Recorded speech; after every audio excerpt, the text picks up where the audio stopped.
A service of KIBMradio.com, the Internet's home for an all old-time radio.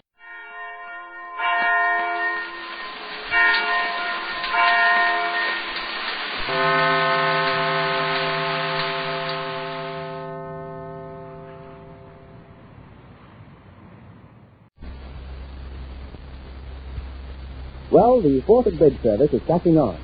The three partners, Jane, Marge, and Mr. Jackson, are renting out bridge players to make up a Fourth at Bridge. Among the players they rent out is Michael DeVere, who, unknown to the partners, is a card sharp.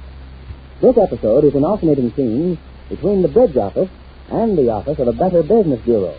But first to the bridge office, where Jane studies the ledger of the first week's business. Listen. I can't make Fred's shoulders a bit. I can't even read my own writing anymore. Mr. Jackson, will you come here a minute? I don't know why I have to sit here and wreck my brains trying to figure out how we call me, Mrs. Wood. No, I called you Mr. Jackson. Will you come here a minute, please? I want you to help me with this bookkeeping here. Oh, bookkeeping? Bookkeeping? I'm not good at that sort of thing. Well, Marge called up and said she'd be right over, and we have to go over the books and see how we stand for the first week. All three of us, she said. But your bookkeeping is not my department, Mrs. Ace. I took no part of the fees you collect. My only interest is in the winnings of our bridge players. I know, but just the same, she said she wants you to be here. Now, look, sit over here, Mr. Jackson.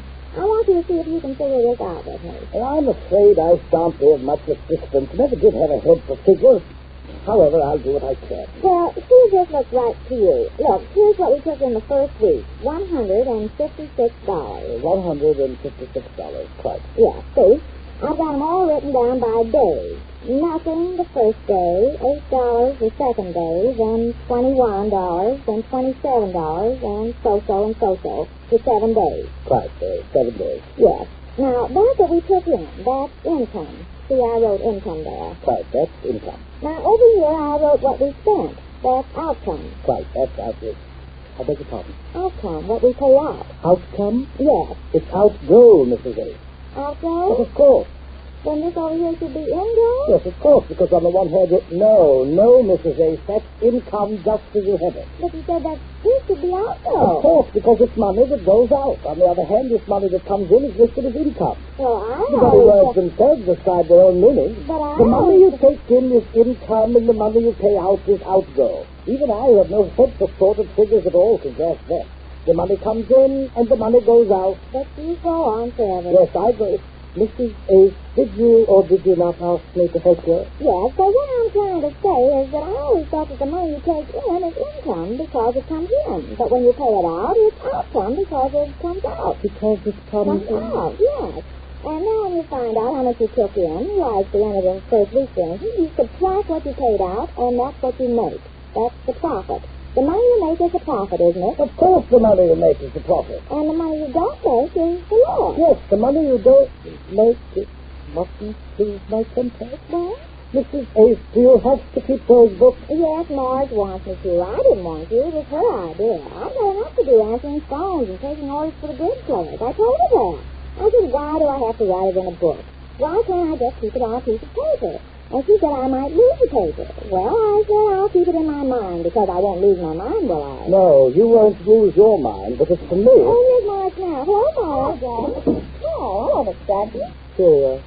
You don't sound very cheerio. What's the trouble? Miss Hale, do I have to be a party to this bookkeeping system Mrs. Ace has installed in this office? Be a party to the well, what's the matter with me? Am I the only one that has to work my head to the bone trying to figure out how we stand? Now, just a second, Jen. Keep your shirt on. Oh, that's showing again. Mrs. Jackson, what's the trouble? Outcome. Ingo. Profit is the money we make and loss is the money we don't. Just trying to explain to him how you wanted the bookkeeping kept. Oh, I see. And I shan't be a party to it. My department consists of keeping my bridge players in fine settles so they can keep winning in bridge games. I shan't be a party to this bookkeeping. You're right. You don't share in the fees. You only make what your players win. Quite. And I'd like that distinctly understood by all parties concerned. No, you did it to me, Mr. Jackson. Think so. By the way, Mr. Jackson, how did you make out at the end of our first week in business? Or if that's too personal, don't answer it. No, not at all, guys. I just want to see if you're doing as well as we are. Did your players win or lose at the end of the first week? Oh, they did quite well. Rather. Only 2 of the chaps lost, and their losses amounted to very little. $1.50 one night and $3 another. The others all won, I'm happy to report. Our total winnings for the week amounted to the staggering sum of $450 and some odd shillings. 400 And well, you might this a little bit. You mean they won $450? Well, that's quite a business, Mr. Jackson. Speaks very highly of your ability to pick big players, for one thing. Congratulations. Oh, thank you. But I must admit that a good deal of the credit is to be shared with our Mr. Tavern. Oh, Michael, what did he do? He won in 5 nights' play close to $200 by himself. Yes? $200? Of course, Alice, you don't think I'm talking sense, Bill? Well, no, it doesn't sound like I am talking... Mrs. Ace, will you please stop upsetting me? I only asked you. Yes, I know, Jackson. Well, Mr. DeVillis must be an excellent big player. Yes, the combination of good bridge judgment and good cards. The chap is extraordinarily fortunate in holding more aces and kings than any man I ever encountered. So he must be lucky to win that much money. How much is he playing for? Well, you see, I saved him for the higher stage game. It's mostly half cent point. Last night he managed to win $64 at half cent point. Well, he must have held every big card in the deck. Of course, and he admits it. He told me when he came in last night with his winnings that he had been unusually lucky and had just lost even one level all evening.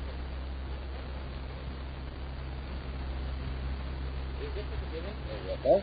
I'm Mr. Norris. Here's my card. I'm in the used car business here in town. Lived here for the past 12 years. Have a care, Mr. Norris. Thank you. Well, what can I do for you? Are you the head of this Better Business Bureau? Well, I'm in charge here, yes. Well, then you're the man I want to talk to. Have you seen this advertisement running the papers here in town? Well, what have we here? Sport a bridge service. That's it. If that isn't a racket, I never saw one. A racket? Well, how do you mean a racket? A plain, unadulterated racket. The idea, according to the ad, is call up and rent a bridge player. Rent a bridge player? And that's it. That's what I did last night. But why would you want to rent a bridge player? Why? Because we needed a fourth to make up a game. Oh, I see. We arranged the game at my house, my brother-in-law and a customer who had come out of town, and me. Well, we were expecting a fellow named Jim Starr. Well, Jim calls up and says his wife is having one of the nervous spells and he can't stay home alone. Well, we thought we'd go over to his house. Well, I found out from the way he hemmed and hawed that they had a status some kind, and, well, we were stuck for a player. Well, it was kind of late, and I tried to call several people I know, but no show. They were either going to a show or had dates or something. Well, there we were, stuck. And then I remembered seeing this ad in the paper this morning. So I said, I'll give it a try. And I called up, and they sent out this player. Well, we played till 12 o'clock, 3 hours. How much do you think he won in 3 hours at half a cent a point? Do you play this? Yes, I do. Well, how much do you think he won? Oh, I don't know. How much? Have a guess. What do you think he could have won at half a cent a point? I'd say about, well, if he was having good luck all evening, I'd say $20 or $30. Yeah? Well, he won $64. 64. Now, I don't blame you for whistling. And now I'm whistling for some action. Action? What kind of action? What kind of action? Why, man alive, can't you see this is a racket? Probably use marked cards. Don't you investigate these businesses to see if they're on the level? Well, that's not exactly in our line, but I suppose if you think that this man they sent out was crooked. I think he was. I'll bet my bottom dollar he was. And he seemed like such a nice fellow, too. Sharp-looking, might call him handsome.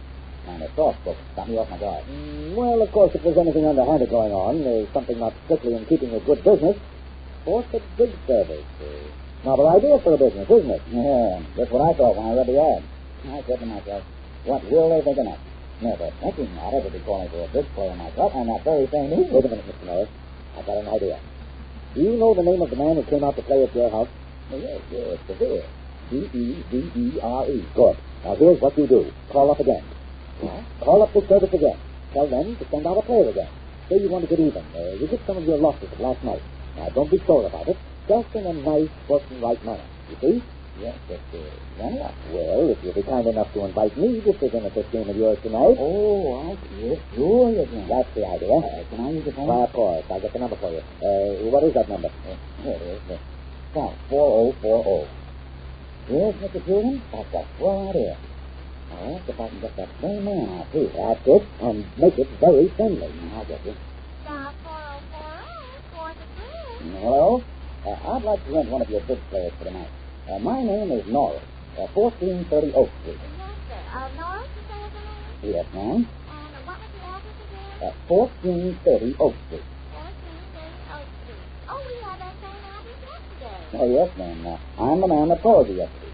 You see, I lost last night, and I thought I'd take a chance and try to get even tonight. And if it's possible, I'd sure like to get the same man who came out last night.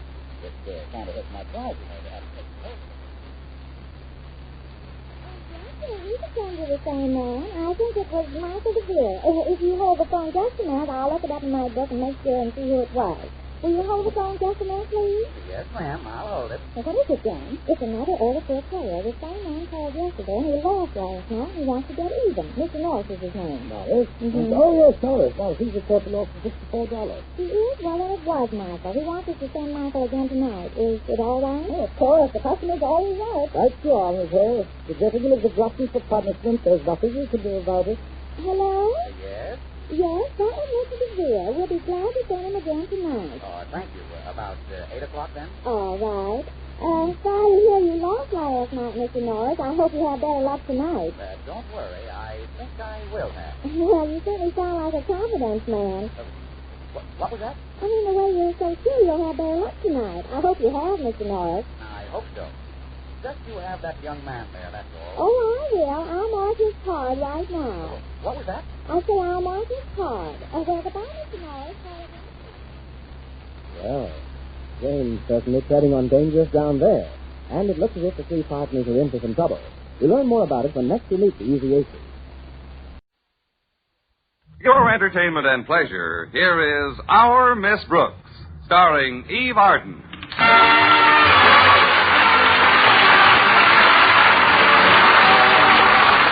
It's time once again for another comedy episode of Our Miss Brooks under the direction of Al Lewis.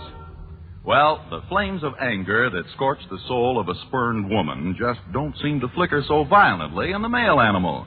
As a Cracker Barrel poet once put it, quote, men don't see red like jilted ladies until they drop dead and visit Hades. Our Miss Brooks, who teaches English at Madison High School, expresses the same thought, but on a much higher literary plane. Quote, nothing to me is so disappointing as to get stood up by Mr. Boynton.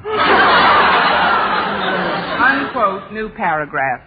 Last Wednesday night, Mr. Boynton called off a date we had. But the next day, he made me forget all about it by calling off the date we had for Thursday night. And Friday morning, my landlady greeted me at the breakfast table with another pleasant surprise. I thought you might be sick of scrambled eggs, Connie, so I fixed you something different for breakfast today. Oh? What is it, Mrs. Davis? Chicken chow mein. Chicken chow mein instead of scrambled eggs? Oh, don't let that bother you, Connie. We can have the scrambled eggs for dinner. Now, drink your fruit juice cocktail, dear. I mixed it for you myself. What's in it, I'm afraid? Just the usual healthy combination. Orange juice, a bottle of real lemon juice, some grapefruit juice, and just a smidgen of yogurt. If you don't mind, I'll have just a smidgen of bicarbonate. Toast and coffee will be plenty for me this morning, Mrs. Davis. Well, I guess I could save your chow mein until dinner time. Oh, thanks, but I won't be home this evening. You see, when Mr. Boynton canceled our date last night, he promised he'd make it up to me tonight. He said we'd have dinner out. Oh, that's nice. Where is he taking you, dear? Harrigan's Hamburger Heaven.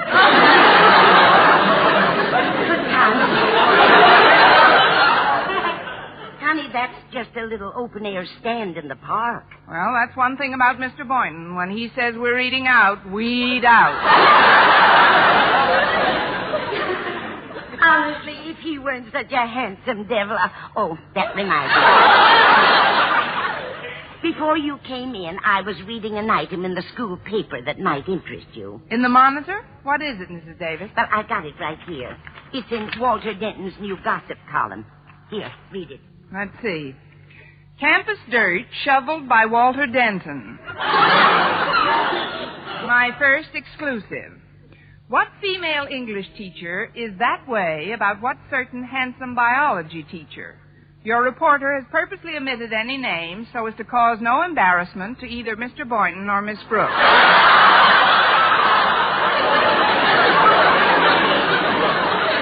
Well, I should have expected this invasion of privacy.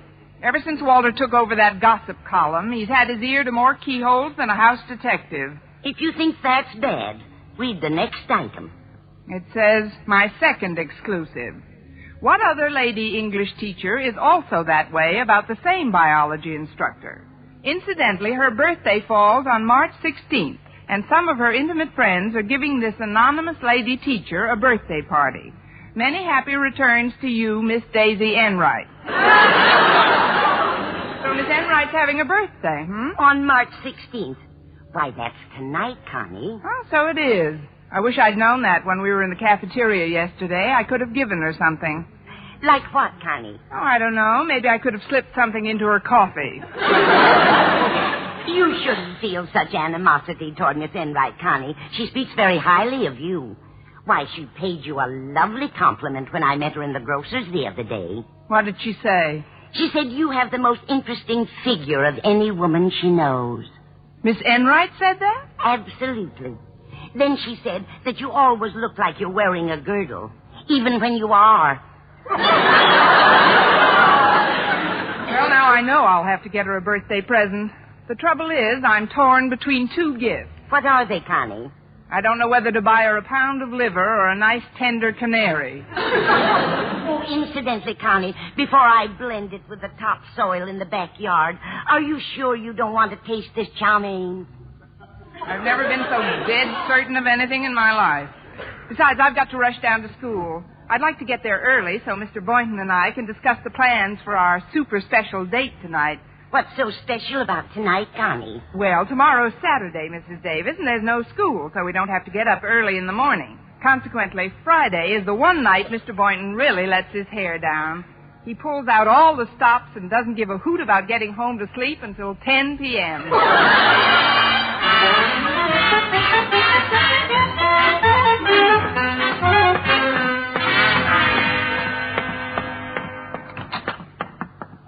Well, good morning, Miss Brooks. Why, Mr. Boynton, what a surprise to see you here. Surprise. This is my biology lab, Miss Brooks. Well, what do you know about that? And I thought I was stepping into a phone booth. Well, anyway, now that I'm here, what's new? Well, I had a very interesting chat a few minutes ago with Miss Enright. I'll rephrase the question. What's old besides Miss Enright? It's her birthday, and we were reminiscing about the party she threw on her last birthday. I was her escort on that occasion, if you recall. Vividly. That was the night I went to see a reissue of This Gun for Hire. Oh, it certainly was a great party. We had an 8-course dinner, and then everybody got noisemakers and favors. And, well, along about 9 o'clock, I got to feeling real gay. I remember I put one of the lampshades on my head and made believe it was a woman's hat. Sounds like a real wingding. But let's turn to a more pleasant subject, Mr. Boynton. About our date for tonight. Oh, Miss Enright reminded me about something else this morning, Miss Brooks. It's very funny how it happened. I just know you'll scream when you hear it.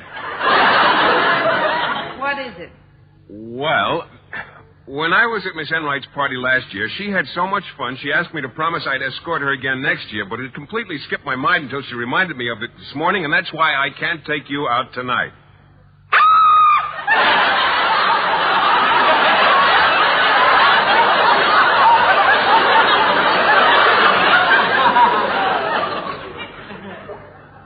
See, I told you.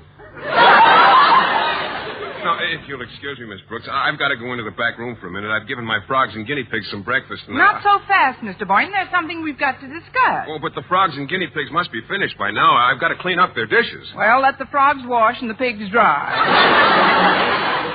I'm sorry, Miss Brooks, but I've got to get things straightened out before my first class. If you want to wait for me, I'll be back in a few minutes. Don't worry, I'll be here.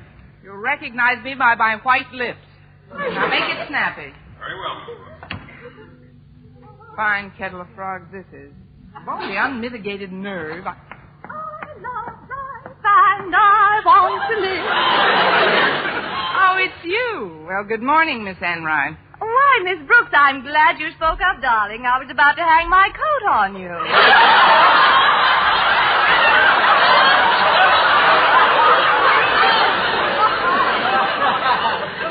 Go right ahead, dear. Then I'll hang one on you.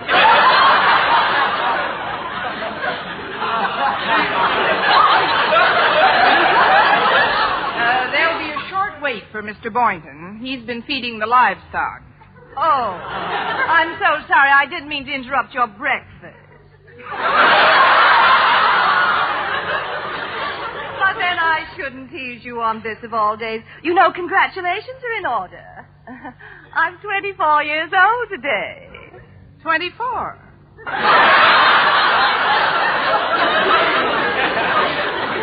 But I can't blame you for being a trifle more bitter than you are normally. After all, Mr. Boynton did have to break a date with you so he could escort me to the party tonight. But remember, darling, this is a special occasion. After all, I don't have a birthday every day. Oh, I know. You just look that way. You're such a doll. Well, what I had to say to Mr. Boynton can wait until later. I've got to get back to my classroom now. Just tell him I'll see him after a bit, Miss Brooks. And give him my love. I'll tell him you'll see him later. On second thought, I may not wait to tell him anything. If he thinks I'm going to jump at him every time he calls my name, he's got another thing coming. Oh, Miss Brooks. Oh, here I am, Mr. Boynton, right here. What can I do for you? What is it? What can I do? Yes? What can I do? Miss Brooks, I can't tell you how miserable I am about having to call off our appointment for tonight. Oh, let's not discuss it, Mr. Boynton. As you always say, we'll make up for it tomorrow night. Well, now, I don't know about that, Miss Brooks. You see, another funny thing happened. I'll bet it's a riot. My mother's visiting some friends in Ferndale. As you know, that's only 100 miles from here, as the crow flies. Maybe she'll...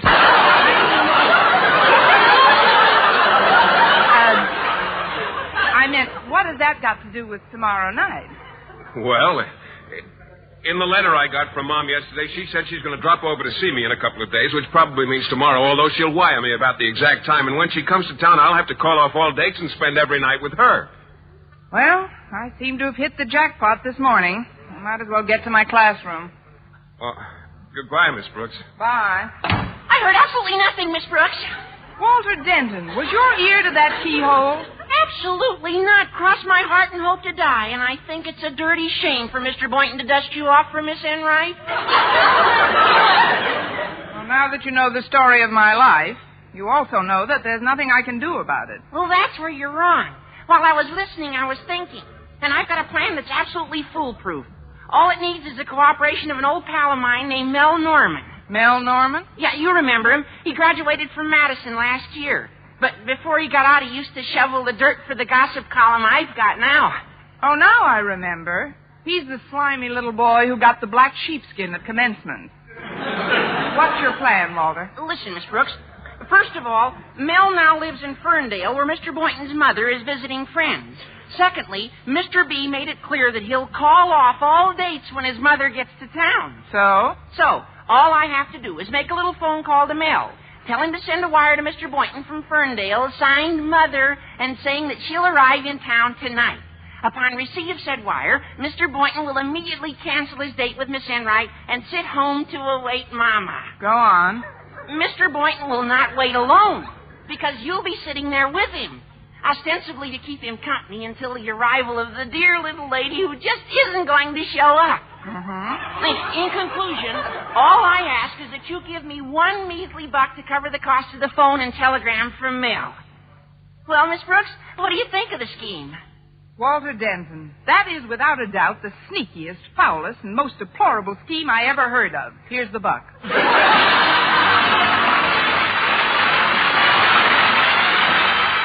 The influence of NATO. World War II, the nations of the West took action to prevent World War III. They formed a common defensive shield called the North Atlantic Treaty Organization. And in the intervening 2 decades, NATO did what it was designed to do. It has succeeded, enabling the nations to learn from each other, to earn from each other, to live together. In years to come, NATO's scope may widen. It may stand not only as a defensive shield, but also as an influence against the threat to our environment. Yes, on the important ecological, non-military problems of our industrial civilization, the influence of NATO may continue to help us to live together.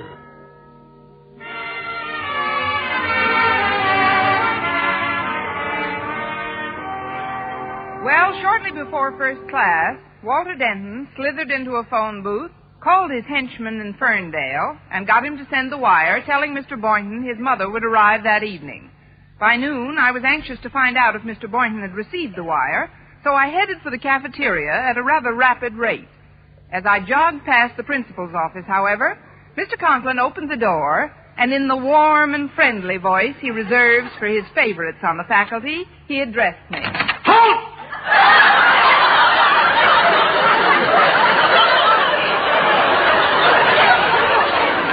Yes, sir. I was just on my way to the... You don't have to tell me, Miss Brooks. Every day as I sit in my office during the noon hour, some secret sense tells me the exact moment that you are passing by on your way to see Mr. Boynton. I don't understand. Well, it's relatively simple.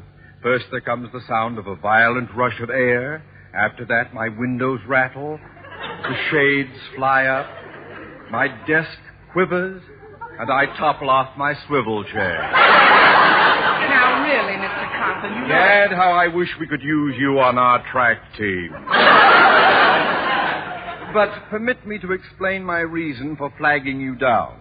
A telegram came to my office a few moments ago, and I thought you might enjoy delivering it. It's For Mr. Boynton? Yes. Oh, just hand it over, sir. I'll deliver it immediately. Don't worry about a thing. I'll get it to Mr. Boynton in no time at all. Just leave the whole thing to me, and I'll get it Down, girl, down.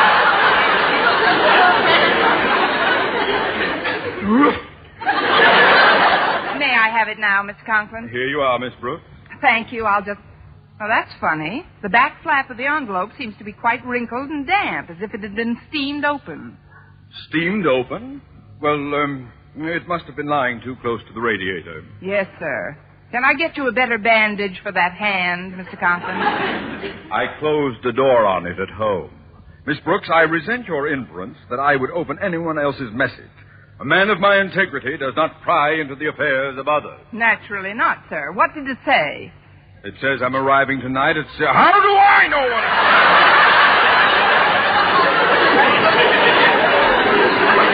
Now, take that thing to Mr. Boynton. And Miss Brooks, I'm going to be tied up in my office for a while, so please stop at the steam table and get me a hot turkey sandwich and bring it back immediately. Immediately, sir. And Mr. Conklin? Yes? Won't it be nice to have Mr. Boynton's mother in town for a while?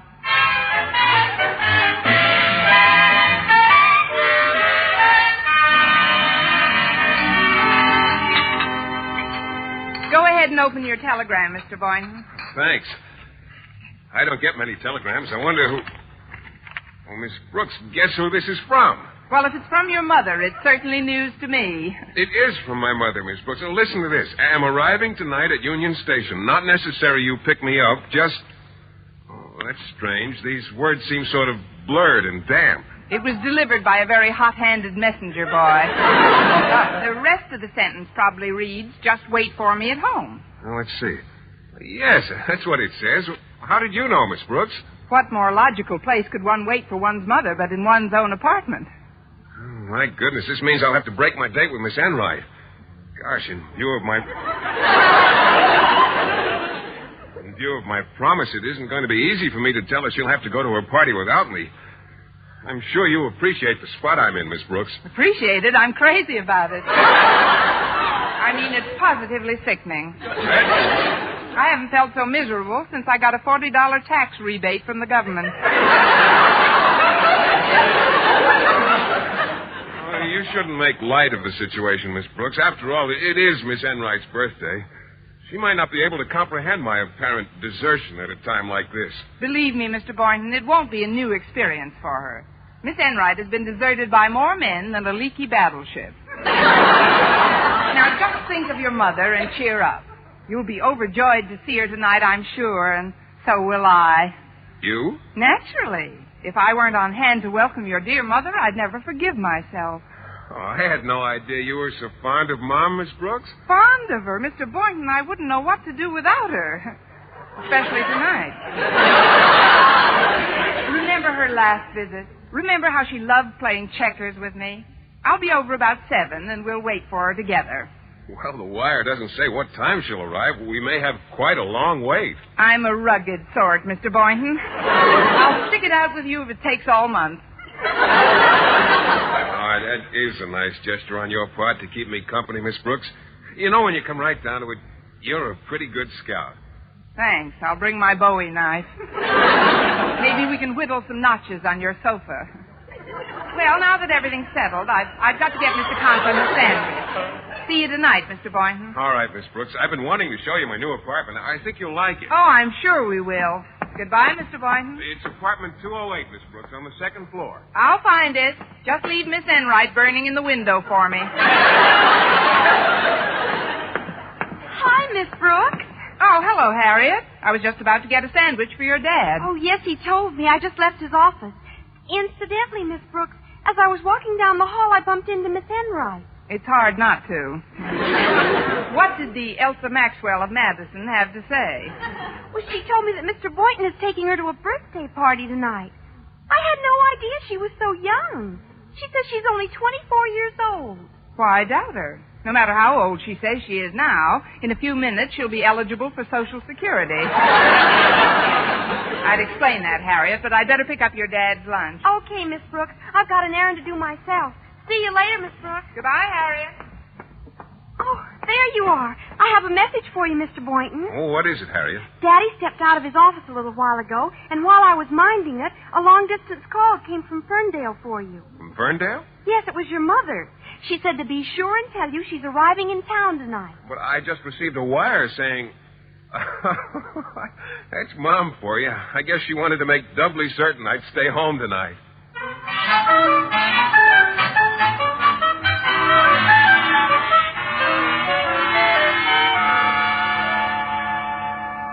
My, what a lovely apartment this is, Mr. Boynton. I'm glad you like it, Miss Brooks. Those French doors next to the fireplace, where do they lead? The fire escape. It'll be great fun. Great for sunbathing. My only regret is that I don't have an extra bedroom. When Mom arrives, I'll have to sleep right here on this couch. Well, don't rehearse now. It's a very comfy couch, Mr. Boynton, but it's rather wide. Why don't you edge over a bit closer to me? Oh, please, Miss Brooks. We're already sitting so close together, I could almost reach over and touch you.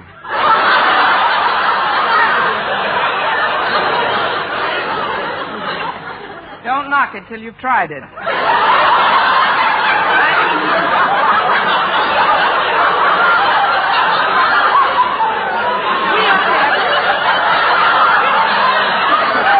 really should have a gay time tonight, Mr. Boynton.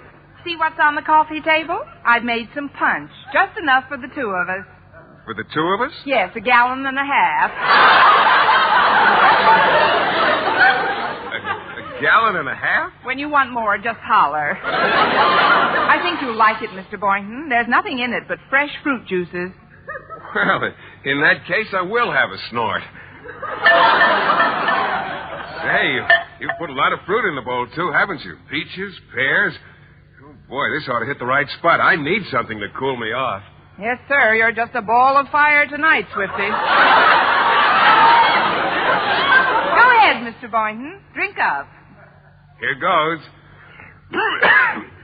Wow, what did you put in this punch besides fruit, Miss Brooks? I cannot tell a lie. I spiked it with a smidgen of yogurt. I hope it isn't too much for you, Mr. Boynton. Come in. It's me, Mr. Boynton. Oh, Miss Enright. Good evening, Miss Enright. Well, I knew you were expecting your mother, Mr. Boynton, but you didn't say anything about your grandmother coming. Oh, it's you, Miss Brooks. Yes, it is, Miss Enright. And now that you're here, why don't you let me hang your coat and you in the closet? Well, I can't stay but a moment. Goodbye. Miss Brooks, I told Miss Enright how you volunteered to sit with me until Mom showed up. Yes, he certainly did, darling. And only minutes ago I was struck with such a brilliant thought that I simply had to drop over and pelt you with it. You see, Miss Brooks, Mr. Boynton also told me how famously you and Mrs. Boynton get along. So when she arrives, I thought it'd be nice if Mr. Boynton were to join me at my birthday party, leaving you here to cut up old touches. There are some new ones I've got to attend to first. Well, of course, if you mind staying with Mr. Boynton's mother. Mind? Why, Miss Brooks loves my mother. And Mom says there's no one she'd rather play checkers with. Right, Miss Brooks? Right as rain, Mr. B. Miss Enright, when his mother arrives, Mr. Boynton will join you at your party. In the meantime, it isn't polite to keep your other guests waiting. You're right at last, darling. Au revoir, mon cher. See you later, Miss Enright. I'll be waiting, dear Mr. Boynton. Don't hold your breath, dear Miss Enright. Oh, it'll be kind of nice to get out to a party tonight after all. When I think of the laughs you and Mom are going to have... Oh, say, I better get out the old checkerboard for you. Don't waste your energy, Mr. Boynton. Oh, it's no trouble. I'll set it right up by the punch bowl. I hope Mom gets here soon. The night is practically over. I know. It's 10 minutes past 8. Look, Mr. Boynton, there is a possibility that Miss Enright's party may be over by the time your mother arrives.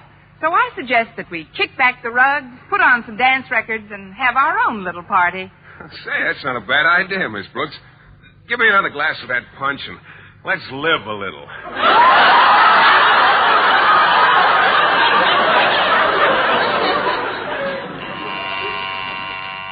Come in. Philip, my boy. Oh, Mother. And Connie Brooks. What are you doing with that punch bowl? Just pushing the fruit aside before I dive in.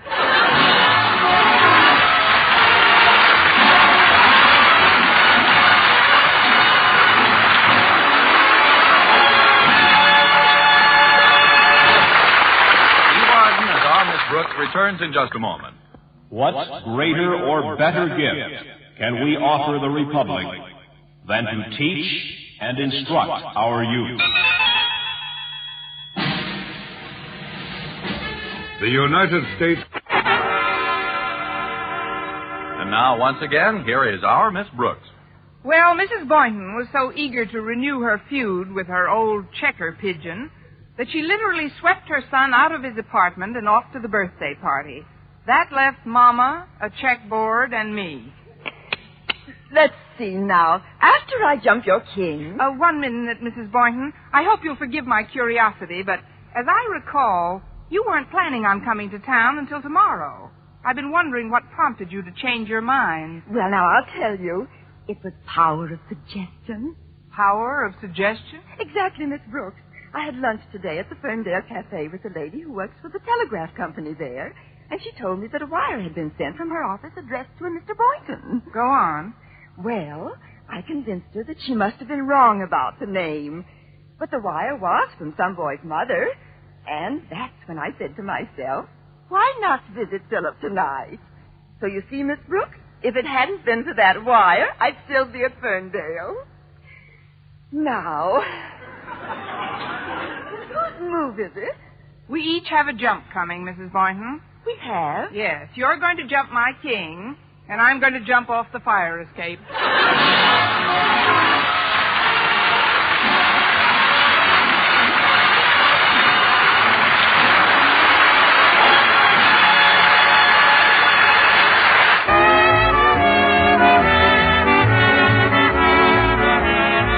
Our Miss Brooks, starring Eve Arden, was produced by Larry Burns and directed by Al Lewis. Written by Arthur Alsberg with the music of Lud Bluskin. Mr. Conklin was played by Gail Gordon. This program came to you from the Frankfurt studios of the American Forces Network Europe and was prepared for rebroadcast over this network by specialist Ed Barron.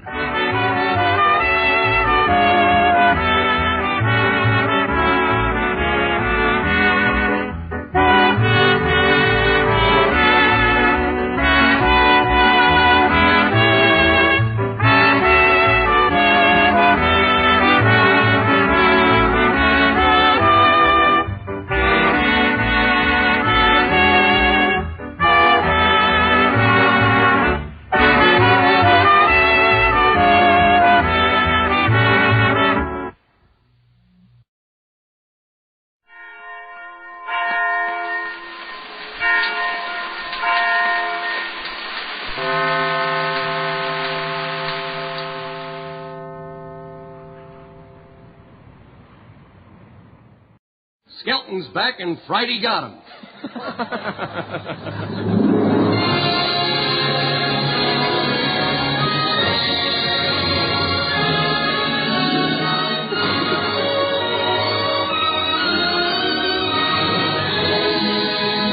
From Hollywood.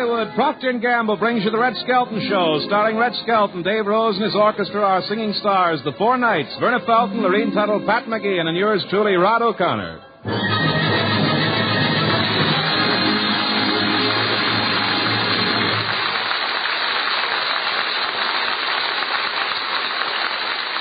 Yes, it's the Red Skelton Show, brought to you by Tide, Procter & Gamble's amazing new discovery for your whole family wash. Tide's in, dirt's out. Tide gets clothes cleaner than any soap. Any soap? Yes, any soap. Tide gets clothes cleaner than any soap. T-I-D-E, Tide.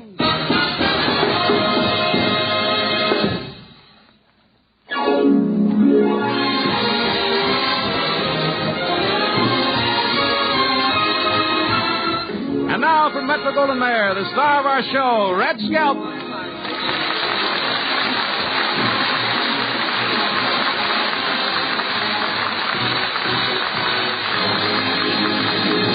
Thank you very much, and good evening, ladies and gentlemen. Hey, Rod, how was your trip to Texas with Art Linkletter last Tuesday? It was wonderful. Say, you look happy tonight. Yeah, I am. I invested $500 and got me a new used car. Now, what can you get for $500? A rookin'. Okay, I drove the thing up the alley to park it in the garage, and one ash can nudged the other and says, "Look, there's one with wheels." Quite a car, though. Quite a car. I've got to see it. Well, it's stacked up outside here. Thing's so old, when I got licensed, I had to get upper and lower plate.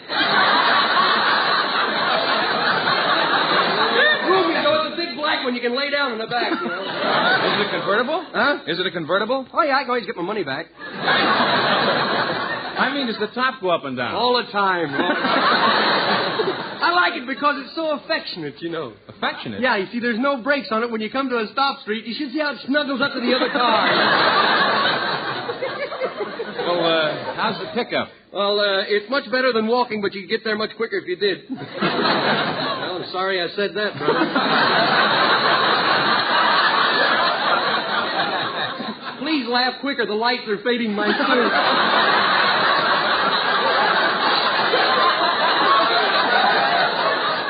No kidding. The car is so bad that you got to throw it in second to get over a pedestrian. I was think of something. Yeah. How is it on mileage? Well, it's not too good, but I don't worry about the gas. I've got a Skelton credit card. Oh, you mean a siphon hose and a 5-gallon can? Read your own lines. No, not a siphon can. Hose and a can. I got a shovel and a bucket. It burns coal, you know. Well, what kind of a car is it? I think it's a Lincoln, the beard showing through the upholstery.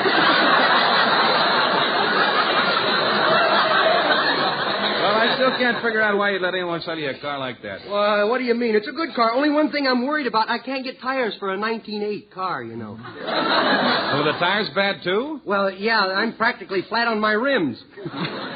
Well, what are you going to do about tires? Well, I tried tying tennis shoes on the back wheel. Yeah? Didn't it work? Yeah, but when I drive home late at night, it gives me the feeling somebody's following me.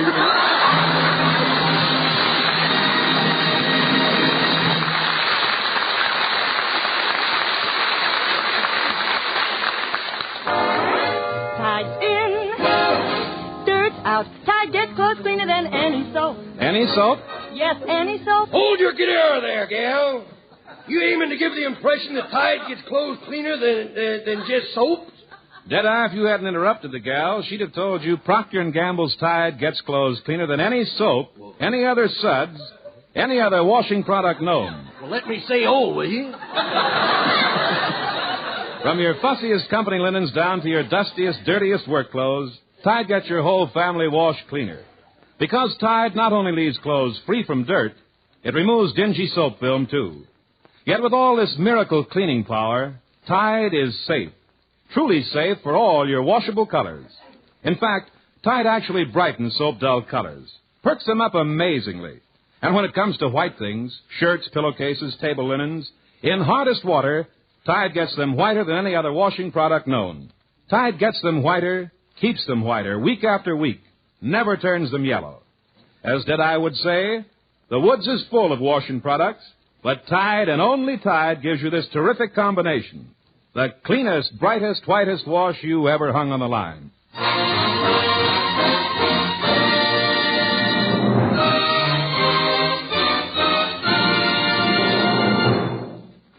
Now, ladies and gentlemen, here is radio's newest sensation, from the acclaim from the critics, that is. They're going to sing the Darktown Strutters Ball, the 4 nights. I'll be down to get you in a taxi, honey. You better be ready about 8:30. Come on, baby, now don't be late. I want to be there when the band starts swinging. Just remember when we get there, honey, 2 steps, we're gonna have them all. Dance with both my shoes when they play the Jelly Roll Blues. That's tomorrow night at the Darktown Strutters Ball.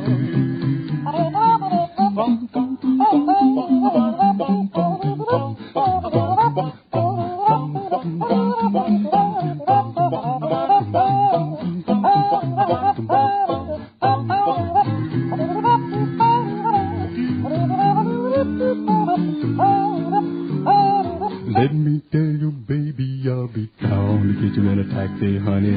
Be ready about 8:30. Oh, baby, don't be late. I want to be there swinging when the band starts jumping. Just remember when we get there, honey, 2 steps, we gonna have them all. The dance out both of my shoes. The band play the Jelly Roll Blues. Tomorrow night at the Darktown Strutters. I'll be down to get you in a wheelbarrow, honey. Why? Taxi cab costs too much money. Yes? Come on, baby, don't be late. I want to be there swinging when the band starts jumping. Just remember when we get there, honey, 2 steps, we're going to have them all. Dance out both my shoes when they play the Jelly Roll Blues. Oh, tomorrow night. Tomorrow night. Yes, tomorrow night. Tomorrow night. Oh, tomorrow night at the Darktown Strutters Bar.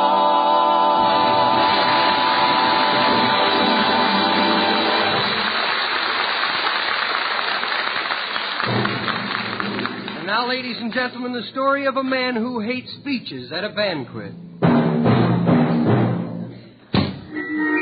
Hey, taxi! Well, what are you off on? Tell me, is the banquet over? Huh? Is the banquet over? It is for me. They found me drinking out of the wrong punch bowl. I didn't know there was anything wrong until I saw the goldfish high and dry. Hey, drive me home, will you, cabby? You go where I am. Sure. Why you leaving so early, Willie? Well, I don't like those long, drawn-out speeches, you know. Yeah, I sympathize with you. Yeah. Some of those guys are windy-o birds, all right. Yeah, you ain't kidding. Did you know that I went to a banquet once? And a guy got up and made a speech why Hoover should be reelected, and before he finished, Roosevelt was in for the 3rd term.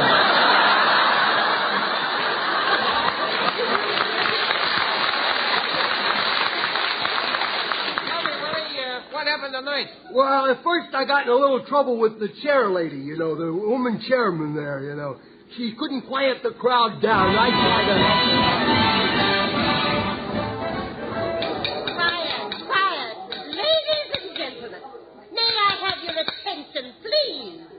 Please, may I have your attention? Oh, shut up, everybody! Can't you see this old dame wants to make a speech? Now, will the guy please hand over her teeth, the one that got him? Maybe the microphone isn't on. Here, let me test it. Here. Testing. Oh. 1, 2, 3, 4, 5, 6, 7, 8, 9, 10, Jack, Queen, King. Hello. It's on. Why are they so rude? I don't know. They're a bunch of rude people. I'll quiet them down. Hand me that bottle of champagne there. That did it. I want to make a little speech myself. Gentlemen and ladies. Oh, please, Mr. Lumplump. Address the meeting correctly. It's ladies and gentlemen. Oh, yeah? Certainly. Ladies are always before gentlemen. On what bus? Mr. Lumplump, please sit down. You're a disgrace to this gathering. Well, so what? I got something important to say. Something real important. Well, what is it? What is it? Oh, wouldn't you like to know? Well, do you have an announcement or not? Yeah, I got it written down here on this tablecloth. I'll just have to Oh, take no, it from... don't pull that tablecloth. You'll smash all those dishes. Oh, no, I won't. Oh, yes, you will. Oh, no, I won't. Oh, yes, you will. Well, I hate to admit it, but you're right. Give me that microphone. Oh, don't strain at your choker, will you? All right, you characters, I have an announcement to make. Due to the fact that Monday comes on Tuesday, this Wednesday, our regular Thursday meeting will be held on Friday this Saturday because Sunday's the holiday and I can't.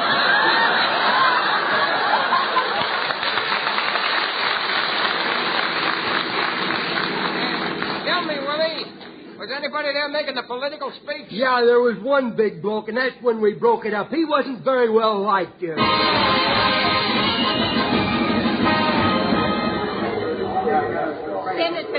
Senator, do you remember me? Oh, let me see. Could you give me a little hint? I was your first wife. Oh, how stupid of me. How stupid of me? Yeah. How are you, my dear? How's your mother? My mother. You know about my mother? Oh, of course. She's still living with me. When you sued for separate maintenance, you got the house, I got the custody of your mother, remember? How come you got into politics? Well, it happened during the Depression. It was either go to work or into politics. You know me, I take the hard way. Notice, I'm wearing your campaign button. Well, lift your head. Your chin's covering it a little there. Are you insinuating that I have a double chin? Oh, no, my dear. You'd only have one chin. It just unfolded on you, all. Oh, before you start your speech, can I get you anything? Yeah, put some water on the table, will you? You mean to drink? No, I'm going to stop every 15 minutes and rinse out a few things.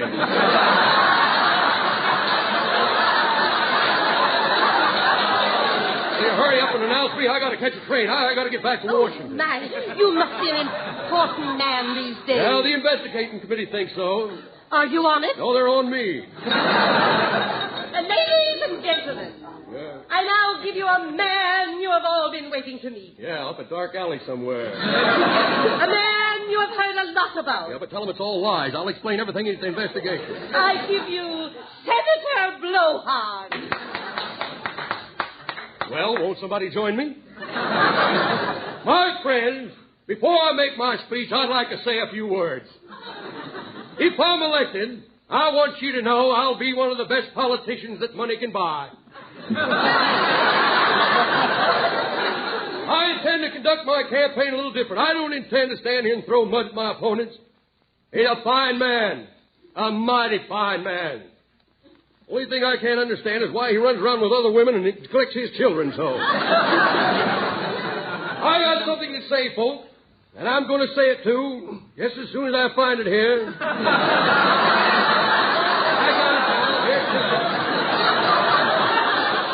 I'm delighted to be here in your beautiful city, where visitors are greeted with outstretched arms. Drop dead, you bum. A city that welcomes strangers. Get out of town, sourpuss. You're curdling the cream of our society. Tourist. Hurry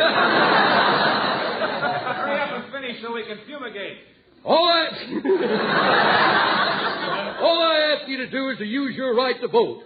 And if you vote for me, I hope you use it 4 or 5 times if you can. Before we start paying our exterminator overtime. You taxpayers. I'm here to tell you about our party's platform. In fact, I may be here for a few weeks. But I doubt it. Let's hear about your platform. I'm for labor. I'm for capital. I'm for the middle classes. And above all, I'm for Mother's Day. Yes, sir, you put me in office, now put a mother in every garage. Prosperities will be everybody's. Not only will one night be Saturday night, but every night Saturday night. That's without bad. Not only will a few with money be able to paint the town red, but all of us paint the town red. I got news for you, Doc. The few things that are painting the town red now ain't got a chance because too many of us like the white and blue paint that goes with it. Here, hey, you big ham. Here's something to go with you. Who threw that egg? Please, I think you'd better sit down, Mr. Blowhard. They're throwing things. No, sir. I've got freedom of speech over here. Joe said I was to use it, too. Yes, sir, and I'll use it by all the power that's injected in me. There, take that. And that. Here, stop it. Please, friends, if you're going to throw eggs, take them out of the chickens first.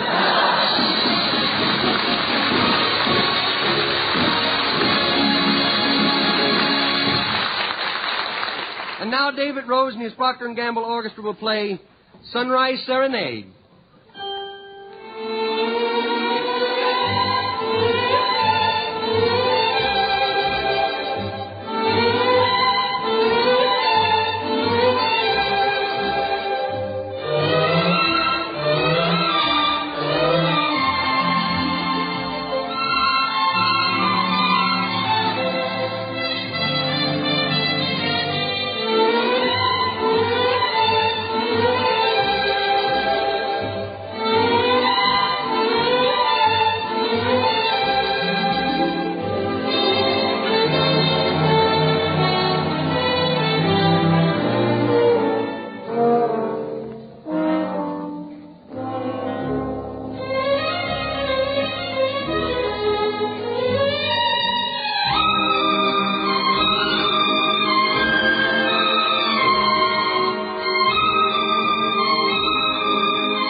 Thank you, Dave Rhodes.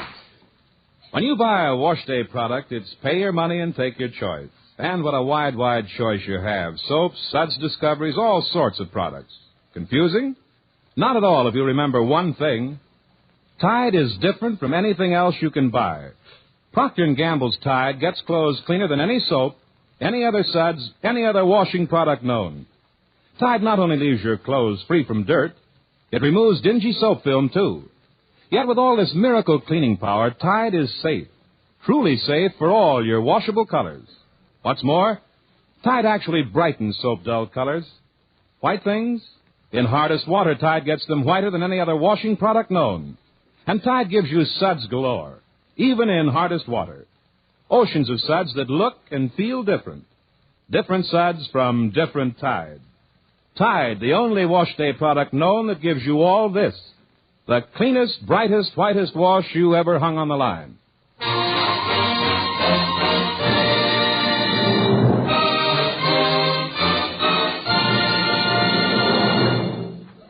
A page from the mean little kid's diary.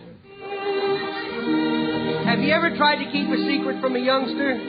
Well, it's almost impossible. And sometimes it can be embarrassing, too, especially if it's Junior, the mean little kid.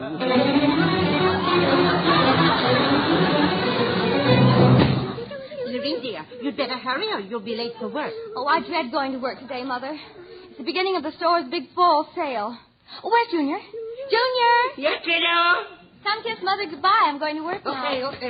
Okay, buckle up. Oh, goodness, you smeared my lips. Well, look, you smeared me chocolate frosting. Oh, look at my face. Boy, you so chocolate from ear to ear. Mother, why do you let him lick your frosting bowl so early in the morning? I didn't let him lick the bowl. In fact, my frosting isn't done yet. Oh, I got a news flash, kiddo. It's done and gone.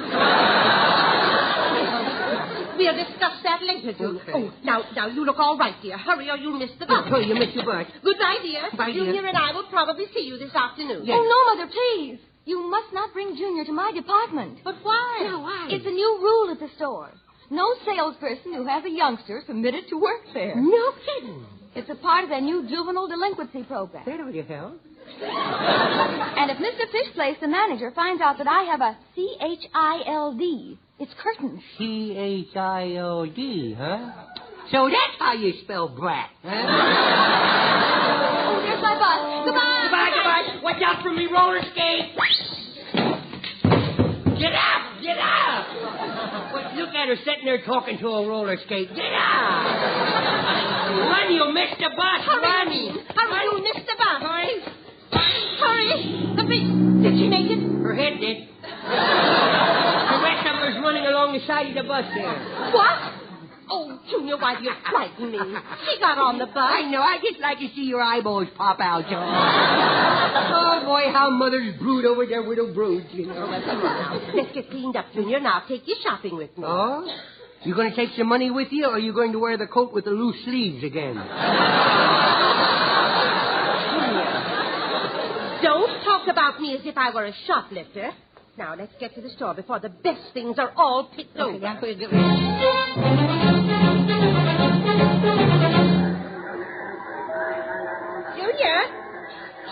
Junior, where are you? Oh, I don't watch him every second he disappears. Can I help you, madam? I'm the store detective. Oh, yes, please. I've lost my little grandson. He couldn't by any chance be in one of your loose sleeves. No. Well, don't worry, madam. I'll find him. I'll have him back with you inside of 10 minutes. Couldn't you make it 20? I'll go with you. Oh, good. Now, where should we start looking for him? Well, let's go down this aisle here, where all the people are rubbing their shins. He'll be around there somewhere. Now, wait. The elevator's just coming down. I'll ride up to the Lost and Found department and see if they know anything about it. All right.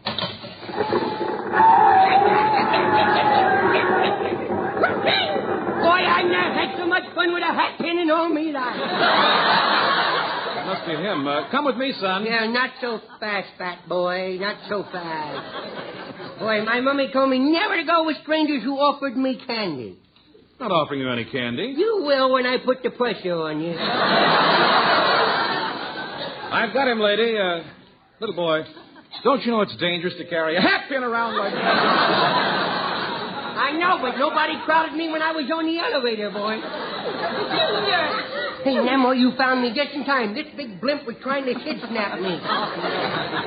He's the store detective. Oh, a detective. Well, in that case, I'll just kick him in the shin.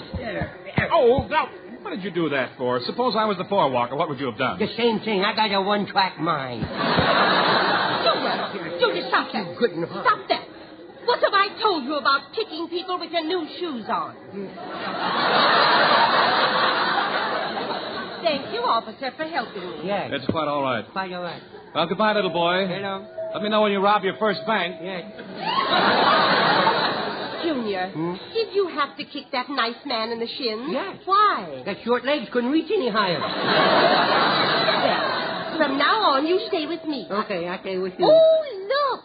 They're having a sale on slacks. Well, wait for me. Wait. Now, where did she go through the people? I can't see. What does she want with slacks anyhow? They won't look good on her. She ain't fat enough to wear them. Now, what can I do with me little self here all alone? Oh, well, look. There's the notion counter. I'll just go over. Maybe I'll get a notion. I told you the notion. Well, look who is behind the counter. Me mummy. I better pretend I don't know her or she'll lose her job. Oh, lady. Yes, little boy. Junior! Yes, me. Please, don't get so familiar with the customers, please. Now, I told your grandmother not to bring you here. Why, don't you love me anymore, Mummy? Of course I love you, too. No, you don't. You don't want me around because you don't love me anymore. Yes, I do, darling. No, you don't. Yes, I do. You see, this store has a rule. No rules. And if I want to keep my job, nobody must know that you're my child. You just don't love it. How much is it worth to you for me to keep my mouth shut? Now, look, you can't bribe me. Huh? And you just wait until I get you home. Here, now, don't you... Oh, dear. What's the matter? What's wrong? Here comes the store manager, Mr. Fishplace. Oh. Oh, here, Junior, here's $1. Pretend you don't know me. Oh, I wouldn't take you money. I was only fooling, Mummy. And give that $1 back. I ain't that much of a fool. Anything wrong, Lorene? No, Mr. Fishplace, nothing at all. I was just waiting on this nice little boy. Yeah. Oh, my. You are a fine young man. Where's your mother? Out looking for the stork with a shotgun. Did I tell him where my mother is? No. No. Mr. Fishplace, I happen to know that this little boy came here with his grandmother. Yes. Oh, in that case, where is your grandmother? She's in the book department. Oh, she's literary. No, she's a bookie. Junior. Oh, the finished Skelton, they calls her. Would you care to lay a couple of bucks on some pig in the third at Pimlico? Sardine boy? His name is Fishface. Huh? Fishface! Well, I'm not here to strike up new friendships. I want to buy something. Doreen, will you take care of the little boy? I certainly will. He don't mean that way. Very well. Little boy, what is it you want? I'd like to buy something for me mummy. Oh, now that's sweet. Yeah. What, for instance? Oh, maybe some bobby socks with some bobby pins to hold them up with. Well, what size stocking does your mother wear? Well, does you have anything that'll fit a ball bat? What? Yeah, you just stand a baseball bat on a surfboard and you got the right size, boy. Just wait until I get you home. Careful. Old fish face is looking. Well, maybe you just better take the bobby pins. Yes, I'll take the bobby pins. Would you wrap them as a gift, please? Now, look, this is a little ridiculous. Oh, it is, huh? You better wrap it as a gift, boy, that bobby pin pack, or this place is going to smell from broken perfume bottles. No, don't touch that stack of bottles. I'll wrap the package of pins. Good, that's better. On second thought, you better wrap them separately. It's more fun when you get a lot of packages, you know. And third, I'll take some of that perfume over there. I'll get it right there. I'll get that for her. Get out of here. No, I want that bottle of perfume, the one at the bottom of the stack right there. Get the air wick, quick, get the air wick. What's happened over this? Little boy. What? I think we'd better find your grandmother. You don't have to. Oh, I knew it. The minute I heard that crash. Well, Lorene, aren't you going to punish the boy? Why, madam, why should I? Well, you're his mother, aren't you? You're his what? Oh, what have I done? You let the cat out of the upset apple cart, blabbermouth. You told on her not to lose her job. You told on her. Get up off the floor. Somebody might step on you and sprain their ankle. You told on Joyner, what's this about you being the boy's mother? I don't know what he's talking about. Oh, no. She's never seen this child before. Nemo, you better hurry and think of something fast because old Thief Snoot here's going to fire her, and you'll have to go back to your old job in television as a stand-in for Gorgeous George. Well, I'm waiting for an answer. My good man, you don't think this girl could be this boy's mother, do you? Well, now that you mention it, they do look a lot alike. Oh, we does we? Well, smarty pants, then which one of us has the Tony?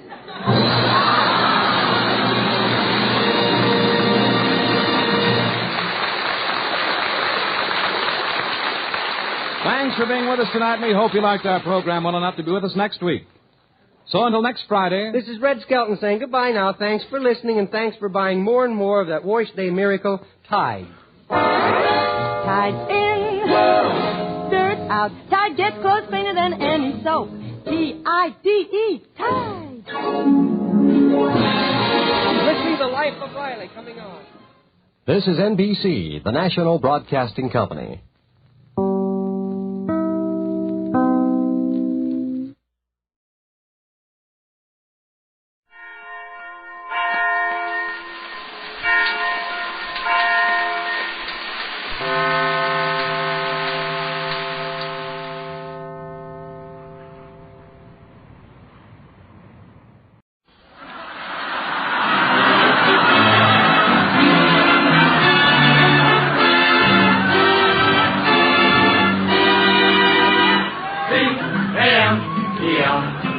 The Abbott Costello program, brought to you by Camel, the cigarette that's first in the service.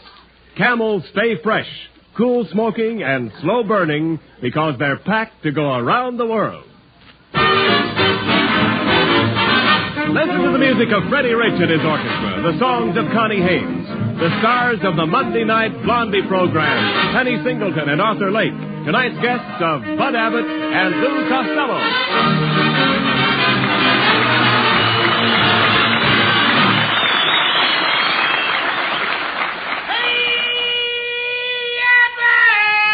Oh, there you are, Costello. Well, why are you late this time? Where have you been? Boy, Abbott. What happened? I just got back from the Naval Base of San Diego, and I got a message of great importance for all the sailors, from all the sailors to every woman and girl in this audience. Well, what is it? No. Shut up, Costello. What were you doing down at the Naval Base? Oh, what was I doing down there? I was helping them launch a submarine, and they gave me the most important job on the boat. Really? What was it? Well, when the sailors got the submarine ready to dive, I ran forward and held its nose. Then what happened? Then what happened? Down we went, Abbott, 60 feet in the water. When we got down to the bottom, I hopped off and took a walk. You took a walk in 60 foot of water? And why not? I had my rubbers on. Oh, you know, after all, we have to give those sailors... No, really, we have to give those sailors credit. They're wonderful. Oh, I like sailors too, Abbott. But I'm really in love with a Marine. You're in love with a Marine? Yeah, Marine O'Hara. Oh.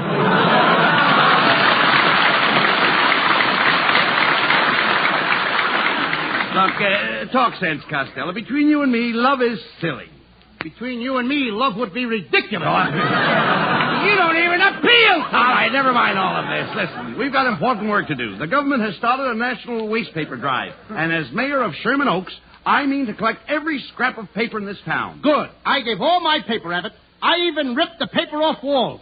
Then I repapered the walls with the rolls of music from the player piano. You covered the walls with the player piano rolls? That's what I did. That's fine. Good. Fine? Fine nothing. Now, every time I sneeze, the walls play Mersey Dotes. Listen, will you get down to business, please? This campaign is important. I want you to do your part by going from door to door. Now, can you do it? Oh, that used to be my racket. One time I went from door to door selling mosquitoes. No, that's idiotic. Who'd buy mosquitoes? Nobody. Then why did you sell them? No competition. Oh, here's Ken Niles. Well, hello, fellows. How's the waste paper drive coming along, Mayor Abbott? Just fine, Ken. Costello just promised to go all over town collecting scraps of paper from houses, scraps of paper from offices, scraps of paper from vacant lots. Well, you couldn't have picked a better man. He's scrap happy anyway. You see Funny fellow. You see what a sense of humor I have, Costello? 1, 2, 3, and I jump all over you. 4, 5, 6, and you get right off. Now, let's not start an argument. Say, Ken, what did your wife say when I appointed her head of the paper drive committee? Oh, she was very happy, Bud. She says people will think she's the most fortunate girl. She'll be fortunate if people think she's a girl. Oh, I heard that remark, you overstuffed lowboy. I said it for you to hear, skinny dinny. And just a minute, Mrs. Niles, I ain't fat. Oh, no. You look like 2/3 of we the people.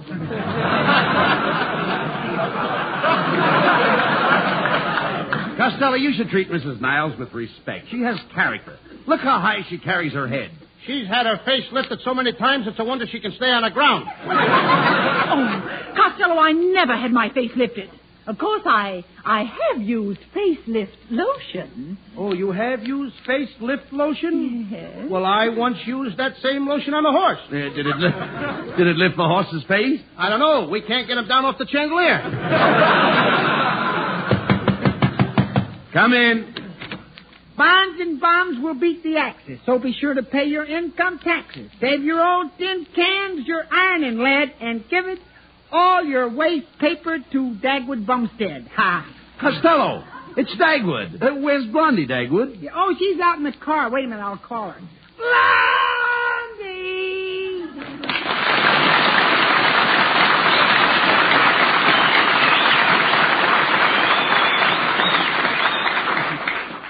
Oh, I'm coming, Dagwood. Oh, hello, Mr. Costello. Oh, Mayor Abbott. Dagwood and I are helping Mrs. Niles with the waste paper drive. Yeah. Oh, well, the first thing you ought to throw in this, I fixed it up this afternoon at rehearsal, too, didn't I? The same line, huh? Well, here we go again. Well, the first thing you ought to throw in is the paper that poem was written on. I got it! Hey, Dagwood, did you make up that poem yourself, or did some other jerk help you? Oh, no, I made it up myself. You had nothing to do with it. Just a minute, Deadwood. Deadwood? Driftwood? No. My name's Dagwood. Have you been inspected for termites? Oh, now, Mr. Costello, don't you and Dagwood have a fight when there are so many important things to be done? Yeah, and we want every bit of waste paper you've got in this house. Mm-hmm. Yeah, some men I know are even giving up their college diplomas. Have you got a college diploma? Huh? No. Have you got a high school diploma, hey? Nay. Then have you got a grammar school diploma? No, but you're getting warm. Oh, never mind the diplomas, Dagwood. Have you got the waste paper ready, Mayor Abbott? Yes, Blondie, it's all collected. Okay. Costello, carry that old burlap sack out to the truck. Okay.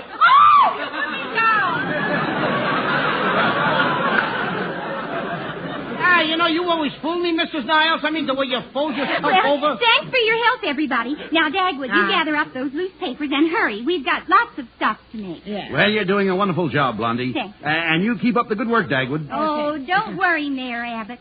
Dagwood will work his head to the bone for you. Yeah. Well, come on, Dagwood, hurry up. Yeah, well, I gotta get going. Now, hold the door open for me, Blondie. All right, stand back, Mr. Costello. He moves very fast.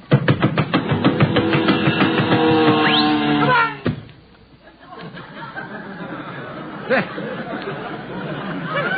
Costello, come here.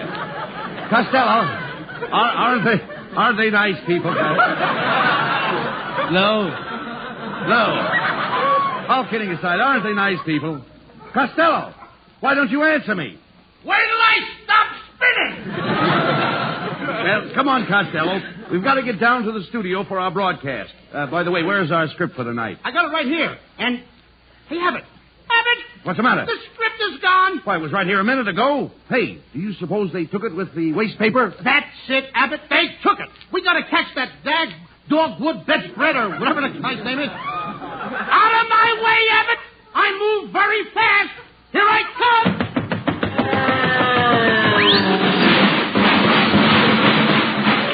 Costello, you're supposed to open the door.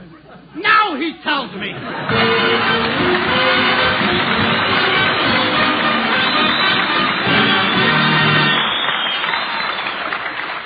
West of the Ivory Coast and the Gold Coast is the independent African nation of Liberia.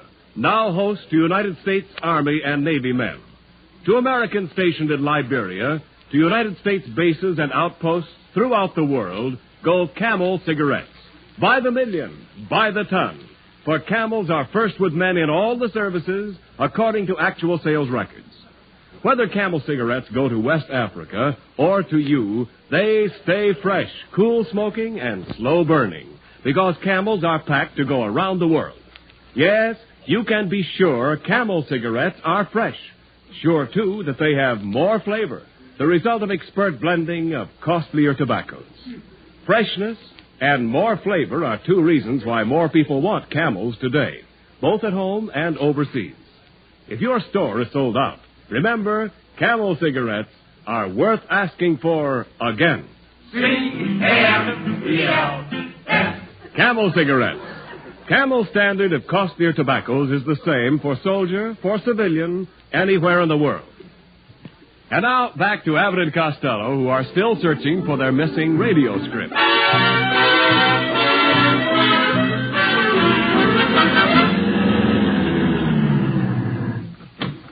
Come on, Costello. We've got to find our radio script. Abbott, are you sure this is Dagwood's home? Certainly. And are they classy? Look, they've got their names painted in gold on the mailbox. That's nothing. You should see my house. I got the Costello coat of arms painted on the front door. What's the Costello coat of arms? 2 sheriffs jumping up and down on the second mortgage. Oh, go ahead. Knock on the door.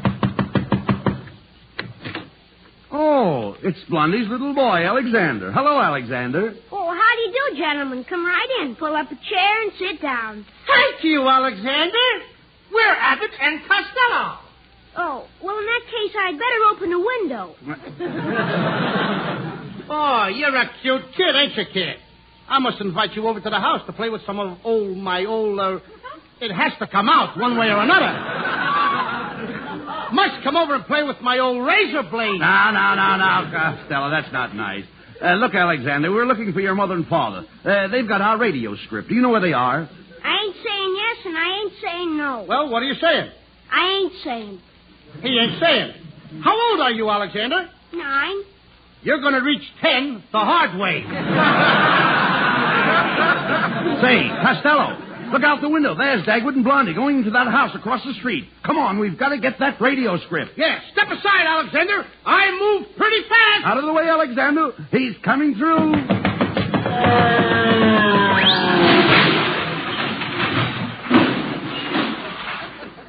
I don't know how that Dagwood does it. He gets through every time. Hurry up, Costello. We've got to get across the street while our lights work. Okay. Abbott! Abbott! Wait for me! Hey, you, fat boy! Get back there in the curb! But, officer, look. Don't butt me. What do you think the traffic lights are for? Well, the red light is the signal for the pedestrians to cross the street. Oh, the red light is it? Then tell me, what's the green light for? That's the signal for the automobiles to cross the pedestrians.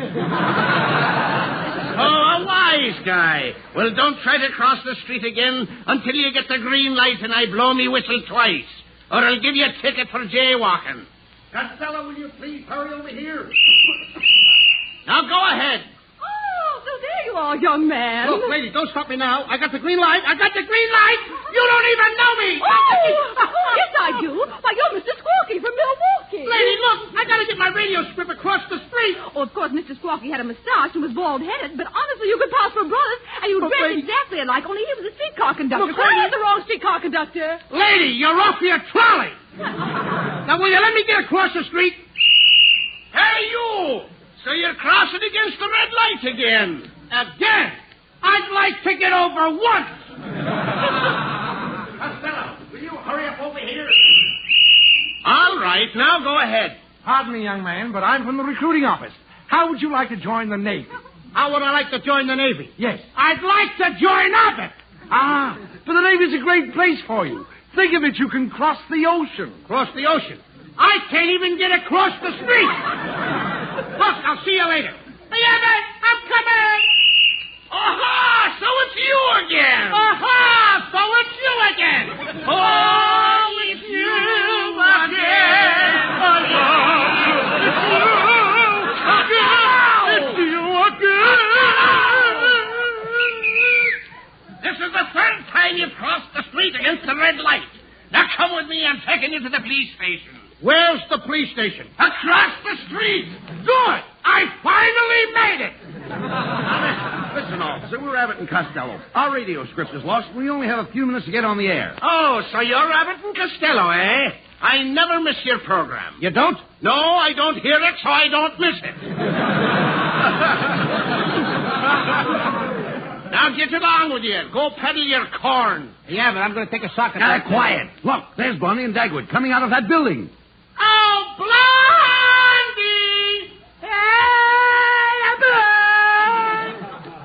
Thief! Imposter! What's the trouble, Mayor Abbott? Well, What's Blondie, wrong? when you took that waste paper basket out of here, the house, you know, you must have taken our radio script, too. We're due on the air any second. Maybe our papers are on that truck. Oh, no, that load was sent out on the train hours ago. Oh, see what you did, Dagwood. Now what are Abbott and Costello going to do on the air tonight? Oh, gee, Blondie, maybe I can help them out, huh? My whole family was good at making jokes. They certainly did all right with you. Oh, just a minute, boys. I've got a great idea. I've got something here in my purse. It's a school play that little Alexander wrote. You can do it on the air. I'm sure Alexander would give you the rights.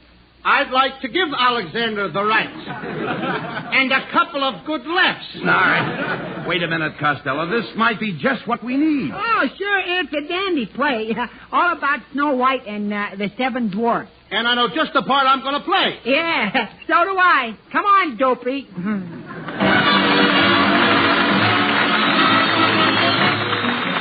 Here's little Connie Haynes to sing the novel new rhythmic hit, Take It Easy. Take it easy, take it easy. Don't you know it's more romantic when a dance is slow? Take it easy, take it easy. What's the good of feeling high when all the lights are low? Take it easy, take it easy. We've got lots of time ahead of us, the night is young. Take it easy, take it easy. Don't you know this music should be swayed instead of swung? Take your time, dance it with ease. Take your time, slow if you please. It's a moment tender, now the spell is cast. Maybe you'd surrender, but you move too fast. Take it easy. Yes, I know I'm not supposed to make a run, but jump. Take it easy, take it easy. If I don't, I fear that our romance will hit a bump. Take it easy, take it easy. Yes, I know it's time for romance when the music's sweet. Take it easy, take it easy. I should really try to make my heart control my speed. Take your time, dance it with ease, dance it with ease. Take your time, slow if you please, slow if you please. Take your time, I've been talking about taking my time, but I've changed my mind, and baby, don't wanna take my time.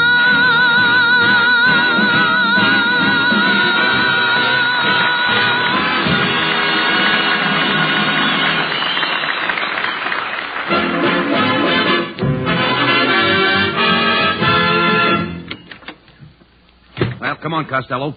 Let's get in the studio. We're due on the air in a few seconds. Where's Dagwood and Blondie? Oh, here we are, Mr. Abbott, and I have the strips of Snow White right with me. Now, if you'll all gather around, I'll assign each one his part. First, I will play the part of the Princess Snow White. Oh, goody, and I will be the handsome prince, huh? Now, wait a minute, Dogwood. I play the leading parts around here. I'm a real actor. I was born in a theater. And it cost my father 25 cents extra. You were born in...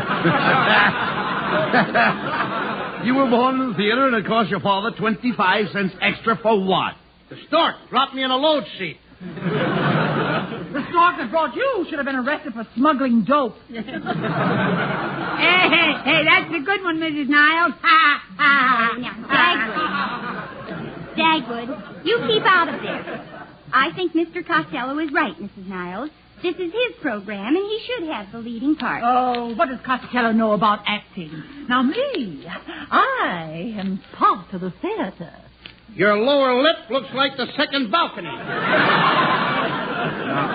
Costello, please. Yeah. Costello, you know that Mrs. Niles was a dramatic actress? That's right, Mr. Abbott. Why, it's been only 5 years since I left the New York stage to poke my nose into Hollywood. You didn't have to leave New York for that. Costello, please. Will you cut that out and let Blondie sign the parts for the play? Yeah, now, Blondie, please give me a good part. With Abbott and Costello's audience, I'll be able to reach 30 million people. It's a good thing they can't reach you. Oh, don't mind Dagwood, Mr. Costello. He's always wanted an acting career. Yeah, that's right, fellas. Every time I get near you real actors, I get the smell of the grease paint in me nostrils. The smell of the what in your who? The smell of the grease paint in me nostrils. Dagwood, the word is nostrils, not nostrils. Well, what's the difference? Nostrils? He's got the smell. Dagwood just doesn't know what to do about it. The smell? No, my career. Dagwood, why don't you recite one of your poems for Mr. Costello? You know, like you do on our Monday night show. He might like to hear it. You want a bit?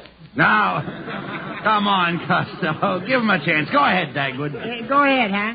Well, thank you, Mr. Abbott. You're a kind man. You remind me of my father. But, Dagwood, Mr. Abbott only has one head. Yeah. What am I laughing at? Why don't I think of a joke like that?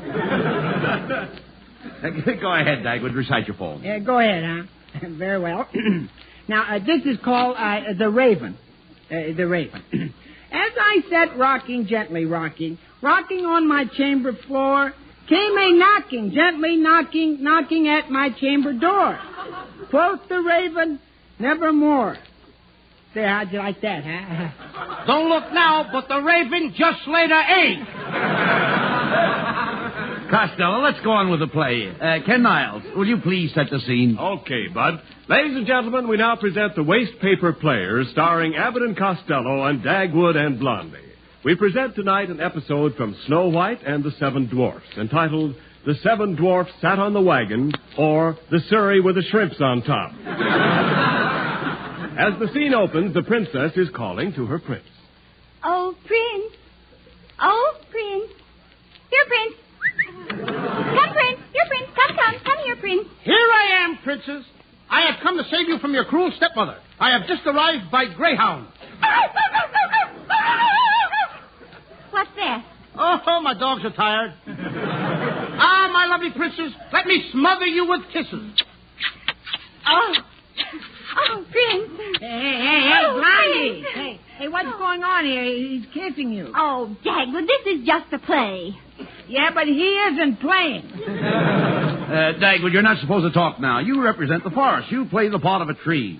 What part? The set. Hey, now, wait a minute. So you're a tree. Now, never mind. And I'm Prince. All right, never mind. Yeah. Just a minute. Now, Costello, please.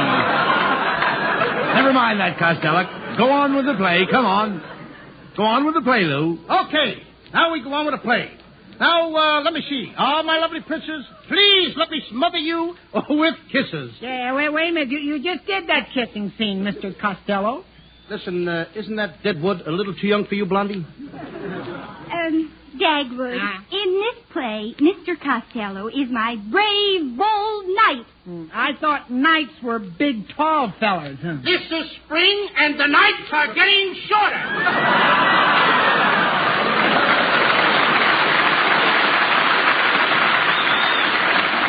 Costello, will you please read your next line?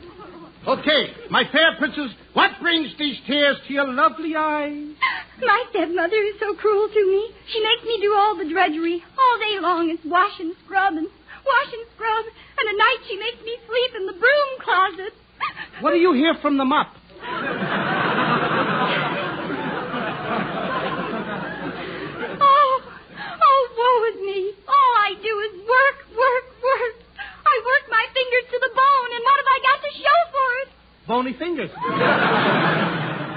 Hark! Princess, look, the Queen. Your wicked stepmother approaches. But how did she get across the moat? She must have caught the guard with his bridges down.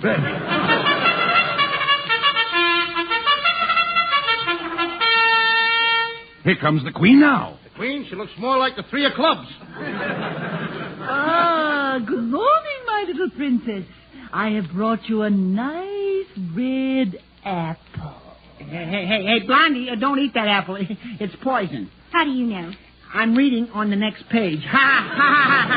Costello, don't let the princess eat the apple. You must save her. Here, Snow White, give me that apple. I'll make the ugly Queen eat it herself. Open your mouth, Queen. Oh, you silly baboon. This is me over here. You're feeding the apple to my horse. The teeth fooled me. Oh, my brave prince. You have saved me from the poison apple. How can I ever repay you? Come into my arms and let me smother you with kisses. Hey, wait a minute. There's too much kissing going on here. Hey, Blondie. Hey. I don't like... I'm sunk, brother. Hey, Blondie, I don't like this play. Come on. I do. Yeah, I'll go on home, Dad, but I'll see you next Monday night. Hey. Woo! Hey, come on, let's go home, Blondie. I'm getting hungry. Oh, what a spot for the poison apple. Here, Deadwood. Open your mouth and I'll toss you the apple. Yeah, oh, boy. Brother, he was really hungry. Only 3 seeds hit the ground. Costello, will you stick to the play? Pardon me, everybody. Pardon me, I'm the NBC usher in this studio. Hold the door open, Costello. Stand back, everybody. They move very fast. Costello, what was that? What do you think it was? The audience! Oh, get out of here.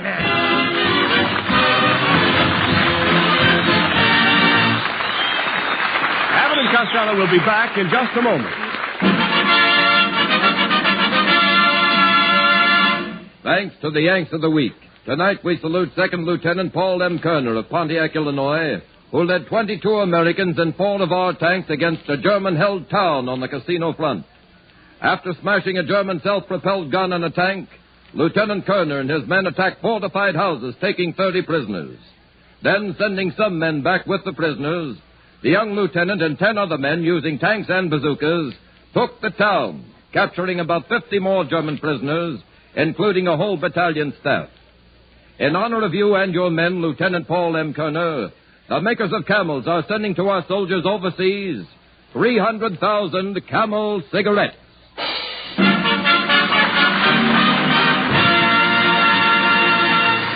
Each of the 4 Camel radio shows honors a Yank of the Week, sends 300,000 Camel cigarettes overseas, a total of more than 1 million Camels sent free each week. In this country, the traveling Camel caravans have thanked audiences of more than 3.5 million Yanks with free shows and free Camels. Camel broadcasts go out to the United States 4 times a week, a shortwave to our men overseas and to South America. Listen tomorrow to Gary Moore and Jimmy Durante. Saturday to Bob Hawke in Thanks to the Yanks. Monday to Blondie. And next Thursday to Abbott and Costello with their guests Alan Hale and Sally Eilers.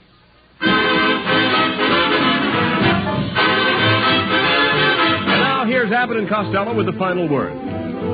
Thanks, Ken. Well, Blondie and Dagwood, thanks very much for being with us tonight. Hey, Dagwood, I listen to your program every Monday night, and I'd like to know how you get through those doors without crashing. Oh, there's nothing to it, Mr. Costello. Dagwood, take his hand and show him. Okay, here we go. Hold the door open, Blondie. Okay. We're moving fast. Gee, they made it. I don't see them. Dagwood, Costello, where are you? We're down here! Who left the cover off this manhole? Good night, folks. Tune in next week for another great Abbott and Costello show with a special guest, Mr. Alan Hale and Miss Sally Eilers. And remember, get Camels for more flavor. If you're looking for a cigarette that won't go flat no matter how many you smoke, get Camels for more flavor. This is Ken Niles wishing you a very pleasant good night from Hollywood.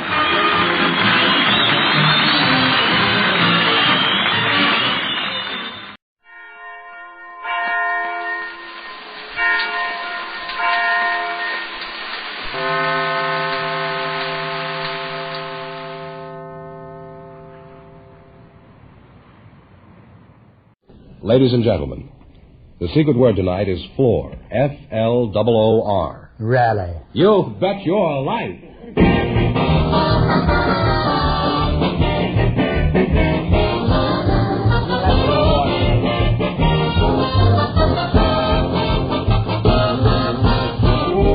more than 3,000 DeSoto Plymouth dealers of America present Groucho Marx in You Bet Your Life, the comedy quiz series produced and transcribed from Hollywood. And here he is, the one, the only... Oh, come now. Oh, that's me.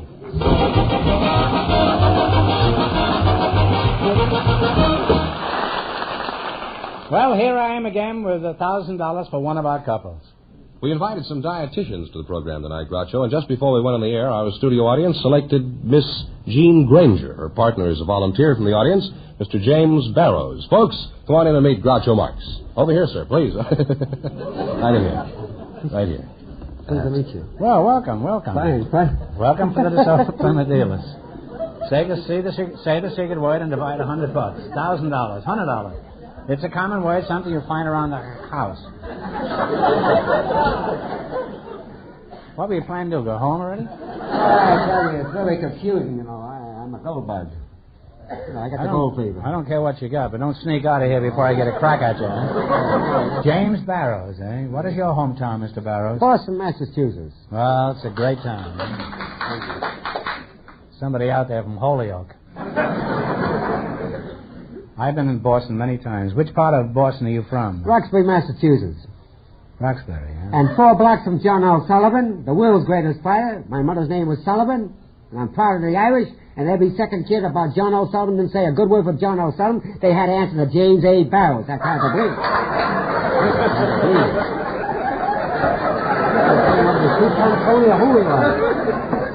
Mr. Barrows, of course you realize that John L. Sullivan's been dead about 40 years. Huh? Yes, sir. But I still... Are you aware of that? Yes, but I still got the Sullivan in me. I see, huh? Well, get it out before we get through here.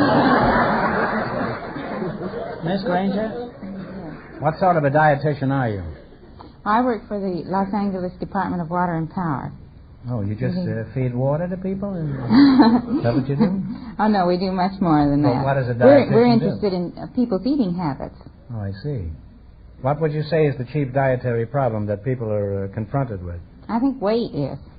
Mm-hmm. What do you recommend for people who are overweight? Well, of course, I recommend a good diet. And I certainly would like to warn people to keep away from fad diets. Fat diets? Fad diets. There's so many fad diets. I don't hear very well. My glasses are not what they used to be. Well, what do you regard as a fad diet? Oh, there are lots of them. They're very popular, in fact. Let's see, there's lamb chops and pineapple, or there's an orange diet, or a banana diet, or a peanut diet. There are all kinds of diets. Peanuts? Yeah. You mean you can lose weight just by eating peanuts? Well, some people think they can. I don't believe it. Did you ever look at an elephant? Now, Mr. Barrows, what sort of work do you do? I'm a gold sniper. Is that anything like cigar? What's a gold sniper? Well, a gold sniper is when you get the gold bug. You get the gold fever, see? Starts out for the gold fields and gets a couple of big nuggets, you know. And this is the year 1952, but I still think I'm a 49er. It's hard to believe. You mean 1949 or 1849? 1849, because of what anybody says, I still believe that myself, because when I go out to look for these gold nuggets, I find them pretty big, and I really believe that's all I see is gold, gold, gold. Now, that's hard to believe, and the more I look at them, the bigger they get. And I tell everybody, don't get the gold fever. I give them advice, if they don't take it, what can I do about it? That's hard to believe. Well, it's certainly hard to believe, all right. And there's really not much you can do about it. No, but I give them advice not to get the gold fever. Some will take it serious. They want to take off. Professors and congressmen and judges, and I talk to all kinds of people, and they want to take off. I say, no, take it easy. Not that big, and no. Calm them down, but they go and look for it. They can't blame me for the gold rush. I nearly started 5 gold rushes in California. And I don't want to start no more. It's hard to believe. Where do you meet these congressmen? Oh, sometime I'm hitchhiking with my gold pan across the Mojave Desert or something. And you see, I got money in my pocket. I start with the gold fields, but before I know it, I see Harold's Club, Reno. Boom, I come up there, and, well, I make it pretty good, and sometimes I come back, and then I start for Las Vegas, and I bump into Mojave Junction, get there, Scotty's place, like the Coyote Road, 36, the Sutter River, the Yuba River, the Snake River, Idaho, Calvert, Colorado County. Nuggets, 75 pounds. Steak, Well, come on, I'll go with you. Wait a minute. Don't get us started. Wait a minute. I got an advantage you got. Wait a minute. I can't stand it any longer. It's hard to believe, I know. Sitting here eking out these few bucks here when I could be hitchhiking with a pan of gold. I'm only human, too, you know. Don't get the gold fever. Believe me. I've got it. I haven't got the intelligence, but the most intelligent people in the world, when I talk about the big nuggets, gee, have you really got them? I says, well, I got a suitcase full of rocks I carried along when... And you had the suitcase with you, huh? Yeah, full of rocks, 75-pound gold nuggets. You got rocks in your suitcase. Maybe that explains everything. Every place he comes in, on the Feather River, the Yuba River, Death Valley, Junction, Coyote Well, Furnace Creek, or Goldfield, Nevada, or Tonopah, Nevada, wherever it happened to be. Well, Jim, this has been very innovating, the whole thing, and I must say it's been an interesting experience talking to you. And I still got the gold fever. Don't think I ain't. Let's go. Here we go again. You want to see me get on the highways and the byways with that gold fever? I hope so, Jim, and I hope you're very successful and have a big strike someday, huh? I hope you win lots of money tonight, because in just 1 minute you're going to play You Bet Your Life for a chance at the $1,000 question. But first, I want you to pay attention to this. Friends, when you drive, it's important that you have a clear view of the road ahead. This is especially true in wet, rainy, or stormy weather. That's why DeSoto is equipped with electric windshield wipers for your safety. You see, ordinary windshield wipers slow down or stop whenever extra acceleration is used. But electric windshield wipers maintain a constant, steady speed, regardless of engine load. This means that even in a situation that requires extra acceleration, your powerful DeSoto electric windshield wipers will maintain their same steady, reliable clearing action, never slow down or stop. In a DeSoto, you can pass a car on a straightaway or climb the steepest hill, assured that your electric windshield wipers will keep working to give you a clear view of the road ahead. DeSoto electric windshield wipers are just one of the many safety features you get when you buy DeSoto. Features like DeSoto safety rim wheels that materially reduce the danger of loss of control after a blowout, big DeSoto 12-inch brakes, and wonderful DeSoto full power steering that gives you safer, surer road control. Stop in at your DeSoto Plymouth dealers tomorrow and see the car designed for your safety, DeSoto. And remember, all dealers who sell DeSoto also sell Plymouth, the low-priced car most like high-priced cars.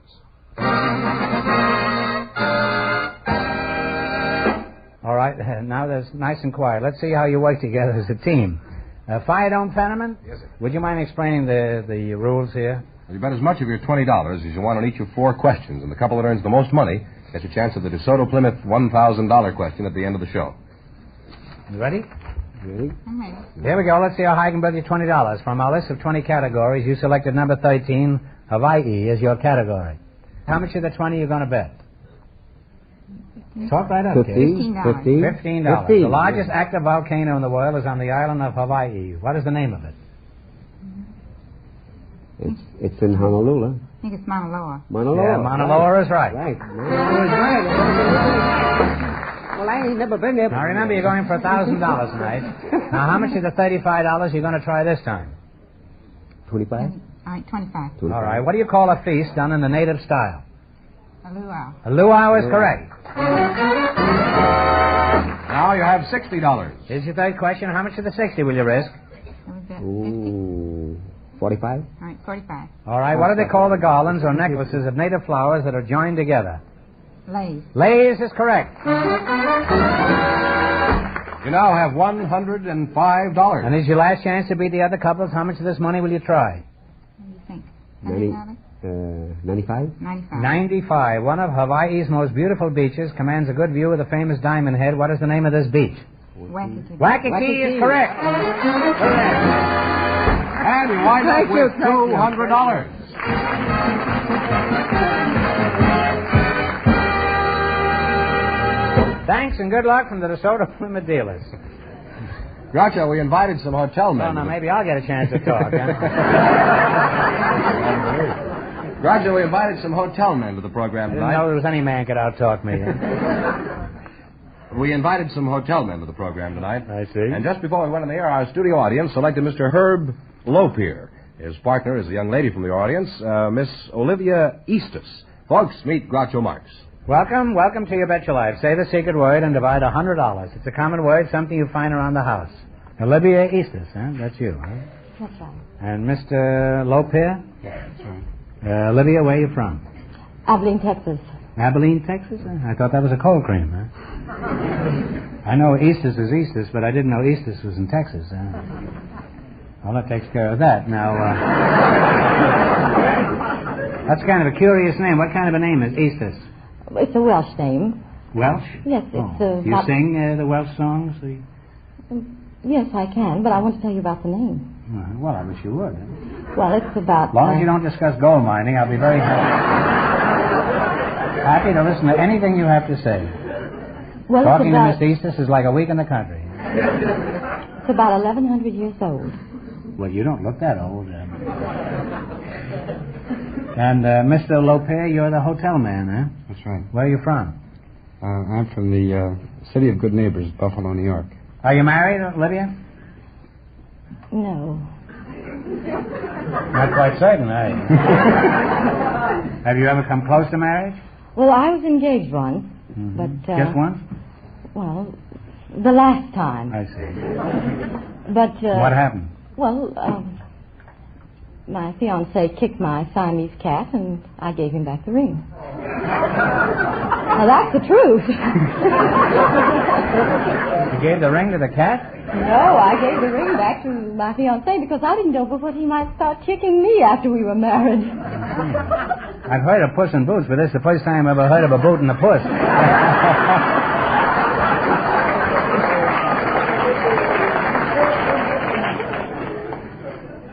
Now, let's talk about your hotel. Which one are you with? I'm with the Statler. Oh, that's a fine hotel. I've stayed there many times. How come I've never seen you there? Well, what city were you in? We're in 8 cities, and... Well, this one was in Cheyenne, Wyoming. Is that the one you're with? Well, we don't have any hotel in Cheyenne. I don't know who to believe, you or my crooked bath doll. You say you have no hotel in Cheyenne? No. Well, which one do you work for? Well, I work for the new Statler in Los Angeles. Oh, I stayed there last March. I must say your service was terrible and the rooms were drafty. Never felt such a breeze. Now, are you responsible for that? Well, hardly. The hotel wasn't built then. Wasn't completed. Wasn't finished, did it? No. Well, any hotel that'll take me in is finished. Well, tell us something about this hotel. I've been reading about it in the papers. How does it differ from any other hotel? Well, the hotel is 13 stories high. It's 5 wings. In the hotel, there are 1,275 rooms, and they're all outside. Well, when I want to sleep in the park, I don't have to register at your hotel. And, I'm not sure I don't like the old-fashioned hotels better. That one in Cheyenne, Wyoming. Gold nuggets all over the lobby. Trouble is you had to stoop down to pick them up. What else is different about it? Well, the keyhole is in the now door. You're talking, huh? What about the keyhole? It's above the doorknob. What's that? It's above the doorknob. The keyhole is above the doorknob? Oh, yes, absolutely. It's a convenience. You regard that as an advantage to have the keyhole above? Oh, absolutely. I used to bump my head on the doorknob, but this time I'll knock my teeth out.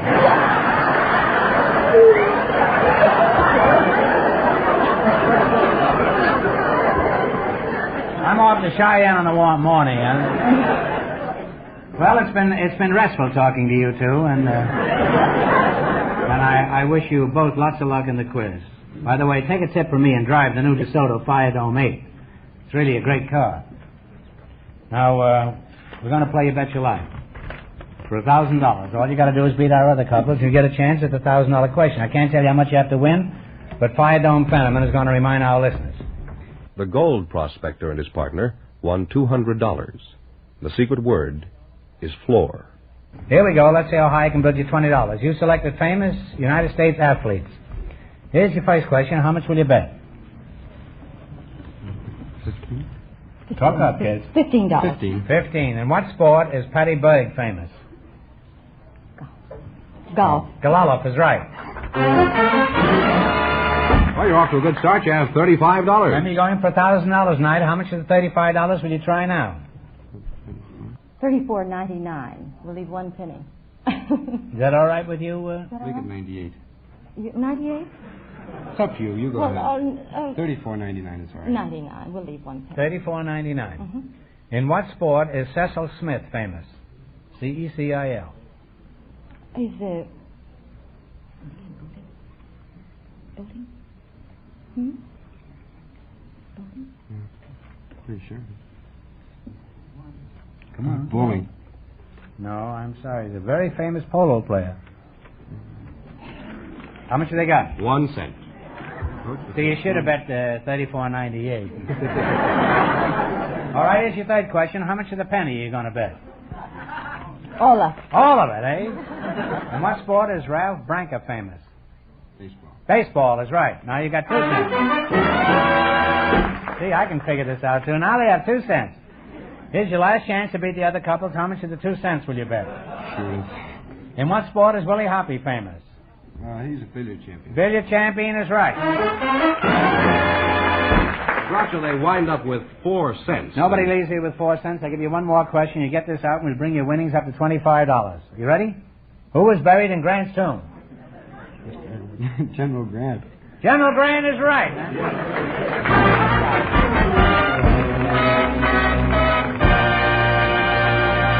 Thanks and good luck from the DeSoto Plymouth Dealers.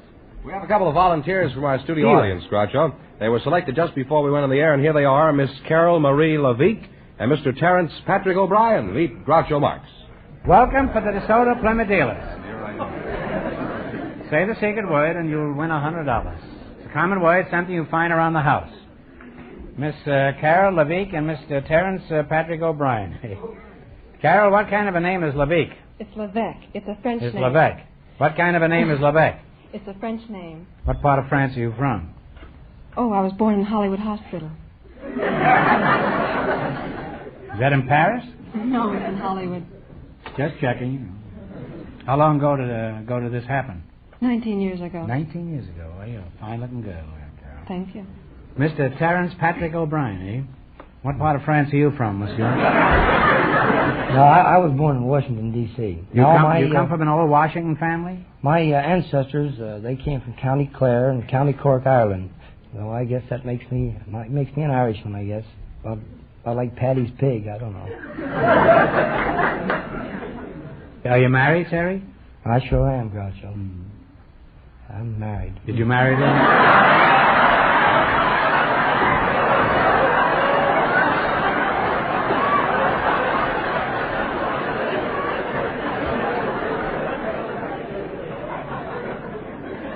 Did you marry a little Irish Colleen? No, I'm sorry you asked me that. I was supposed to marry an Irish girl, but I wound up marrying a Scotch girl. I don't know how that happened. I changed the name, though. I call her Dugan now. Everybody calls her Dugan. Even her father calls her Dugan. So, but she's still Scotch, huh? Well, yes, she sure is. Well, everybody gets tough breaks. There's nothing you can do about it. How did you meet this fabulous Mrs. O'Brien? Well, I was a short order cook in the restaurant there, and she used to come in and eat. Where was this? In Washington, D.C. Oh. And she'd come in and eat, and generally she'd wind up eating about $8 worth of chow, and I'd charge her a nickel, and so she liked me. How long did you work at this place? A couple of weeks. Well, that's easy to understand. How soon after you pauperized this proprietor did you ask her to marry you?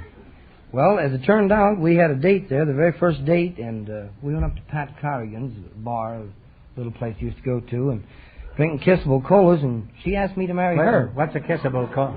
What's a kissable cola? Well, I don't know, but you wind up getting married if you drink too many.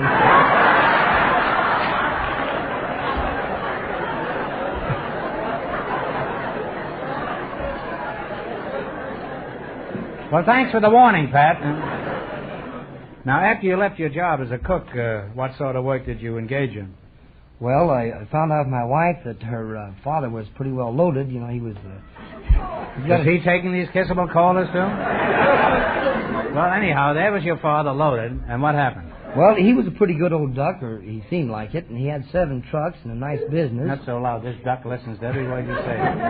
And so I told him that perhaps he'd like to give his son-in-law, a job as a general manager or something like that. But he said his business was in too good shape to let me have any... He made me a truck driver, yeah. I was a truck. He made you a truck driver? I was a truck driver. And what'd you do with this truck driver? Well, I did pretty well there for a while. Oh, no, you were the truck driver, huh? Oh, yes. Oh, I thought you said he made you a truck driver. I wondered. I worked for him for several weeks, and then I asked him about this general manager's job, and it wasn't coming, so I quit. No point in staying too long. I think it's silly to stay in any job where you're not general manager. Well, what happened after that? Well, I found out from my wife that her grandfather was pretty well loaded, too.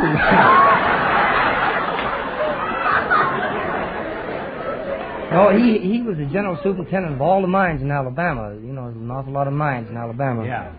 And I said that maybe he could use a general manager or vice president or something. He told me... Why don't you throw your hat in the ring for president? Well, what happened then? What kind of work did he want you to do? Well, I went to work there. I was shooting off the dynamite in the mine. And the job, I didn't like the job too much. Why? Were you connected with the dynamite? No, I set off the explosive charges, and I didn't like it. It didn't look too good. And with that kind of a job, you can get to the top in a hurry. I quit that. Well, what finally happened? Well, I quit, and I told my wife. My wife plays the piano, she's very good. In the mine? No. And I told her that perhaps we could go to New Orleans or someplace, and we could play the piano together as a team, It looked like a pretty good deal. So we went down to New Orleans with that in mind. And? Well, what happened down there in the bayou? Well, we didn't do too good down there. Sad. She was doing all right. I was having a little trouble myself. I wasn't doing so good. Why was that? Well, I didn't know how to play the piano. But, no, really. No. You mean you had a job as a piano player and you couldn't play the piano? Well, we never got the first I told you to job. run for president, didn't I? No, I intended to do the right thing. I was going to learn how to play, and... Oh, sure, you could have picked it up overnight. It's never true.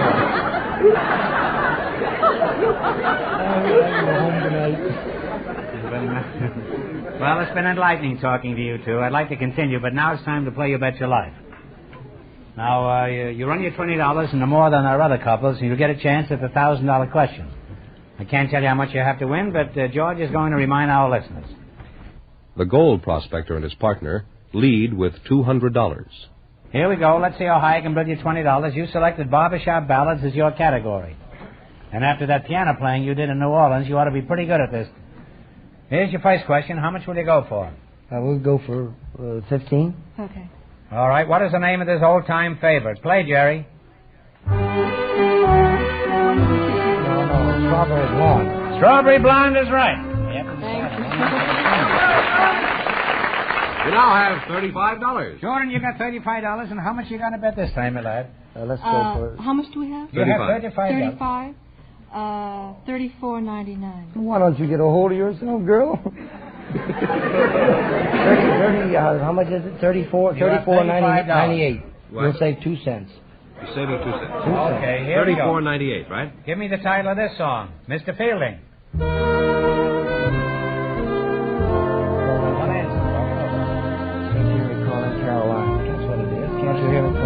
Can't you hear me calling Carolina? You've now climbed to $69.98. Here's your third question. How much are you going to bet? $69.97. Is that all right with you? Is that okay? Okay.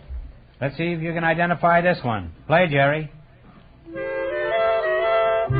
Moonlight Bay. Moonlight Bay is right. You've now climbed to $139.95. It's a good thing this fellow didn't take piano lessons. We'll go for all of it. All of it. All of it, all right. It's your last chance to beat the other couples. You're going to go for all of it. What is the name of this song? Meet me tonight in Dreamland. Meet me tonight in Dreamland is right. Put it there. I'll give you a big kiss. Okay. What about me? Woo! And before you go away, you wound up with $279.90. Pretty good. Thank you. Which means? Oh, yes, the results. Salmon, on the ball there, huh? And Not daydreaming. Hey, kids, that means that you, too, get a chance at the DeSoto Plymouth $1,000 question in just 1 minute. Yes.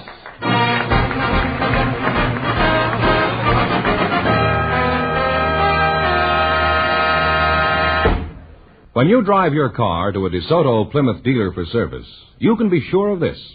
You'll get friendly service, courteous service, and you'll get the kind of service that will mean many extra miles of top performance from your car at a price that's fair. You see, the mechanics at your DeSoto Plymouth dealers are skilled men, master technicians, with years of on-the-job experience. What's more, these DeSoto Plymouth dealer mechanics get regular, periodic training in the latest factory methods, so they're always up on the latest and best methods of servicing your car. They have the most modern tools and equipment to work with, helping them to do a better job faster, which means a real saving to you. And if your car should ever need them, your DeSoto Plymouth dealer has ready access to the correct factory-designed and approved parts. So, for friendly, courteous, efficient service for your car, it will pay you to drive in at the famous sign of better service, the friendly sign of a DeSoto Plymouth dealer. Oh, there comes Mr. O'Brien and his partner, the winning couple, Groucho, all set for the DeSoto Plymouth $1,000 question. Right back. Well, here you are, my lad and lassie. Here we go for $1,000. I'll give you 15 seconds to decide on a single answer between you. Think carefully, and please no help in the audience. Here it is. One of Great Britain's most important institutions is known as the Old Lady of Threadneedle Street. It was founded in 1694. For $1,000, what is the Old Lady of Threadneedle Street?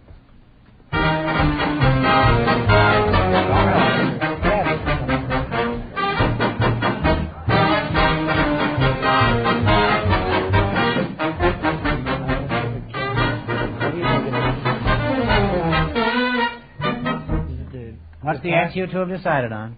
Cabinet or Prime Minister or something? No, I'm sorry. It's the Bank of England. Oh. Correct answer, the Bank of England. So that means the big question next week will be worth $1,500. Well, you lost the big money, but how much did they win the quiz, George? Well, they won $279.90. Well, congratulations, and thanks to both of you and to all of our contestants on the show tonight. Thank you, Mr.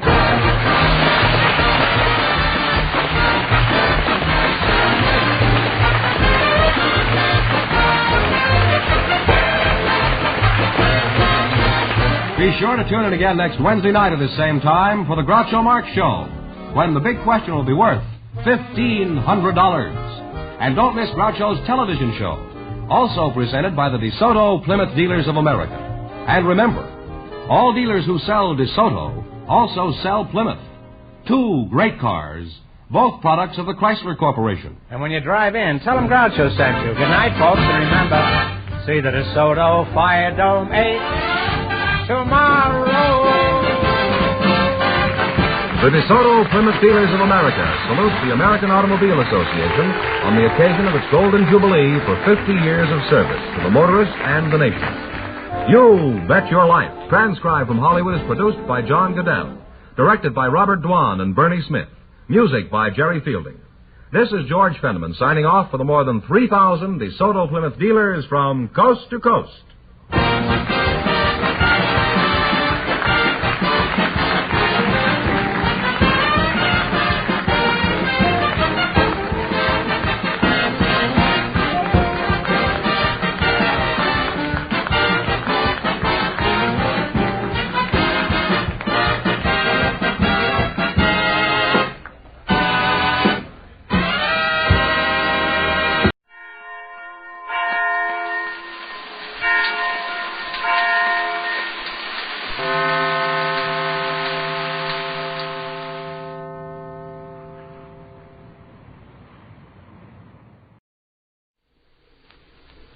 Well, sir, the noonday meal has been over only a few minutes as we enter the small house halfway up in the next block now.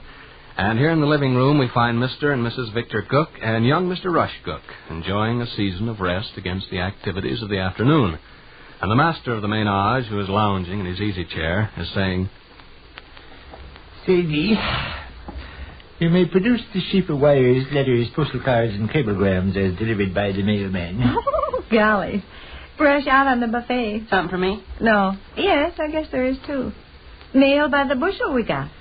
Hundreds of beautiful women, heavily veiled and greatly agitated, no doubt, dropped me a line to assure me of their love. Yeah. Beautiful women seem to adore me. I guess they find my good looks irresistible. Funny thing, but all my life I've been a Klebergers dropped you a line assuring you of their love. Indeed. Also, they'd adore to have you pay them their $2 as soon as convenient. Kleberger, you're a coy, coquettish rascal. I understand your roguish motive in done it. Sunday school teacher wrote me a letter by mistake. By mistake? We missed you last Sunday. You were there last Sunday? Sure I was. Darn funny she missed me. I was conspicuous as a horse. I slapped a nickel in the collection plate and also fell off my chair with a crash I bet they heard in Peoria. Made myself conspicuous as a horse. And she sends me a note she missed me last Sunday. Perhaps her note is an ironic gesture. No, my theory is she's being sarcastic. I think she resented me making myself conspicuous as a horse. You take the average Sunday school teacher, she gets tough as What's all that to do? Mail? For me. I received 5 letters, all from the same gentleman. One jokes. One doesn't joke. A nice gentleman wrote me 5 lovely letters. Who is this ardent fella? I will hush with him. I won't tell, then. Here, take your dun from Kleberger's. Give it to Bear Stave. Bear Stave, convey my dun from Kleberger's out to the trash bucket. Okay. Drop in and pay him their $2. No. You got a postal card besides all your letters, Mom. Yeah, from the Lazy Hours Pool Hall. A free dish of coleslaw with every game of billiards I play next Thursday night. What ails them down there? Somebody put your name on their mailing list. Well, can't whoever does the addressing see the missus? Mrs. V.R. Cook. They don't allow ladies in there eating free coleslaw and playing pool. Wasting their good postage stamps. Yeah. I demand to know who wrote you 5 letters, Sadie. A very lovely, important gentleman. Do you love him more than you do me? Yeah. Go fetch me my valise hog fence. I will leave hope. Okay. A very lovely, big, important gentleman from Toledo, Ohio. President of a company. Oh, but I know. You bet you know what? Christmas cards. I guess correct? Yeah. As soon as you mentioned Toledo, Ohio, something in my brain clicked. You want to hear what he says, Vic? Give me a kiss and make me feel fine. This is Christmas, 1939. Yeah, he does say that in one place. The monster. Listen. Dearest Mrs. Cook. Dearest, huh? Yeah. I will rend him asunder. Dearest Mrs. Cook, a wonderful neighbor of yours and a trusted representative of ours has described to me what a marvelous person you are. My informant was so lavish in his praises that I feel almost that I know you personally and have been benefited by the radiance of your charm. Hi-ho-da-ho. Wasn't it the poet Whittier who said... Cell phone's ringing. Probably Bluetooth Johnson. Answer it then. You appreciate what this letter is, don't you? I pay for your Christmas card business. Sure. Hello? Yes? Yes, I believe she is. Mom. Ruthie? I don't think so. Lady? Yeah, the voice is familiar, but I couldn't... Hello? Oh, yes, Miss Harris. I was just going to say, Miss Harris. It's fine, thanks. Why, I'm afraid I'm not this afternoon, Miss Harris. No. No, matter of fact, I told Miss Stembottom I'd meet her downtown. Yes, I'm sorry as can be. Any other time I'll... Sure. You bet, Miss Harris. Any time at all. All right, Miss Harris. Goodbye. The follow-up. Huh? The follow-up. She wants to come call on me this afternoon. I'm afraid my sluggish mind don't Miss grasp. Harris is the wonderful neighbor and trusted representative it talks about in this letter. Oh. See, Stu? The Toledo, Ohio people tipped her off I'd received this mushy, extravagant letter today, and she's supposed to trot over and sell me Christmas cards while I'm still... In a pleasant glow. What? Miss Harris is supposed to trot over and sell you Christmas cards while you're still in a pleasant glow. Yeah, exactly. Life weaves strange patterns. I'll say. You want to hear some more axle grease and peach butter? Shoot. Wasn't it the poet Whittier who said, We earthlings revel in the sunlight, and our dancing feet tread a measure on the green grass, as with full... oh, this part's too silly. Gonna skip down a ways. Dear old friend, I am happy to... Dear old friend now? Yeah. Dear old friend, I am happy Excuse me, kiddo. Are all 5 of your letters the same? Identical. Was that a new sales stunt, you suppose? To send 5 identical letters to the same person? I thought it was just a mistake, because they're addressed different. Huh? Read what it says on the envelopes, Rush. Okay. This one's addressed to Mrs. Victor Gook. Oh, read the others. Mrs. V.R. Gook. Mrs. Victor R. Gook. Miss Victor Gook. And Mrs. V.R. Cook. See? None the same. Well, I imagine the Christmas card agents were told to send in the names of their prospects so the president could write them those letters. Well, you suppose Ma Harris sent yours in 5 times? Well, either that or it's like you say. The Christmas card people figure they'll get better results sending everybody 5 letters. Dear old friend, I am happy to invite you to participate in our holiday happiness. Wasn't it the poet Burns who said, Good man, my laddie, will dinna gay his saints? What's this, Latin junk? Scratch junk. Good man, my laddie, will dinna gay his ain siller to... Oh, we'll leash on that. I'll skip down. Very soon now, the fleecy snow will fall, and the invigorating December blast will bring the roses to our cheeks and nip our pink toes as we sing. The telephone is ringing. That's Sally Bluetooth. Answer. Hello? Yes? Why, yes, I think she is. Just hold the wire a second. Say, who is this? Grandpa Snyder? Oh, my. Uh-huh. Well, look, I think she plans to be away this afternoon, Grandpa. Yeah, I heard her saying she was going downtown with another lady. Yeah. Okay, Grandpa. Goodbye. You want to come past this afternoon and sell me Christmas cards? Yeah. It's a wonder I don't develop bats in my belfry. Yeah. Oh, where was I here?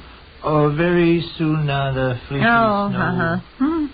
We'll bring the roses to our cheeks and nip our pink toes as we sing a merry song and celebrate the glorious winter season. Wasn't it the poet Tennyson who said, My little face is like a flower on which the petals... Darn the poet Tennyson. I'll skip down more. Personally, dearest friend, I consider myself but a humble, meek citizen of Toledo, Ohio, but I do happen to be president and co-owner of one of the finest concerns in our beloved United States. Wasn't it the poet Longfellow who said, We are living now we got the poet Longfellow. Mom, I think I figured out something. What's that? I think I figured out why you received 5 identical letters. Why? Several Christmas card agents sent your name in. Miss Harris was one, and Grandpa Snyder was another. Probably. Why, sure. Grandpa represents that Toledo outfit. So does Miss Scott, don't she? Yes, and Miss Wheeler, too. And Mr. Erickson. Of course. Well, there's your 5. Harris, Scott, Snyder, Erickson, and Wheeler. Of course. I sent your name into the company telling them you were a hot prospect and nobody checked up on duplication. Of course. Well, now you can expect that whole gang to call on you today and tomorrow, following up the president's letter. Oh, my. Oh, gosh. Read some more, kiddo. Dearest friend of mine, I am enchanted to be writing to you on such an intimate plane. Believe me, it warms my heart. Wasn't it the poet Coleridge who said, Love is a diamond-studded necklace on the throat of humanity? Which concludes another brief interlude at the small house halfway up in the next block.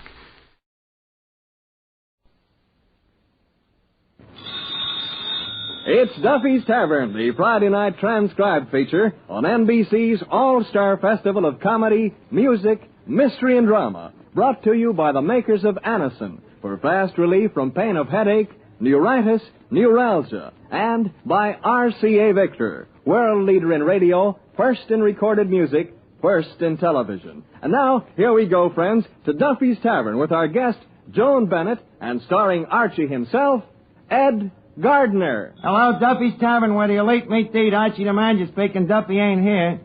Hello, Duffy. Big crowd here tonight. A whole bunch of familiar faces I ain't seen for months. I don't know. Must have been a jailbreak. Huh? Yeah, you should see the list of reservations. Second Story Jackson, Machine Gun Van Smythe, Slop Bucket Sal, Nellie the Safecracker, Joan Bennett. Huh? Joan Bennett, Duffy, you know her. Well, remember when you married Mrs. Duffy 25 years ago and she stood there wearing a lovely bridal veil? Well, Joan looks like what you expected to find when you lifted the veil. Yeah, and a beautiful face, too. A figure? Well, you know, it's kind of nice and slatsy. One of them debutante figures, you know. It comes out in all the right places. Yeah, and very refined, you know, real déclassé. The kind of a dame that you don't whistle at. You can't, your tongue is hanging out.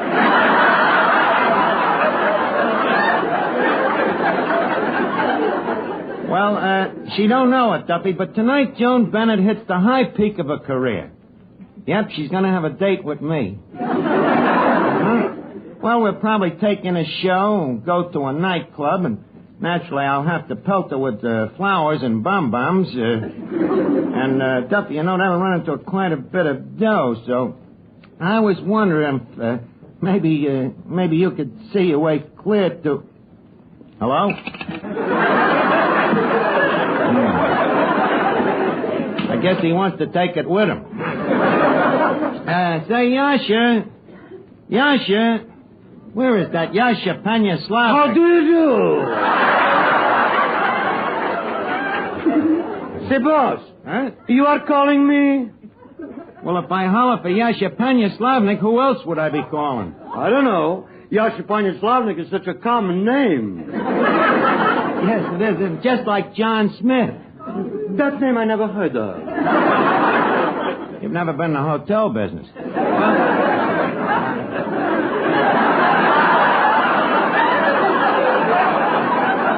However, what I wanted to tell you, Yasha, I just remembered. I owe you $5. That is correct. Yeah. Tell me, would you mind giving me an extension on that loan? An extension? Yeah, could you let me have another $5? Well, what do you say? How about it, Yasha? Call me Captain John Smith. By the way, for what purpose are you wanting this $5 that I am not lending you? Well, I'm planning to take Joan Bennett out tonight and paint the town red. Paint the town red? Yeah. These days on $5 you won't even tint it. Well, we'll see about that. Miss Duffy. Yeah? Look, I'm in a jam. I got a date with Joan Bennett tonight. Joan Bennett? Yeah. What makes you think she'd go out with you? Pray, why not? Well, a movie star like her can get dates with men that are handsome and glamorous. Continue. And intelligent. Yes. Cultured. You see, I can't miss. The only thing is I got to have $5. You're going to take out Joan Bennett with $5? Well, with a high-class tomato like that, you can't be cheap. Now, say, you got to go whole hog. Hello, Arch. Oh, hello, Finnegan. I trust you are well this evening, Clifton, old pal? Don't act so friendly. I heard the conversation. Oh. Well, have you got any dough? Not until I get my allowance. Your allowance? Yeah. The 50 cents a week my father gives me for taking a bath. You make your poor father give you 50 cents a week to take a bath? Why not? My mother gives him $1 a week to take one. Oh, really? Yeah. So he splits it with me, and I take it for him.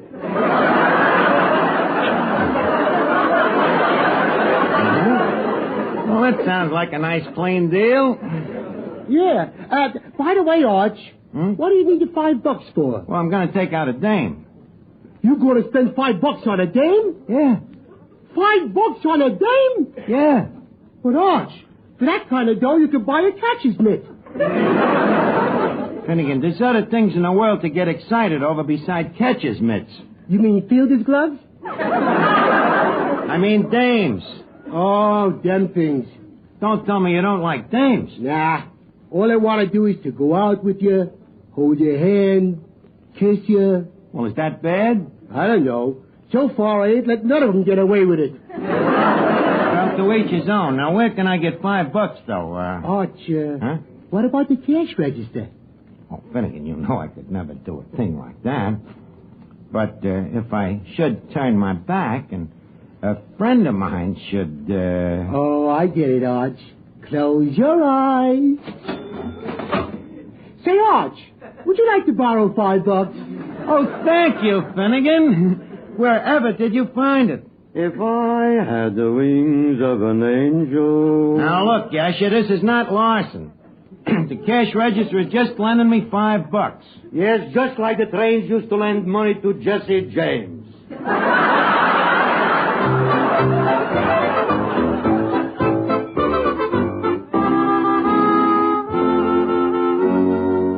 Miss Duffy, give me that phone, will you? Who are you calling? El Morocco. I'm going to preserve Joan Bennett. What? You didn't give me a chance to finish. Huh? I'm going to preserve Joan Bennett and me a table at El Morocco. Oh, it's great to be young, in love, with warm corpuscles in your veins. And a hot 5 in your pocket. Hello, El Morocco? I'd like to talk to Elmer. Oh. Then who is the manager? John Perona? Oh, he's an old friend of mine. Put him on. Hello, John. This is Archie of Duffy's Tavern. I'd like to reserve a table for... Archie. Tall with the pinstripe suit. Huh? No table. Well, look, I don't know whether it means anything, but a couple of friends of mine are associated with your organization. Well, there's a Mr. Ryan and a Mr. Johansson. No longer with you. Oh, you're using an electric dishwasher now.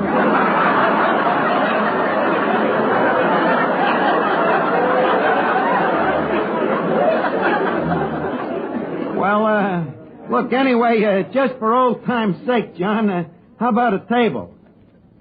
Call you again around the middle of October? Nothing sooner, say around September? Too bad. I'm coming down with Joan Bennett. A ringside table, huh? Well, thanks, John, old pal. Nice to talk to you again. You see, Miss Duffy, there's magic in me name. And now, if you don't mind, will you watch the place for a minute? I got to go down to Cavendish, the undertaker. Cavendish, the undertaker? What for? Well, in case Miss Bennett wants to go formal, I got to see that she has flowers. What a lucky girl. Yes, thank you. I can see her now in El Morocco with that wreath around her neck.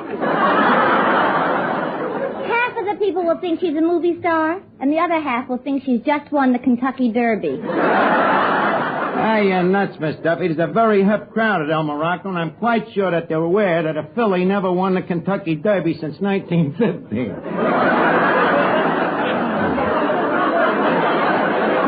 Excuse me.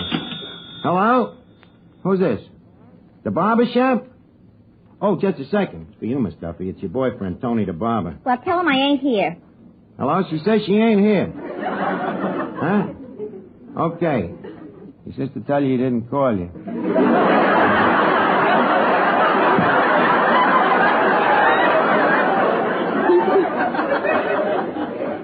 Oh, that cheap barber. Tell him to go soak his head. Hello, Tony. Go soak your head. Huh? Okay, I'll tell her. What'd he say? He says in the future you can shave yourself. Give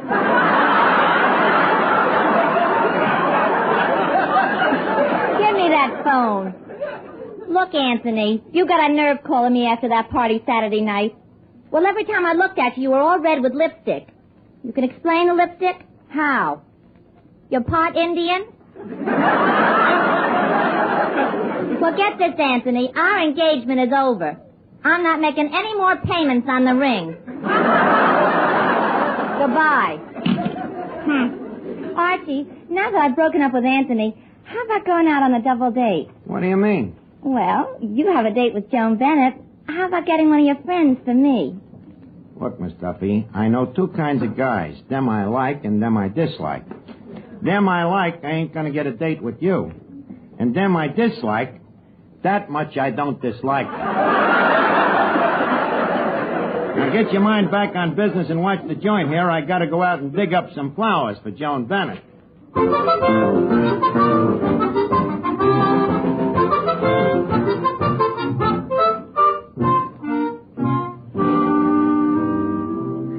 The next time you suffer from pains of headache, neuritis, or neuralgia, take Anacin. You'll bless the day you heard of this incredibly fast way to relieve these pains. Now, the reason Anacin is so wonderfully fast-acting and effective is this. Anacin is like a doctor's prescription. That is, Anacin contains not just one, but a combination of medically proven, active ingredients in easy-to-take tablet form.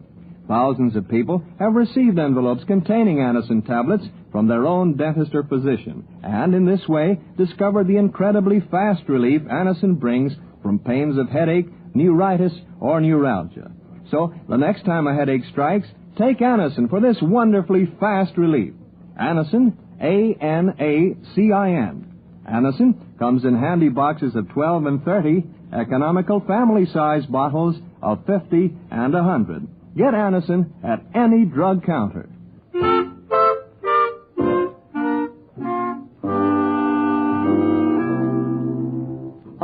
Miss Duffy, which dinner shall I serve Miss Joan Bennett? The 50-cent dinner or the $1 dinner? What's the difference? The food is the same. Most of course. But for the $1 dinner, you sit closer to the stomach pump. Now, don't be funny, Yasha. Just take good care of Miss Bennett. And don't forget, she and I are double dating tonight. Double dating? Yeah. Whom, may I ask, is taking you? Well, say, what are you doing tonight?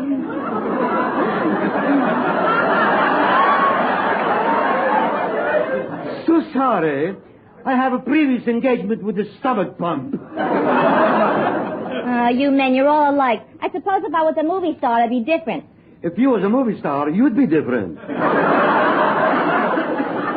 yeah? Well, I've seen pictures of them movie stars, and believe me, when they get up in the morning, they're just flesh and blood, too. You're so right, dearie. Say, who are you? I'm Joan Bennett. I'll take the flesh.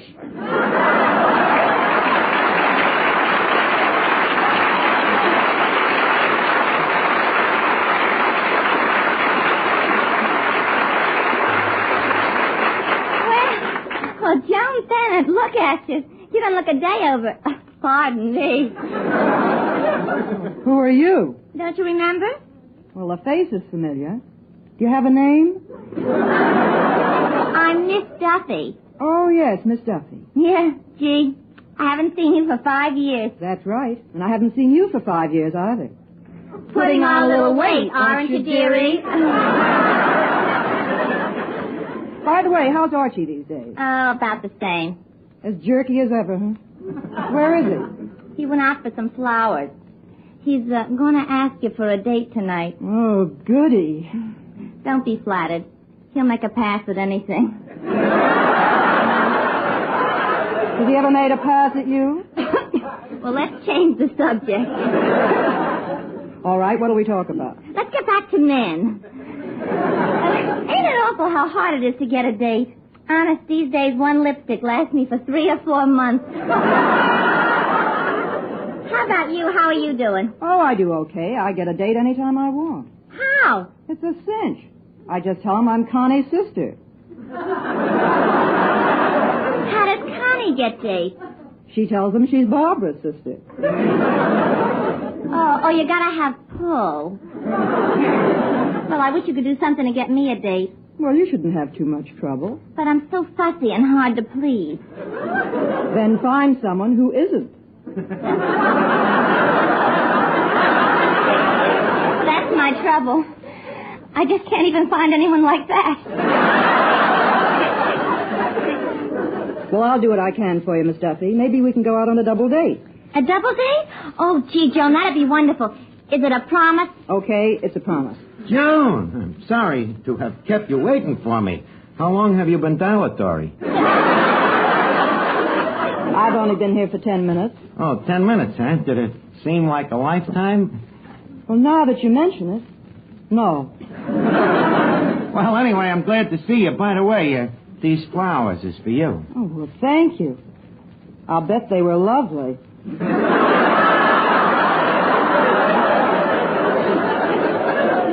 Well, they may seem to droop a little, but that, dear lady, is because they are bowing their petals in deference to thine own far greater beauty. A very pretty speech. Thank you. Incidentally, their stems don't stack up with yours neither. May I place them around your neck? Please, a wreath. Stop worrying. In Hawaii, it's quite the custom, you know. Oh, just a minute. What's this card? What card? It says, "Goodbye, Joe. Signed, the boys of Local 802. That just shows it was grown in a Union hothouse. Say, Arch! Yeah, Finnegan? Say, why do you say we go down to the ballpark and bat out some fungos? Look, I'm sorry. I'm busy, Finnegan. Oh. How about you, sister? I'd love to, but I forgot to bring my mask and chest protector.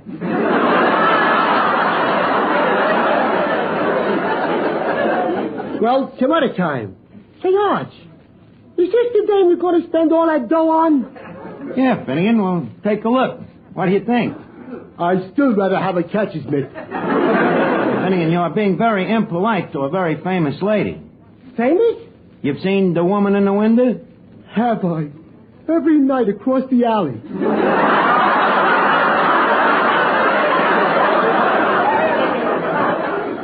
You sure look different with your street clothes on, sister. Finnegan, please. You'll have to pardon Finnegan, Joan. You see, when he was an infant, he was a bottle baby. But lots of babies are bottle babies. Inside the bottle? Finnegan, please. Your brains. Well, what about them? They went that away. Well, they won't get away this time. Hey, you, come back here. Oh, no. Look, Joan, leave us get back to business here. I don't know whether you know it or not, but it happens that I'm not married. You're not? Nope. I don't even have a girlfriend. You don't? Nope. I'm not doing nothing tonight, neither. You lead a pretty dull life, don't you? Well, look, what I'm trying to say is I'd like a date with you tonight. No fooling? Well, maybe a little. Well, what do you say? Well, I don't know, Archie. I'm kind of afraid to go out with you. Why? Well, you're so devastating. Suppose I fall madly in love with you. Listen, Joan, I think too much of you to let you get hurt. I'll tell you what, at first I'll only turn on half of me devastation. Well, what do you say? They're waiting for us at El Morocco. El Morocco? Isn't that expensive? You think you're going out with a bum? Look, honey, them flowers I gave you, not that I'm beefing, but they set me back a sweet $1. Now, and that ain't 10. Oh, say, Joan. Yes, Miss Duffy? I just got some of this new Lady Mandelbaum's face cream. And I can't for the life of me remember. Before you put it on, do you open your pores or close them? In my case, I just leave them slightly ajar. What kind of cream is that again? It's called Lady Mandelbaum's Hormone Cream. Do you use much of it? Oh, every night. First I put on the vanishing cream, and then I put almond cream on my lips, and then I cover it all over with cold cream. Does it help? Yeah, but she has to sleep with her head in the icebox to keep her face from curdling. Be quiet, Archie. Joan, don't forget our double you-know-what. I won't. Look, Joan, this place is very unconducive to romance. What do you say we shove over to El Morocco, huh? All right, Archie. I'll go out with you on one condition. Anything you say. What is it? I want you to get a date for a friend of mine. For a friend of yours? And how? Give me that phone. Hello, Frankie. Arch. How's it? Atta boy. Hey, how'd you like to go stepping with a dame tonight? Huh? Just a second. Joan, I forgot to ask you, what's your friend's name? Miss Duffy. Frank, I'll call you back.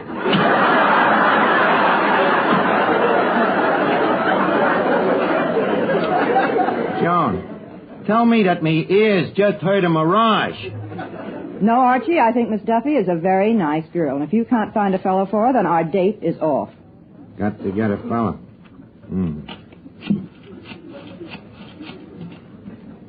Oh, Brooklyn Navy Yard? You got anyone there that's been away for a long, long time?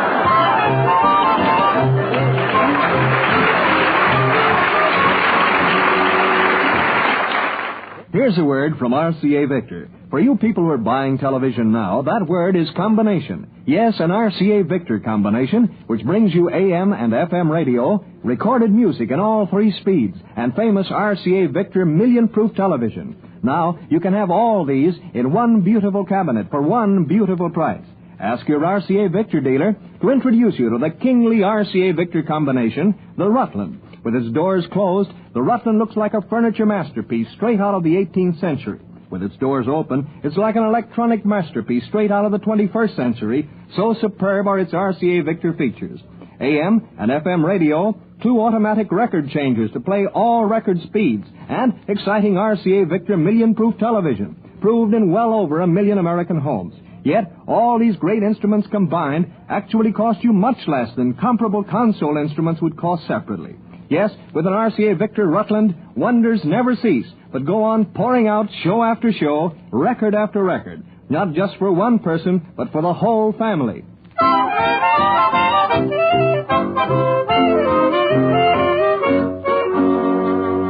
Now, where am I going to get a date for Miss Duffy? Oh, Finnegan. Yeah, Arch? Finnegan, would you like to do a favor for your old friend Archie? For you, Arch, I'd do anything. I'd climb the highest mountain. I'd swim the deepest river. I'd stick me head in the furnace. Good boy, Finnegan. I know I could count on you. To do what, Arch? To go out with Miss Duffy. Arch, couldn't I just stick me head in that furnace? Another one of me foul-weather friends. Hey, wait a minute. Oh, Yasha. At your service, boss. Yasha, how would you like to go dancing with Miss Duffy? Unfortunately, I am unable to dance with a broken leg. Your leg ain't broken. I'll break it.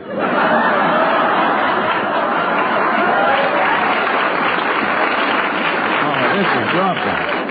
Look, Joan, can't we just go out alone? No, we made a bargain. We don't go out unless you get a date for Miss Duffy. But this is terrible. Who'd go out with her? This is a face worse than death. Wait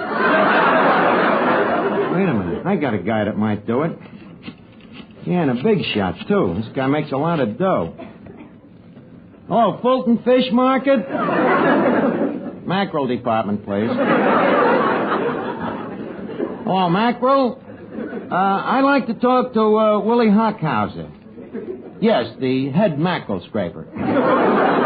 You like Willie, Joan. He's a great guy. Yes, he sounds like quite a catch. Yeah, it came up the hard way, you know.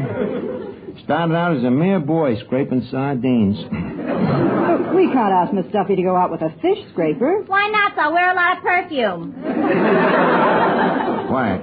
Hello, Willie? Arch. Say, Willie, how'd you like to go out on a double date tonight? Well, mine's Joan Bennett. Who's yours? Miss Duffy. Okay. What'd he say? He says he'll scrape mackerel, but he won't scrape the bottom of the barrel.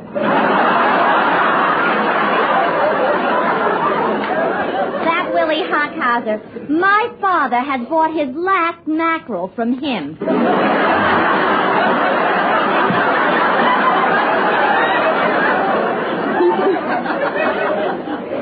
Look, Joan, can't we forget Miss Duffy and just let you and me be a gaysome twosome? No, Archie. Either get a date for Miss Duffy or you'll be a lonesome onesome. But, Joan, you don't know what you're asking. 3 matrimonial bureaus have classified this dame 2G. Too ghastly. I don't know who to get. Well, how about that florist friend of yours? Maybe he can dig up one of his friends.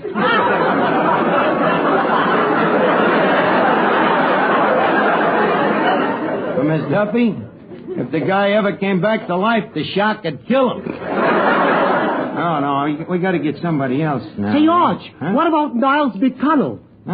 Hey, that's an idea. What's his number again? Wait a minute, Archie. That's not that dopey Niles McConnell that hangs around Hurley's saloon all day. Yeah, I can't think of his number. Niles McConnell, that bald-headed jerk with thick glasses? Yeah. With the cauliflower ears and the gold teeth? That's him. Circle 78300.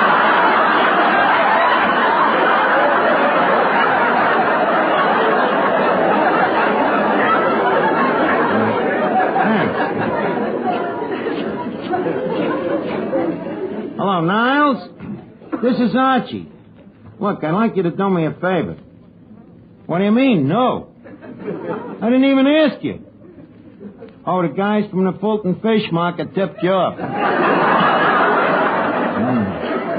Miss Duffy, I'm afraid we are now fighting the grapevine. Wait a minute, I'll get Miss Duffy a date. Let me have that phone.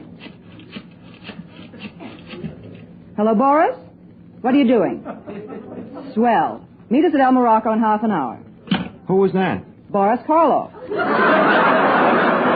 Wait a minute. Boris Karloff. That's a little too tough on Miss Duffy, ain't it? With all the actors, you know. Why Boris Karloff? Well, as Miss Duffy says, we girls should stick together, and I don't think her date should be any better looking than mine.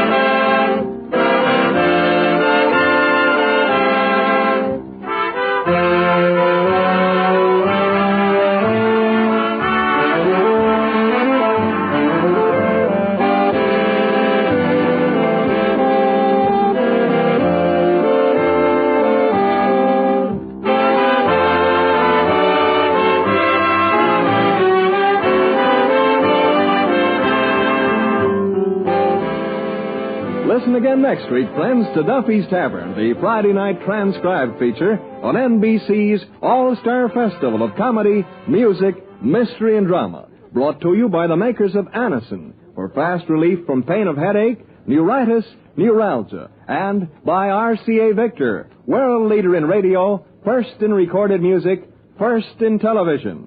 Listen tomorrow evening for The Man Called X, starring Herbert Marshall, the Saturday night feature of the All-Star Festival.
It's new. It's amazing. It's Prell. P-R-E-L-L, Prell Shampoo. Yes, Procter & Gamble's new Radiant Cream Shampoo in the handy tube.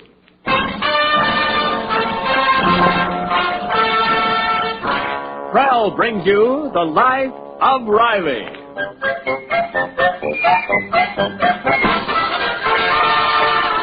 Prell shampoo that removes unsightly dandruff, leaves hair radiantly lovely, presents The Life of Riley, with William Bendix as Riley.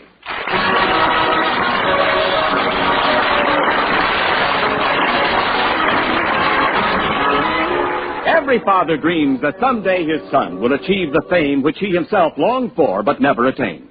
Thus, the scientist dreams his son will be another Einstein. The musician dreams of another Toscanini, the artist of another Rembrandt. And Riley the Riveter. What is his dream for Junior? Well, let's take a peek inside Riley's mind as he lies prone on the living room couch, indulging in his favorite daydream.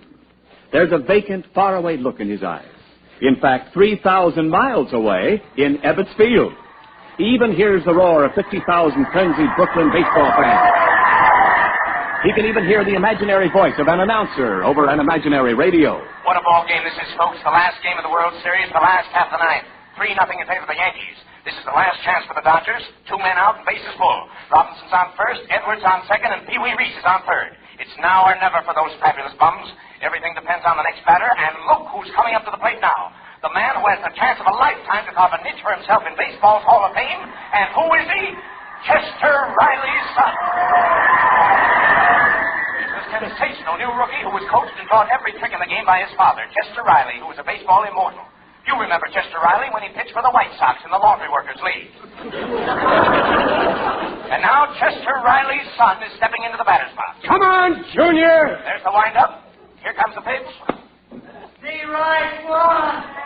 What's the matter, you blind, you robber? Oh, the crowd didn't like that decision. Someone just threw a pop bottle at the umpire. Here's the windup. Here comes the pitch. Chester Riley stepped into that one. A long, hard drive to center field. DiMaggio's going after it, but he can't get it. And Chester Riley's son is rounding first. He's rounding second. He's rounding third. Is Junior home yet? Not yet, Peggy's just rounded third. Slide, Junior! Slide! Well, what on earth are you talking about? Oh, it's you, Peg. Well, what's the matter with you? Nothing. I was just sort of thinking out loud. You know, daydreaming. Oh, is that all you can find to do? Well, you might take a little more interest in what's going on around here. Do you realize it's 8:30 and Junior isn't home yet? Don't worry about my boy. He's okay. Worry a little more about your daughter, Babs. She's your daughter, too. Yeah, but Babs is your responsibility and Junior is mine. Oh, I never heard of such nonsense. Well, it's a very well-known scientific theory. What theory? The theory of relativity. The father looks after the boy relatives and the mother looks after the girl relatives. And if you want my opinion, you're falling down on your part of the job. Instead of worrying about Junior, worry where Babs is. I know where Babs is. She's over at a girlfriend's house studying. A likely story. If you investigated, you'd find out the so-called house is a Ford convertible on Mulholland Drive. And the girlfriend has a crew haircut and a mustache. Well, what's this got to do with Junior? 20. Is Junior up on Mulholland Drive with boys? No. Because I'm training him right. I'm looking after his future. Hi, Mother. Hello, Daddy. So, here you are. Where were you? I went for a ride on Mulholland Drive. Don't lie. You were studying with a girlfriend. Well, yes, but afterwards we went for a drive in a car. Oh. Well, now that we've settled with Babs, maybe we can discuss your son. Now, Peg, please don't interfere. The kid's okay. I just want to know where he is. He is where I told him to be, in his room studying. Well, for heaven's sake, why didn't you say so? Are you sure he's studying, Daddy? Sure, I'm sure. I saw to it. Like I said to him, son, I said, I want you to get ahead. And in this world, you can't get nowhere without studying. And I'm the proof of that. That scared him. Well, if you say he's studying, I guess he is. Oh, you don't believe me? Well, I'll show you. Junior! You want me, Pop? Ah, there he is. What are you doing, Junior? Studying like you told me. You see what I tell you? Junior with a book in his hand. Miracles will never cease. Let me see that book, Junior. Yeah, show it to her, Junior. Well, here, Mom. Well, of all... How to Play Third Base by Pie Trainer. Fine studying. Where will this get him? Where will it get him? It'll get him to the Brooklyn Dodgers. You'll see. I'm going to make a bum out of my boy.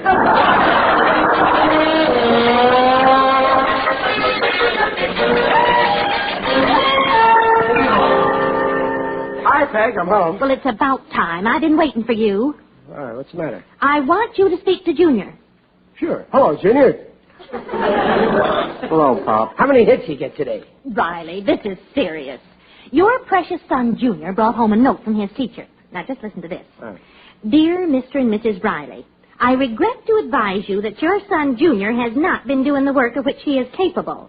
Of late, his work has been decidedly below average. Chip off the old block. That's just what my teacher used to say about me. Riley, this is serious. Ah, don't get excited, Peg. Junior's still the best third baseman that school ever had, and that's what counts with me. I see. Well, all right. Just listen to the rest of her note. Your son's chief interest seems to be baseball. Of course. But unless there is a marked improvement in his work, even though he is the star of the ball team, he will not be eligible to play. What? Not play? Junior, what have you been up to? Why don't you pay attention to your schoolwork? That's a fine boy you got here. Oh. Now he's my boy, huh? Well, I've been paying attention, only we had this algebra exam and I failed. I didn't have time to study for it. Oh, no? Well, I got a few questions to ask. First question, why didn't you have time to study? Because you made me read that book on how to play third base. Peg, you got any questions? I told you all this baseball would make him neglect his work. That's got nothing to do with it. Where's your brains, Junior? Can't you pass a simple exam? Well, it was tough. Well, the other kids passed. You're as smart as the next guy, ain't you? Yeah. Well, then copy off of him.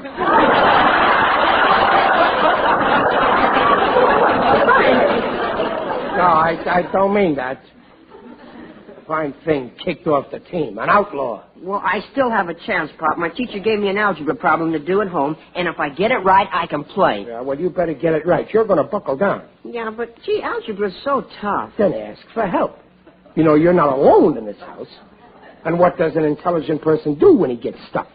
He goes to someone with a little more intelligence and asks for help. Mom, will you help me? Why, certainly, Junior. You know Just a minute. I didn't mean your mother. She ain't the only one in this house who's got learning, is she? Well, no, but Babs hasn't got time. I don't mean Babs, and I don't mean your mother. You got one guess left, and you better guess good. You, Pop?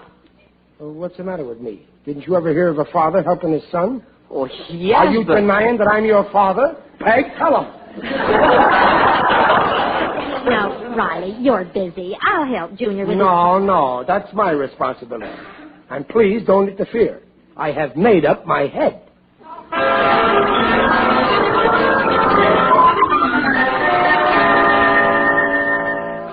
Well, let's start, Pop. I got a lot of problems tonight. Now, don't rush me, Junior. You got enough clean paper? Yeah, here. Now, the problem is... Wait a minute. We got to sharpen the pencil first. Boy, it's sharp enough, Pop. Okay, now wet the end. Okay, Pop. Now, let's see the problem. A farmer sells 2 bushels of apples at X dollars a bushel. The next day, the farmer sells 3 bushels of tomatoes for 1/3 the price of the apples.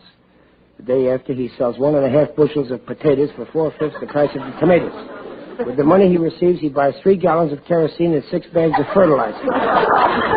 If kerosene sells at $1 a gallon and fertilizer at $4 a bag, what's the price of the apples?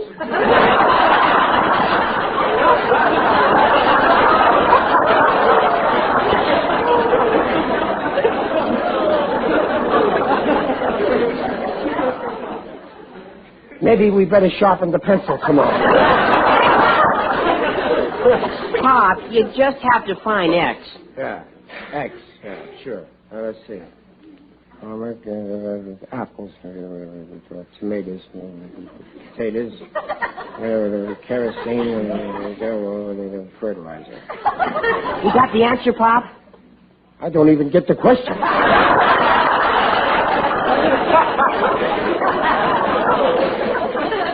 Well, look, Pop, let's do it this way. Let X Who's equal helping who? I'll get it. Best way to go about this is to imagine that I'm the farmer. Okay, now, I sell 2 bushels of apples at X dollars a bushel, then the next day I sell 3 bushels of tomatoes at 1/3 the price of the apples, and the day after I sell 1.5 bushels of potatoes for 4/5 the price of the tomatoes. Now, with the money I receive, I buy 3 gallons of kerosene and 6 bags of fertilizer, so if I was that farmer, I'd sell that farm and apply for release. How's the algebra coming? We're doing okay, just fine. Let's see. The farmer sells 2 bushels at X dollars a bushel. Riley, you have to find X. Now, start off this way, see? Let X equal the apples. Peg, I'm way ahead of you. I'm up to the fertilizer. Besides, I'm doing this. Riley, don't be so stubborn. Don't you want Junior to be on that baseball team? Don't worry, he'll play. Well, then you better let me help you with that problem. At the rate you're going, it'll take you all year. I'll do it myself if it takes me 50 years. Oh, great. The John J. Boskowitz Junior High School team with a 63-year-old third baseman. Peg, will you please leave us concentrate? All right. Have it your way. I'm going to the movies. Good night. Good night. Now, let's get back to that stupid farmer. First, we got to analyze the problem. Oh, Pop, the problem is to find X. I'm getting sick and tired of that X.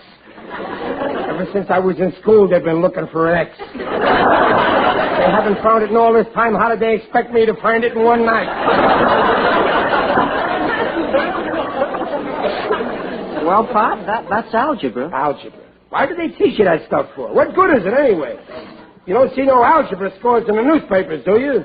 Well, maybe I'd better get Mom to help me. No, this is a father's job. Yeah, but Mom's good at algebra. I don't care.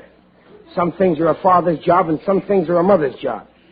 When the time came for you to be born and your mother went to the hospital, did I say, let me go in your place?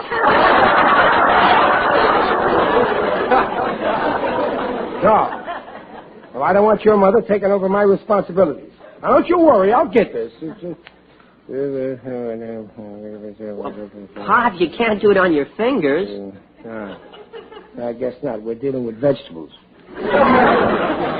Trouble is, it's just a lot of words on paper. I don't see the problem. If I could see the problem... Junior, I got it. The answer? No, the method. That's the main thing. The method. Once you get the method, the answer comes easy. Well, who are you phoning? Hello? Is this the farmer's market? I want to place an order. 2 bushels of apples, 3 bushels of tomatoes, 1.5 bushels of potatoes, 3 gallons of kerosene, and 6 bags of fertilizer. Thank you.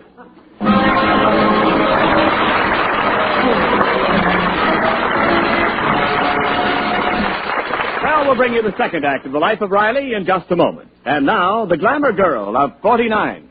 I'm Tallulah, the tuba proud, and I've got a little something to tell. Your hair can be radiant, oh, so easy. All you gotta do is take me home and squeeze me. I'm Tallulah, the tuba proud, and I'll make your hair look swell. It'll shine, it'll glow, so dandruff-free. For radiant hair, get a hold of me. Tallulah, the tuba proud shampoo. Yes, folks, Tallulah's right. Prell Procter & Gamble's Radiant Cream Shampoo leaves hair more radiant than any soap shampoo. And Prell removes unsightly dandruff in as little as 3 minutes. Doctors' examinations proved it. For hair radiantly clean, radiantly lovely, try Prell, your very next shampoo.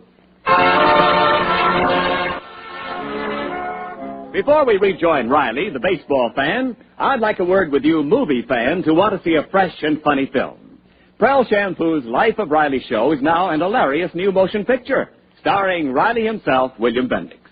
You'll enjoy seeing all the Rileys, plus Jim Gillis, and of course Digger O'Dell when the Life of Riley movie plays in your community. And now back to the Life of Riley. Of all the crazy things I ever heard of, just to solve an algebra problem, $12. It was worth it. Besides, that stuff won't go to waste. Oh, what on earth are we going to do with all those apples? We'll make applesauce. And 3 bushels of tomatoes. We'll make ketchup. And what about... Don't ask me what we're going to do with that fertilizer. 6 bags. We'll mail it to your mother in the Bronx. She's got that geranium in her window box. Who ever heard of working out an algebra problem by buying all this stuff? It did the trick, and that's what counts. When Junior shows his teacher he got the right answer... Are you sure you got the right answer? Sure, I'm sure. I know when I get something right. And if I didn't get that problem right, I'll eat that algebra book. Hello. Oh, there's Junior. Now you'll see. Well, what'd the teacher say? Everything fixed? Yeah, you fixed me good. It was all wrong. Huh? But it can't be. I'm positive How could it be? How will you have that algebra book? With ketchup or applesauce? That means no baseball. How could that teacher do this, Junior? What an ungrate. After you bought her that whole bushel of apples. Well, she's given me one more chance. The guys in the team asked her to. She gave me some more problems, real hard ones. But if I get them right, I can play. Yeah, well, this time you're going to get them right. I'll see to that. You mean I'll see to it. Now, come on, let's get to work. Now, wait a minute, Peg. I told you this is my... I don't think you should interfere. Who's interfering? Pop, I got to get them right this time. Let Mom help me. No, you'll work them out by yourself. Junior, I've told you 1,000 times you've got to learn to stand on your own 2 feet. You're getting to be a big boy now. Don't go crying to your mother whenever you have a little problem. Well, gee, Pop. Now, you sit right down there, Junior, and get to work on those problems. I'll see that you get quiet so as you can concentrate. Okay. Yeah, you got everything you need? Yeah, I'm all set. Now, good. Listen, Peg, I want perfect quiet. Junior's got to concentrate, so I don't want to hear a word out of anybody. Peg, must you click your knitting needles that way? How you doing, Junior? You got the first answer? Well, don't give up. Don't get discouraged. Just keep concentrating. That's the important thing. Concentration. Takes time. Rome wasn't burnt in a day. Just keep plugging away at it. You'll get it. Peg, please, I told you those knitting needles. Tone them down. Junior's got to keep his mind on his work. How you doing, Junior? Just keep at it. Mother, did you... Vance, must you come in a room screaming at the top of your voice like that? Can't you see Junior's trying to concentrate? How can he think if people keep barging in talking at the top of their voice? And Peg, please, I told you twice already, those needles. They're distracting Junior. Can't you get rubber needles? Try not to pay any attention, son. Just keep concentrating. Don't let nothing distract you. You got the first one yet? Well, don't worry, you'll get it. Concentration, that's the main thing. I've never seen anything you couldn't lick by concentration. Trouble with most people are let the least little thing distract them. How's it coming? You got it yet? Well, don't get panicky. You'll lick it. Just keep your mind on the subject. I can't stand it. How can I think with all this noise? Junior, wait. Come back. Hey, you see, Peg, I told you not to make so much noise with your knit needles.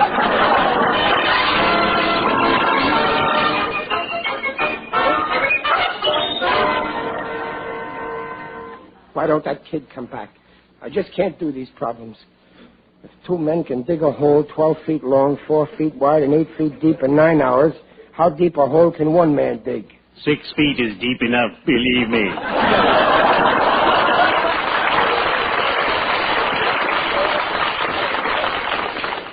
Oh, it's you. Yes, it is I indeed. Digby Odell, the friendly undertaker. I didn't hear you come in, Digger. I got too much on my mind. All on account of Junior. Ah, yes, children can be a problem. Only today, a gang of hoodlums pilfered a sign from the baseball stadium and hung it on the door of my business establishment. Ooh, I was beside myself. Why? What did the sign say? Special today, ladies free when accompanied by escort. You see, Digger, it's Junior's algebra problems. If he don't do them right, he can't play ball this season. Reminds me of my son, Pinewood. Woody wanted to be a ball player, too, but the coach never sent him in the game. Finally, I said to him, son, you're spending so much time in the dugout, you might as well come into my business. I don't know what to do. Junior went out. He won't do the problems. I tried, but I don't know how to do them. Maybe you can help me, Digger. Well, I'm pretty good at handling figures, but not that kind. Arithmetic is my line, not algebra. Can't you get someone else to help you? Perhaps your dear wife? No, I can't go to Peg. This is my job. It's a matter of pride. Oh, Riley, that's no attitude to take. My dear wife always helps me carry my burdens. I couldn't run my business without her help. I wouldn't know what's what or who's where. No, I can't admit to Peg that I need her help. Hey, I know. You gave me an idea. I'll ask Jim Gillis. He's good at algebra. He'll get me out of this hole. In that case, you won't need me. Well, cheerio. I'd better be shoveling off.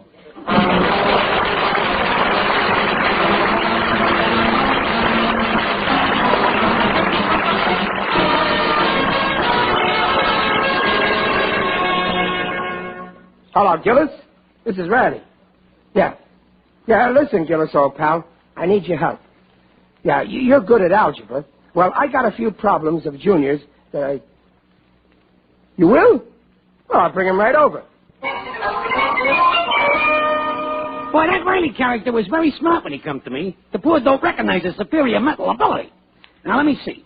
If 2 men can dig a hole 12 feet long, 4 feet wide, and 8 feet deep...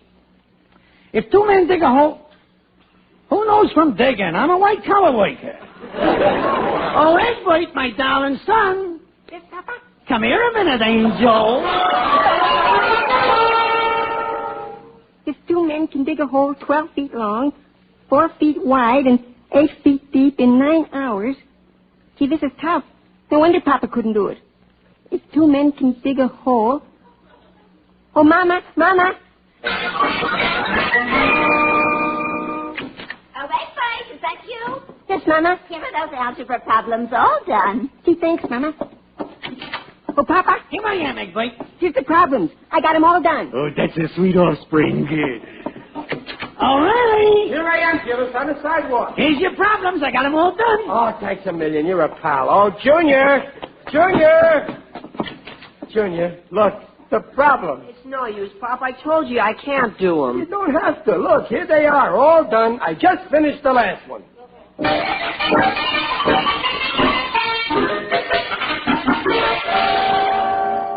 Why ain't he home yet? What's taking him so long? Well, why are you so nervous? I thought you were certain you got the problems right this time. Well, I got him right, all right. I ain't dumb, you know. I got Junior on that ball team, and all by myself, too. And in the future, Peg, you let me handle the boy. That's my responsibility. Pop. Junior, you made it. Yeah, the answers were all right. I'm on the team. You hear that, Peg? Yes, I hear. What did I tell you? Do I know how to look after my boy? Junior, remember who you have to thank for this. Thanks, Pop. You're swell. Yeah, come on, let's go tell Gillis. I got to thank him. After all, if it hadn't been for him,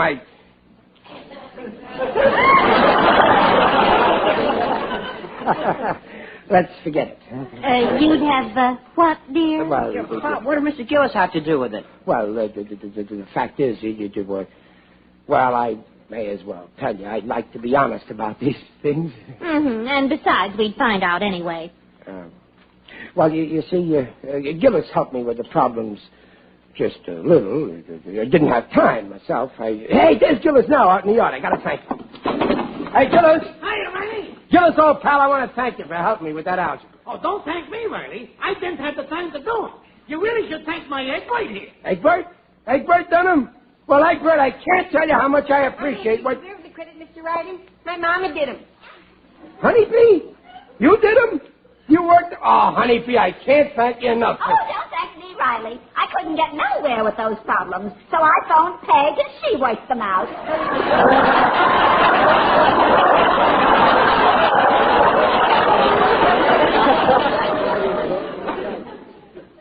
Peg, how many times do I have to tell you that Junior is my responsibility, and from now on... From now on, what?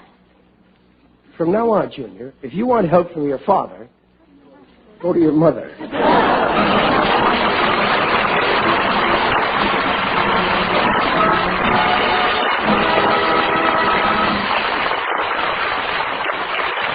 The Rileys will return in just a moment. Do rainy days mean straggly hair for you with a low morale all day long? Then you'll love the new rainproof rain scarf from Prell. Yes, these large, soft, pliable rain scarves are so easy to carry, always ready for rain. They're so attractive you'll want several, and such a bargain, too. Worth up to 75 cents, Prell offers them to you for only 25 cents and a Prell carton. Of course, everyone knows how radiant Prell leaves hair. So free of embarrassing dandruff. And everyone knows that lovely Prell washed hair is worth protecting. So don't wait. To get your rain scarf, send your name and address with 25 cents and any size Prell carton to Prell, Cincinnati, Ohio. Be sure to state your color choice, rose, blue, green, or yellow. Send to Prell, Cincinnati, Ohio, today. This offer is good in the United States only.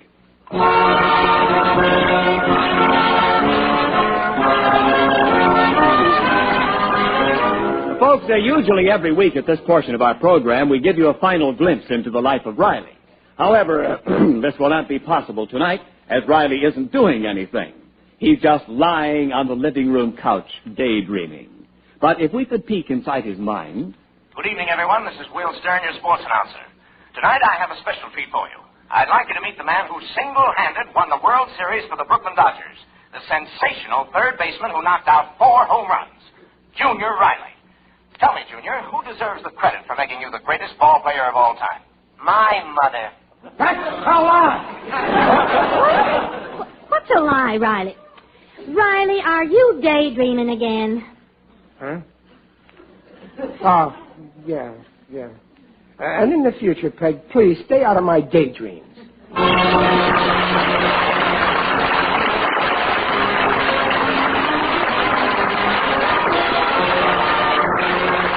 Procter & Gamble, makers of Prell shampoo, invite you to join us again next week to hear The Life of Riley with William Bendix as Riley. William Bendix is currently starring in the new motion picture comedy, The Life of Riley. The picture is now showing in 300 cities throughout the country, including Des Moines and Oklahoma City. Tonight's script is by Reuben Shipp, Alan Lipscott, and Dick Powell. Mrs. Riley is Paula Winslow. Digger Odell is John Brown. The Life of Riley is produced by Irving Brecker. And remember, to get your rainproof rain scarf from Prell, just send your name and address with 25 cents and any size Prell carton to Prell, Cincinnati, Ohio. Be sure to state your color choice, rose, blue, green, or yellow. Remember, that's Prell, Cincinnati, Ohio. This offer is good in the United States only.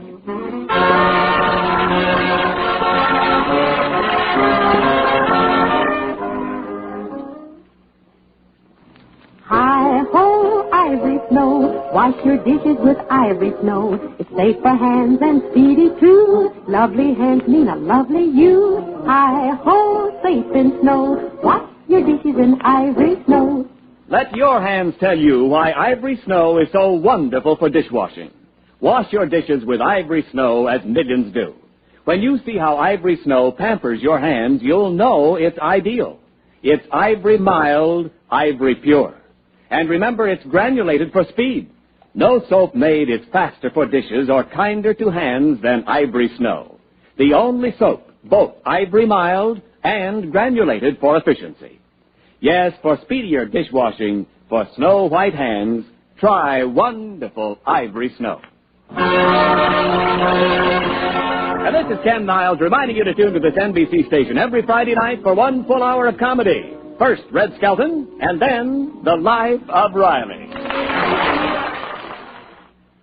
The preceding program was transcribed. This is NBC, the national broadcasting company.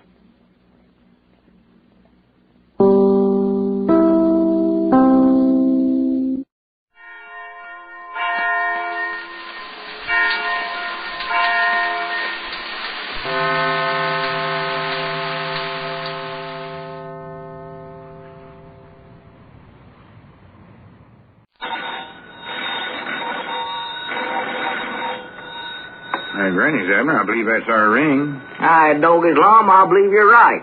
I'll see. Hello, Jot 'em Down store. This is Lum and Abner.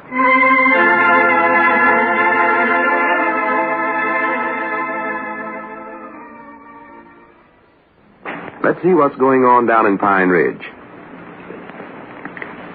Well, the mystery of the strange disappearance of Lum and Cedric is still unsolved. Neither the police nor the townsfolk have discovered any helpful clues. Even Mousy Gray, who has turned detective, has failed to produce any worthwhile information. And if Lum doesn't return soon, Abner is faced with the prospect of losing his home and the store, because he mortgaged both of them to raise money for Lum's bail. As we look in on the little community today, we find a woeful Abner in the Jot 'em Down store and library talking to Grandpappy Spears. Listen. Well, howdy.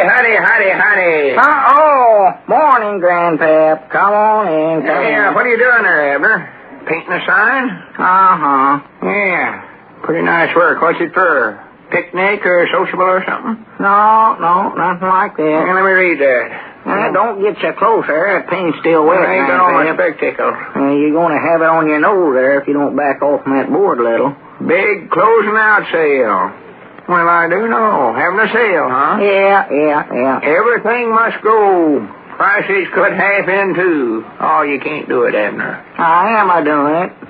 Well, what do you mean closing out sale? Just what it says on there, Grandpap. You ain't closing out the Jot 'em Down store, are you? Why, sure. I don't know what else I can do.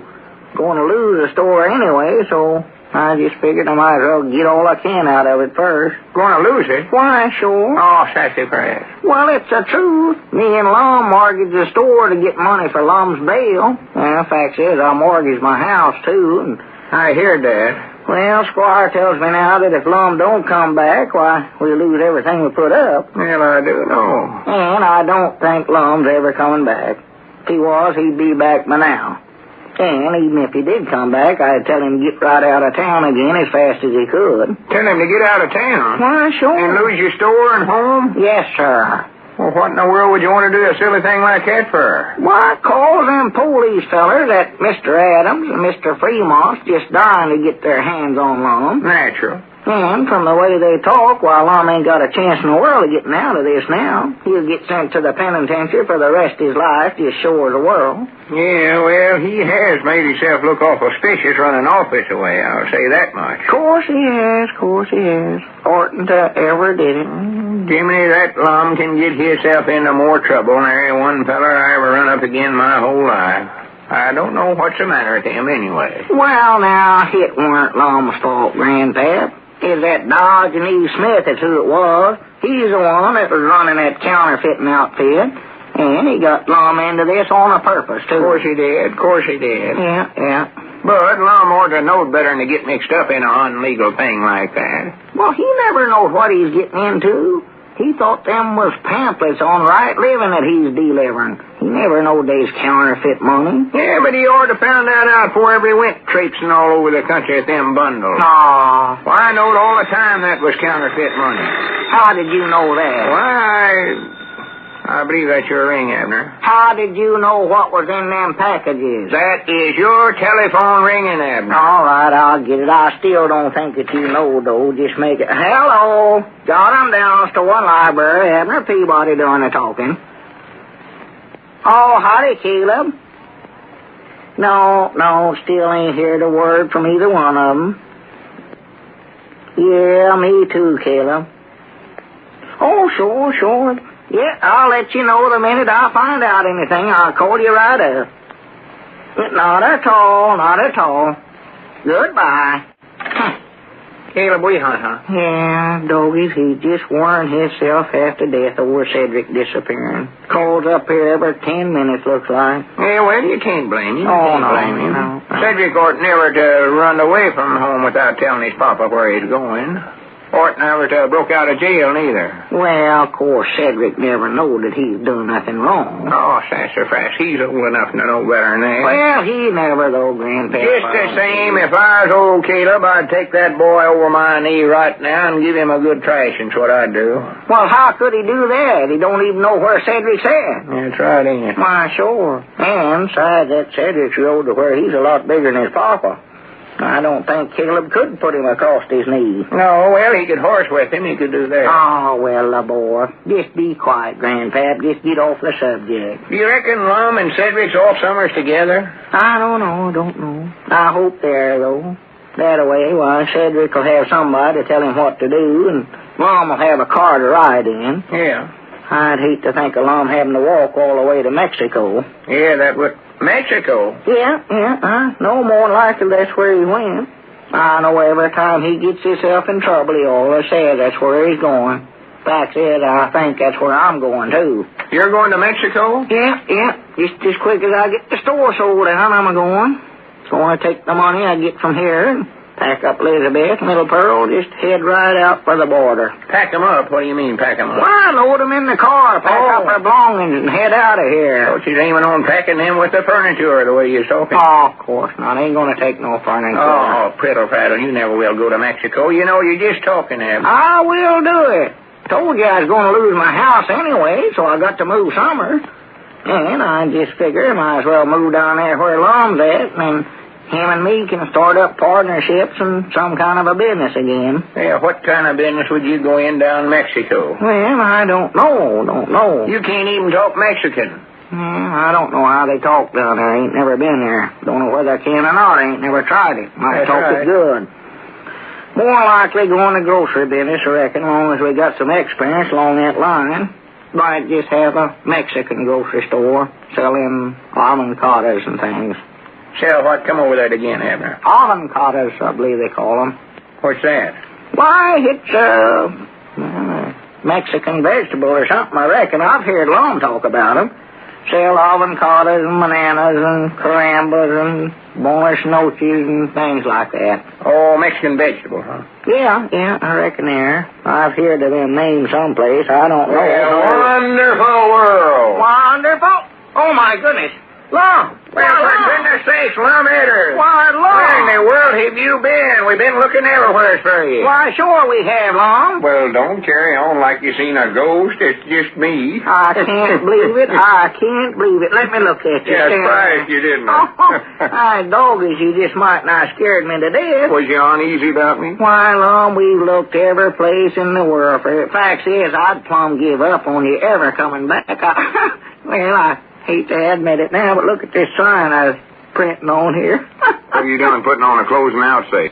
Well, I just figured, Lum, that you wasn't coming back, and Yeah. I was just going to close out the store, meet you down in Mexico. I aim to come back all the time, but I was scared to tell you where I was going, feared you'd blab it all over town. Well, I'll swan to goodness, don't you never run off that way again, not tell me where you're going, you hear me?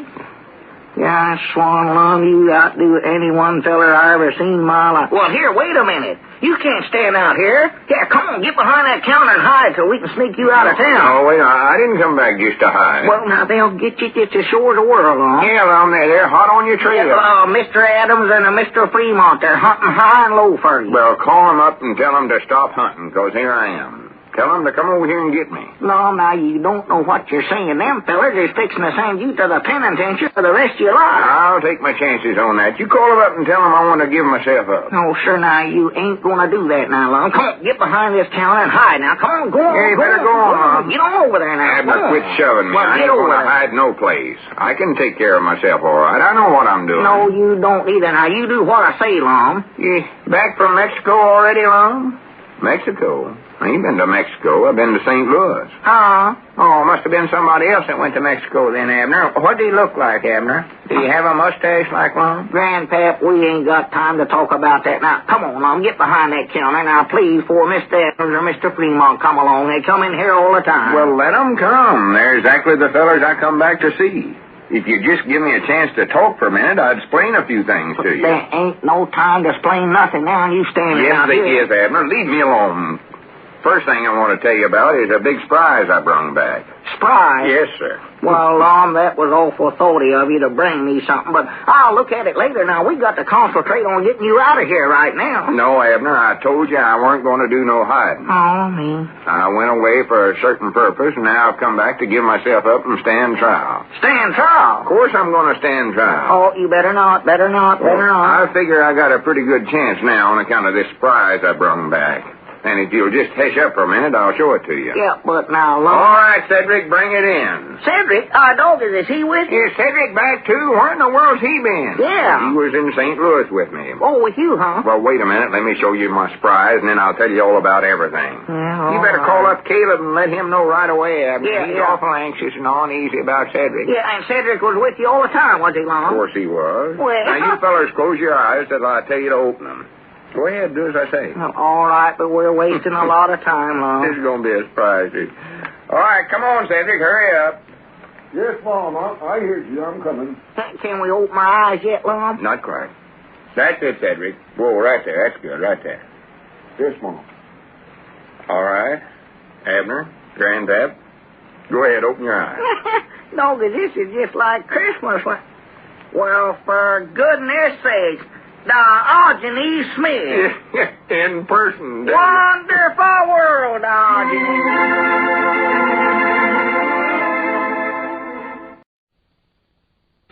Andy, you know what that music says? Yes, sir, Amos. That music say, good health to all from Rexall, the stores with the orange and blue sign.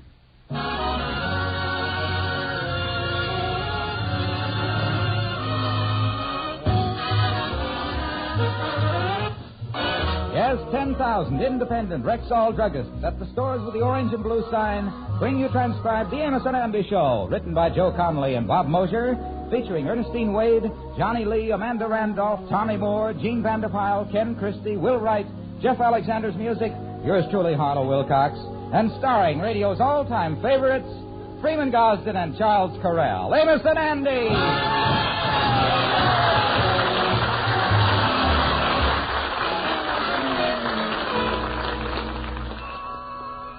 How do you do, ladies and gentlemen? I am Freeman Gosden. The Rexall 1-cent sale begins this coming Wednesday. This is the wonderful sale in which you get 2 for the price of 1 plus a penny on more than 200 guaranteed Rexall products. Every last one of them carries the famous Rexall money-back guarantee.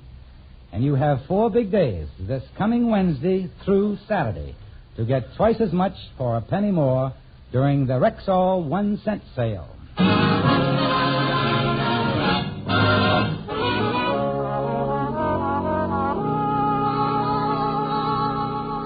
Well, the Kingfish has another one of his infrequent jobs.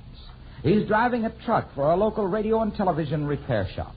It's hard work going around picking up and delivering television sets, and although the Kingfish has been on the job only 1 day, when he came home tonight he was pretty well exhausted. Right now, Sapphire and her mother stand by with a bottle of liniment. The Kingfish is seated with his feet in a pan of Epsom salts. Oh, my poor feet. Oh, they're killing me. They're throbbing.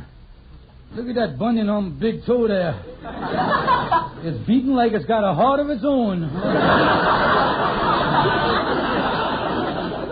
Now, George, you ain't that bad off. Yeah. Stop carrying on, Baldy.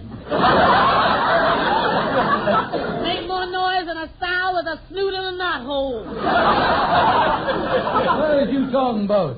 My poor feet. They got so many bunions on them, I leaves a footprint that looks like I heading in 4 different directions. On top of that, I think I done sprained the main ligament in my back. Well, what makes you think that, George? Well, every time I turn my head, my left leg goes up in the air. George, it can't be that bad. You're complaining just because you had to do a little lifting. Yeah, you loafer. You're just trying to weasel out of that job. Little lifting. George, you ain't giving up this job. I is, too. The first thing in the morning, I go into the boss and tenderize my resignation. I ain't gonna mess up. Oh, no, you don't. If you quit this job out, you go bag and bag it. Yes, and we ain't fooling this time. Oh, come on, Sapphire. Let's start supper. Oh, me, this is great. I can't quit the job. All this lifting and toting is going to be the end of me. Well, I guess I'm going to do like them prospectors in the Old West. Get me a big, fat, faithful burro to share my load. Yeah, I'll go down and slap the harness on Andy the first thing in the morning. Well,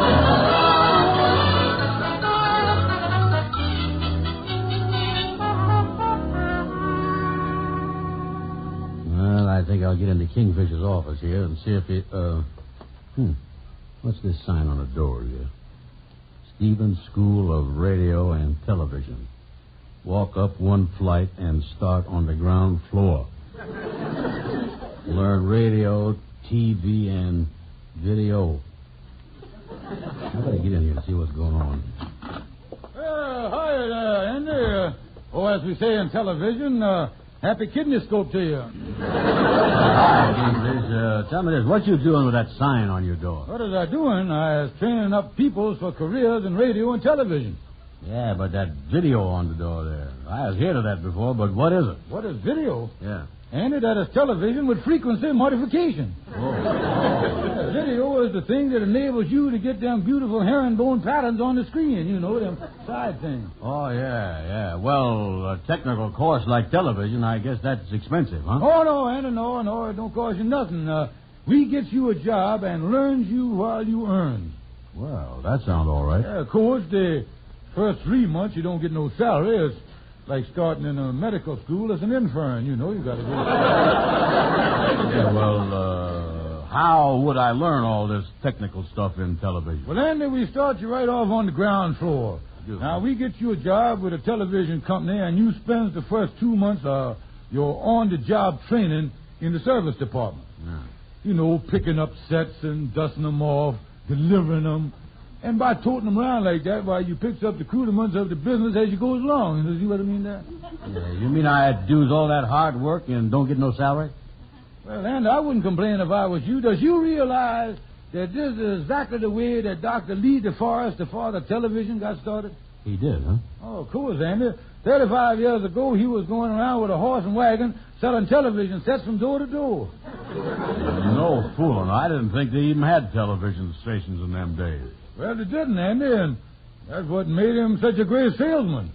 It was pioneers like that broke the ice for you fellas to come along today, you see. Yeah. Say, this sounds like a pretty good proposition here. Yes, sir. I think I'll give it a try. Fine, Andy. Now, you report to the school here in the morning at 7:30, and I'll be here with the truck, and we'll go out and start you on-the-job training. Okay.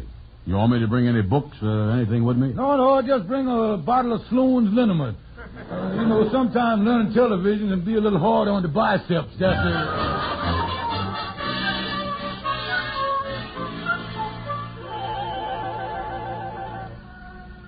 Well, Andy, how you like learning television from the ground up? Well, it's all right, I guess. I hope I was learning something. Carrying all these heavy television sets up and down stairs. Oh, of course you're learning, Andy. You was absorbing the knowledge through your muscles. Yeah. Well, on that last one, I think I absorbed something through my sacroiliac. Oh, it's great training for you, Andy. Great training. Well, here we are. Wait a minute here. What is we getting out here at the drugstore for? Well, I want to call the dispatcher, Andy, and find out what pickups I got to make. No. Well, I see the afternoon papers, and I think I'll look in here and see what number is on the Lucky Buck today. You go on in the back of there, and I'll get in the phone booth and call the dispatcher, Andy. Yeah. Tell him you're calling from me. The number is Plaza 4231. Okay, I'll go on back there. Oh, me. I'll get in the phone booth here. Now, Plaza 4231. Harold Television Service. Oh, I was calling for George Stevens. He wanted to know if you got any pickups for him. Oh, yes, I have. I got a set to be picked up over at 1431 Riverside Drive, Apartment E. Tell him to get right on it. Yes, sir. Thank you, sir. 1431 Riverside Drive, Apartment E. Wish I had a pencil to write that down. I think I can remember it. 1431 Riverside Drive. Why, Andy Brown, how are you? 1431 River... 14... Hello. Why, Andy, don't you remember me? Well, I'm the waitress over there at the 330 Club. The 330 Club? Yes, on 136th Street. Oh, yeah. Oh, sure, yeah. 1431 Riverside. Well, is there anything wrong? No. Well, Andy, why don't you give me a ring sometime? I've got a new number. New number? Yes. Instead of Monument 9999, it's changed to Morningside 7796. Yeah. Morningside 7796. That's right. Yeah, well, I'll call you, honey. Bye-bye. Bye-bye. Yeah, bye-bye. I'll give that address to the Kingfish. Oh, Andy, just looking in the paper here for the Lucky Buck number. The winning number is 555-6321L. By the way, has it got any pickup? Yeah. We're supposed to pick up a television set at 9999 Morningside Drive, Apartment L. You got it right, Andy. Of course I sure, Kingfish. I memorized it just before I run into that gal from the 440 Club.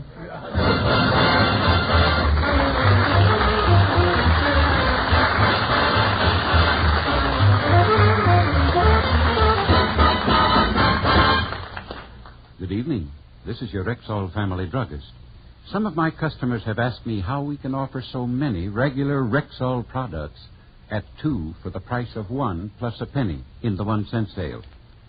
Well, the answer is simple. It's the increased volume resulting from the 1 cent sale that enables us to offer you such quality at such tremendous savings. we have more than 200 regular guaranteed Rexall items, from aspirin to MI31, all freshly stocked for this great 4-day event. So be prepared to get twice as much for only a penny more, and to save as you've never saved before at our Rexall 1-cent sale this Wednesday through Saturday, April 7th through 10th.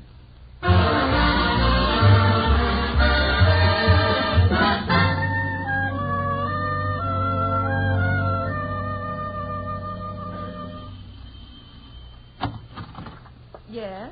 Excuse me, but I has come to pick up your television set. Pick up our television set. Yeah, ain't this 9999 Morningside Drive, apartment L? That's right. Well, we got order to pick up a set here, lady. Oh, I guess my husband called from the office and forgot to tell me.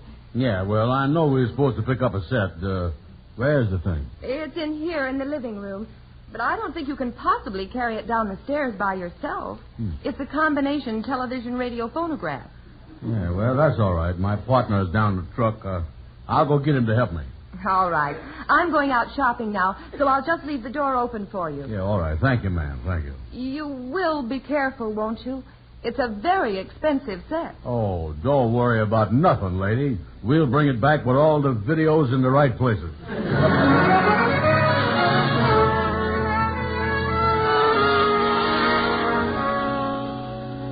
Andy, you said a woman went out shopping, huh? Yeah, now here's the television set. I got it unplugged. Look like it's going to be a heavy lifting job, boy. Yeah, well, don't let's stand around here. All right, Andy. You pick up one end there, and I'll pick up the other. Yeah, okay. All right, now, both together. Yeah. All right, lift it up. Yeah.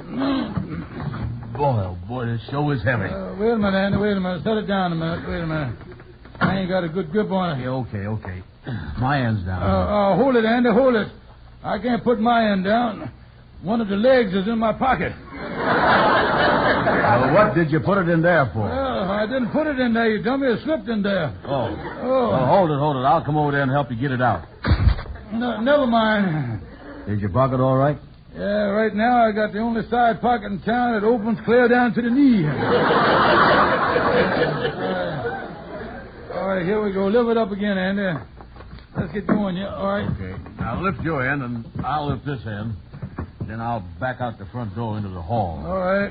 Here we go. Yeah. Up to there. Yep. Got it, Andy? Yeah. Keep coming.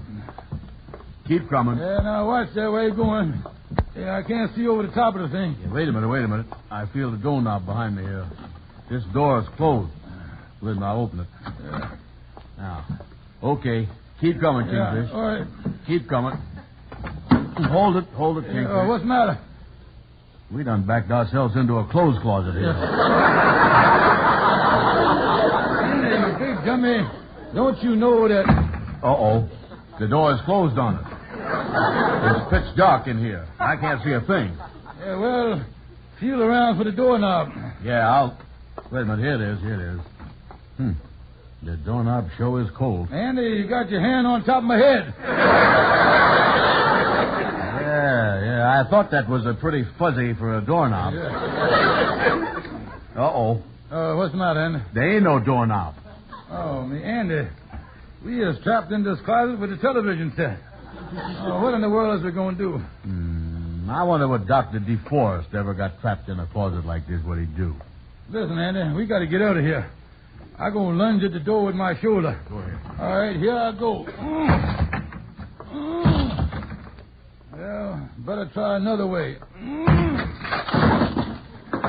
Well, there we is, Andy.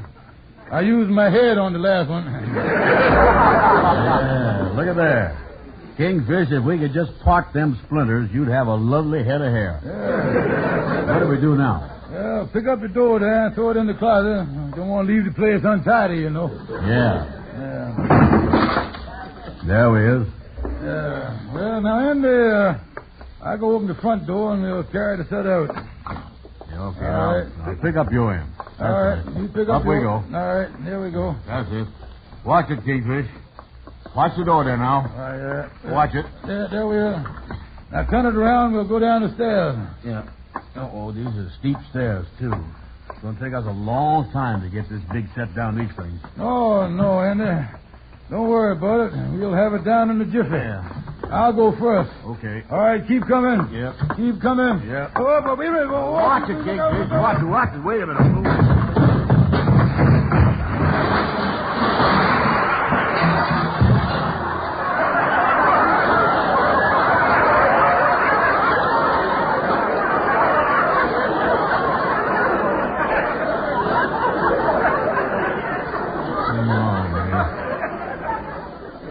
You know, Kingfish, it didn't take us as long to get it down here as I thought it would. Holy smokes, Andy. Look at the set. The works is busted in a million pieces. Yeah. Well, Andy, it was a legitimate accident, wasn't it? The man at the television store gave me the call to pick the thing up. Yeah. Now, he's got insurance, so I'll just go back and tell him what happened. Yeah, well, what must I do, Kingfish? Well, Andy, you stay here and explain the thing to the woman when she come back. Yeah. Well, as long as we is covered by insurance, I guess she won't be too mad about it. Yeah, well, I'll be back in about an hour, Andy, and while you're waiting, don't let your time go to waste. Start sweeping up the pieces. You'll learn a lot about television that way, too.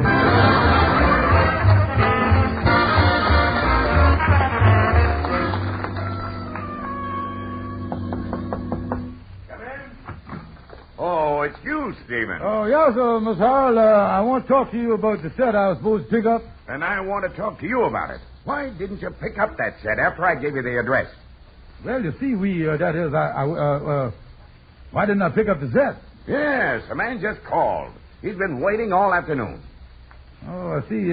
We talking about a different set. You ain't talking about the set over at 9999 Morningside Drive, is you? I supposed to pick up two sets? No, you're only supposed to pick up one set. The one over at 1421 Riverside Drive, Apartment E. Something wrong, Stevens? Oh, no, sir. Well, all right, then. Get right over there and pick up the set. Yes, I'll do that. Yes, excuse me, sir. Yeah. Holy mackerel. We done picked up the wrong television set. Not only that, we done smashed it to pieces. And poor Ann, they're sitting over there waiting for the woman to come back. Well, I guess I should dash over there. The poor boy don't even know what happened. Oh, well, I guess by the time they book him, he'll have a rough idea that something went wrong somewhere.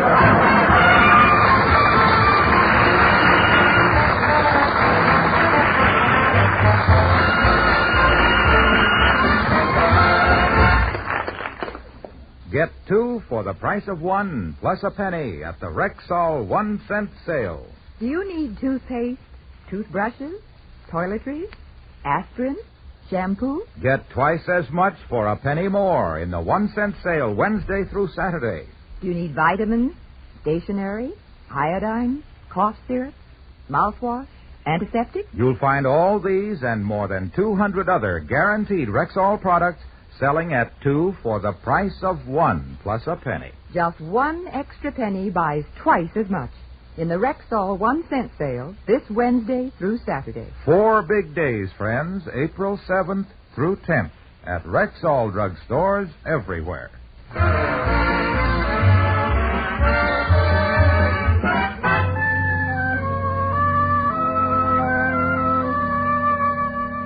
Calhoun, you think the judge going to be rough on me in court here this morning? Andy, I was afraid we got a mean judge.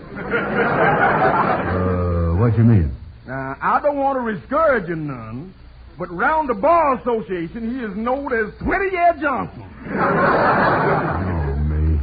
I was scared. Well, now, wait a minute, Andy. I know you spent the night in jail, but, boy, I was right with you. Yes, sir. Right with you, Andy. No. I'm sticking with you, boy. And don't forget we is all brothers in that great fraternity, the Mystic Knights of the Sea. Yeah, that's right. Well, that'd make me feel better. Hey, look, Amos just come into the courtroom. I'm going over there and speak to him. Say, Calhoun, look here. Now, this look like it really gonna be a mess, don't it? Kingfish, this ain't no ordinary mess. This is a genuine jailhouse, up the river, solitary confinement, no time off for good behavior, cell block 9 mess. Yeah, you know, special if Andy gets on the stand there and starts blabbing about me being involved in the thing. Yeah. Calhoun, what I gonna do? I don't want to get messed up in this thing. Well, now, Kingfish, I is defending Andy, so I don't think we're going to have too much trouble maintaining the vegetable equilibrium. Maintaining the vegetable equilibrium? Yeah, keeping Andy from spilling the beans. Quiet. Wait a minute. Here come Andy back. Now, don't say nothing to him. I don't want him to know nothing. He's here too easy. Kingfish, I was just talking to Amos. He say this is just an arraignment, so the thing for me to do is to tell the judge everything that done happened. Oh, you done decided to flip your lip when you go before the judge, huh? Don't turn squealer. Violate the code of the underworld. The code of the underworld? Certainly, Andy. You know what the gangsters does to squealers? Puts them in a barrel of cement and throws them in the Hudson River. Do they always do that? Oh, yeah, Andy. The river really getting jammed up, too. Why, when the tide is out, you can walk on stool pigeons from here to Jersey City. Yeah, but the code of the underworld, that's for crooks and gangsters. I ain't no gangster. Here's like Calhoun. Well, now, let's analyze it here, Andy. Tell me, boy. Where was you for the past 12 hours? In jail. Uh-huh. And when you was in jail, who was in the cell on one side of you? Well, a criminal. Uh-huh. And who was in the cell on the other side of you? Another criminal. But that don't make me no criminal. Listen, Andy. Down on the farm, the only thing they put between two mules is another jackass or a load of hay. And believe me, boy, with them ears of yours, you ain't no load of hay.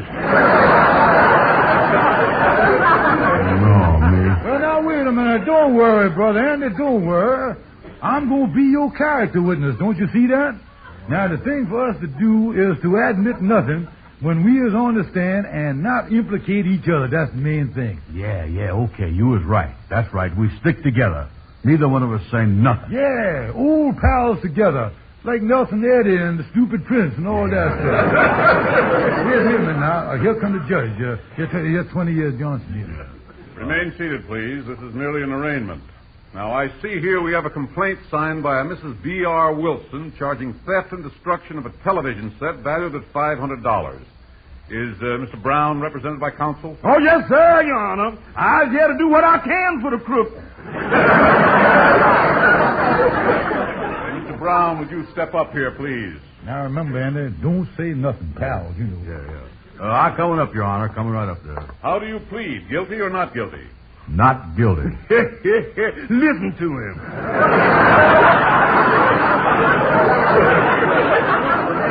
Now, Mr. Brown, suppose you relate what happened in Mrs. Wilson's apartment on the afternoon in question. Your Honor, I don't know nothing. Well, were you alone in the apartment, or did you have an accomplice? I don't know nothing. Did you have any valid reason for being in the apartment? I don't know nothing. Mr. Brown, why do you persist in answering in this manner? Because I don't want to end up as no stepping stone to New Jersey. Well, if that's your attitude, I have only one choice. That's to bind you over for trial. Now, is there anything you would like to say? Yes, sir. I got a character witness here that's going to help me out. My old friend, George Kingfish Stevens. Mm-hmm. Counselor, I'd like to talk to this Mr. Stevens. Innocent Stevens, step up here. Yeah. Anything I can do for the cause of justice, Your Honor, I'll be happy to do it. Now, you're appearing as a character witness for this man here. How long have you known Mr. Brown? Well, the first time I ever heard of the crook was this morning. I read in the paper about somebody, about him stealing the television set. You don't know the defendant? Of course he knows me. He was with me yesterday. Your Honor, if this total stranger tries to involve me in something that he done while I was in Chicago yesterday visiting my relatives, I go sue him for defamation of character. That's what I go do. Counselor, before I set the date of trial, do you or Mr. Stevens have anything to add? Yes, sir. Until Andy Brown, this menace to society, is put behind bars where he belongs, I would like to request police protection for myself and Mr. Stevens. Permission granted.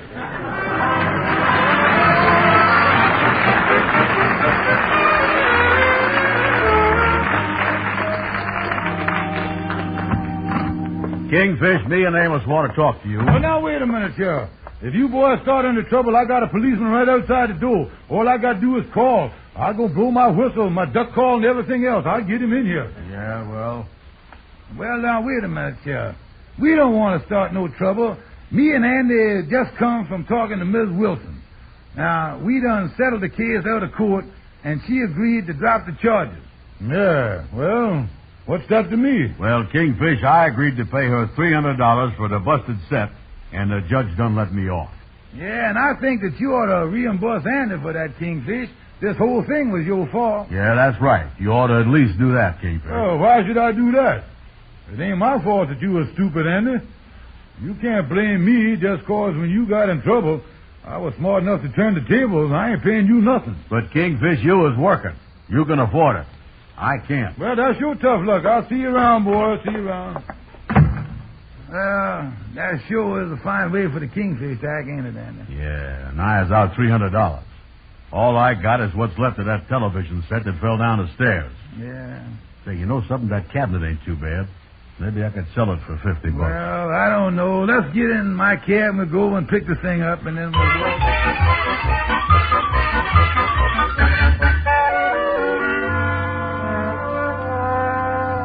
Well, let me get in my apartment here.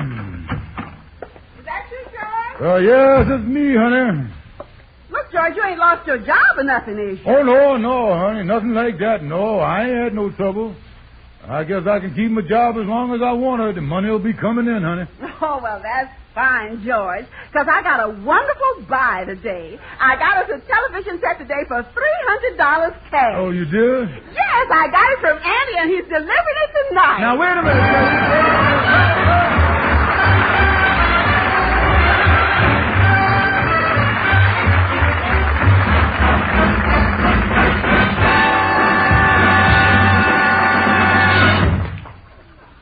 This is Harlow Wilcox with the easiest way in the world to make your money go almost twice as far. Simply buy two for the price of one plus a penny at the Rexall 1-cent sale. You can do this on more than 200 guaranteed Rexall products, from alum to zinc oxide, hair oil to foot powder, items for tiny tots, things for the grown-ups.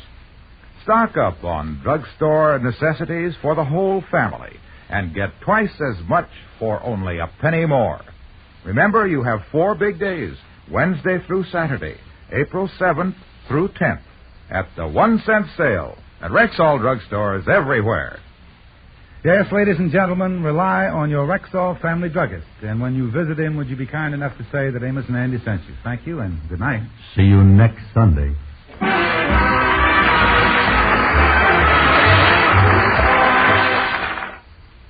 Get two for the price of one plus a penny in the Rexall 1-cent sale. 4 big days, this Wednesday through Saturday, April 7th through 10th, at Rexall drugstores everywhere.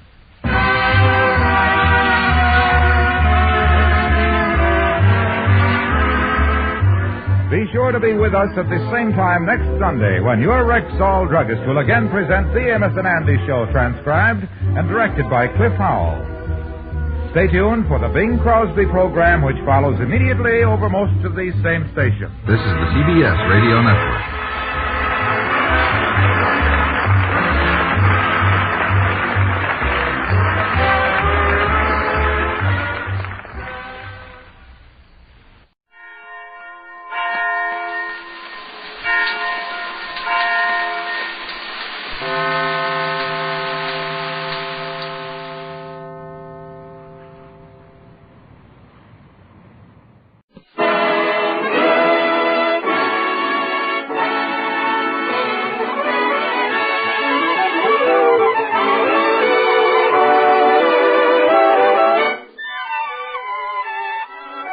Yes, it's the Abbott Show, transcribed in Hollywood and starring George Burns and Gracie Allen.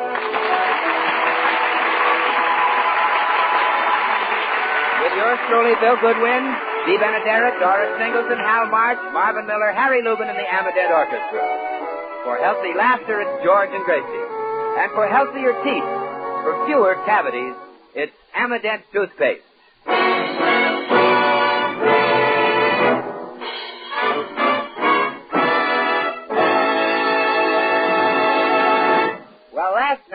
George took Gracie to the ballet, and it's an evening he'll never forget.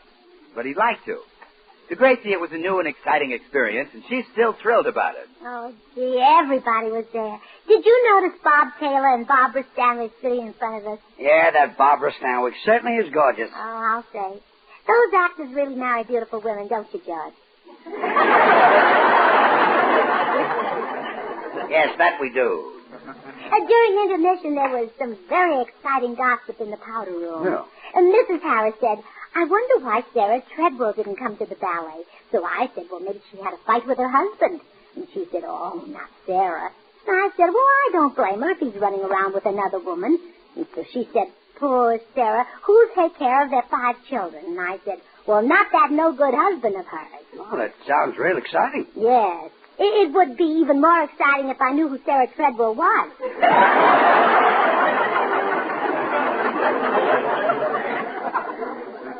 You don't know Sarah Treadwell? I don't even know Mrs. Harris. Interesting yarn. What did you think of the ballet? Oh, I loved it. Although you dozed off a couple of times. I ate too much dinner. Pickles were delicious. But the dancers were so polite. They danced on their toes so they wouldn't wake you. Well, to show my appreciation, I'll go backstage and teach them how to dance the Peabody. Peabody? What's that?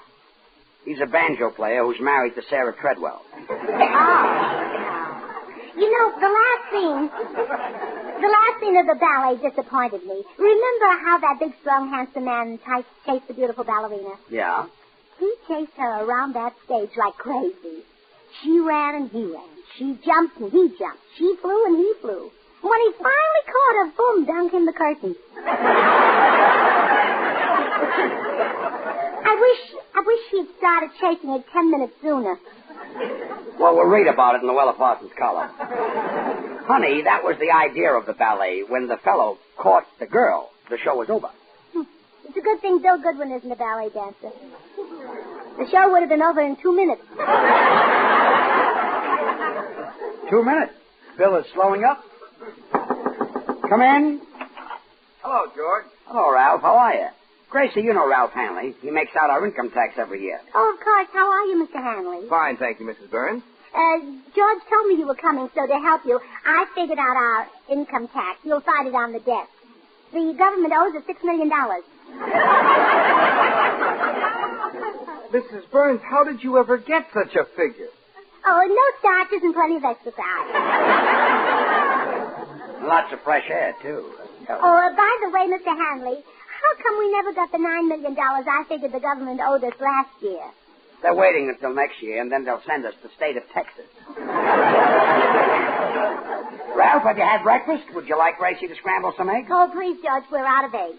The grocer left a dozen yesterday. I know, but I heard about a new thing called an egg shampoo, so I tried it. And when I shampooed the eggs, they broke. Just fix us some coffee. All right. Well, Ralph, how's the tax look this year? Oh, about the same as last. But I've been listening to you sing on the program, and we can deduct for that throat operation. I didn't have a throat operation. I know, but you're going to, aren't you? Just make out the tax. When I need bad jokes, I'll send for my writer. I was only kidding, George. By the way, I see you're getting your money from a new source this year. Yeah, I'm still married to Gracie. Oh. You mean the sponsor, the new sponsor? Yeah. How are they? Oh, they're wonderful people. I've been using that Amadant toothpaste, and it's great. Well, thanks, Ralph. George, if you'll give me the canceled checks and records, I'll get busy. But please, don't let Gracie help me this year. Last year, when I took her to have some papers notarized, the man asked her to identify herself. So she opened her compact, looked in the mirror, and said, "Yes, it's me, all right." Well, I'll see that she doesn't bother. Come in. Hello, George. Is Gracie here? I'd like to speak to her. Gracie, Harry Martin wants to see you. I'll be right out. Harry, this is Ralph Hanley, my income tax man. How do you do, Mr. Martin? What do you want to see Gracie about, Harry? Well, tomorrow's Blanche's birthday, George, and I don't know what to get her. I thought maybe a diamond ring or a new car. By the way, Mr. Hanley, is that deductible? No, it isn't. I don't know what to get her. I thought maybe a handkerchief or bobby pin. Pipe cleaners would be nice.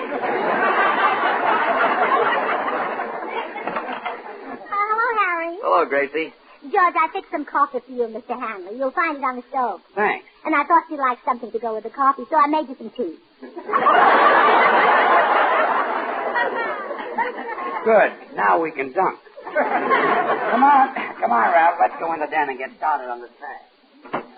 Gracie, I'm trying to decide what to give Blanche for her birthday. Have you heard her mention anything she'd like? No, but why don't you get her a green necklace to match the gold bracelet you gave her for Christmas? Oh, she's got enough jewelry. Say, do you think it'd be all right if I gave Blanche a pet? Well, why not? You married. No, I mean something like a dog. Oh, no, don't get a dog. I had one, and he couldn't even learn to run and fetch a stick. I threw that stick and brought it back between my teeth 100 times. That stupid dog just sat there and looked at me like I was crazy. I wonder why. Yeah, you're right about the dog, Gracie. Perfume might be nice, or maybe a pretty nightgown. Well, that's a good idea. Oh, I can just picture Blanche in a sheer black nightgown. Me too. Well, there goes that idea.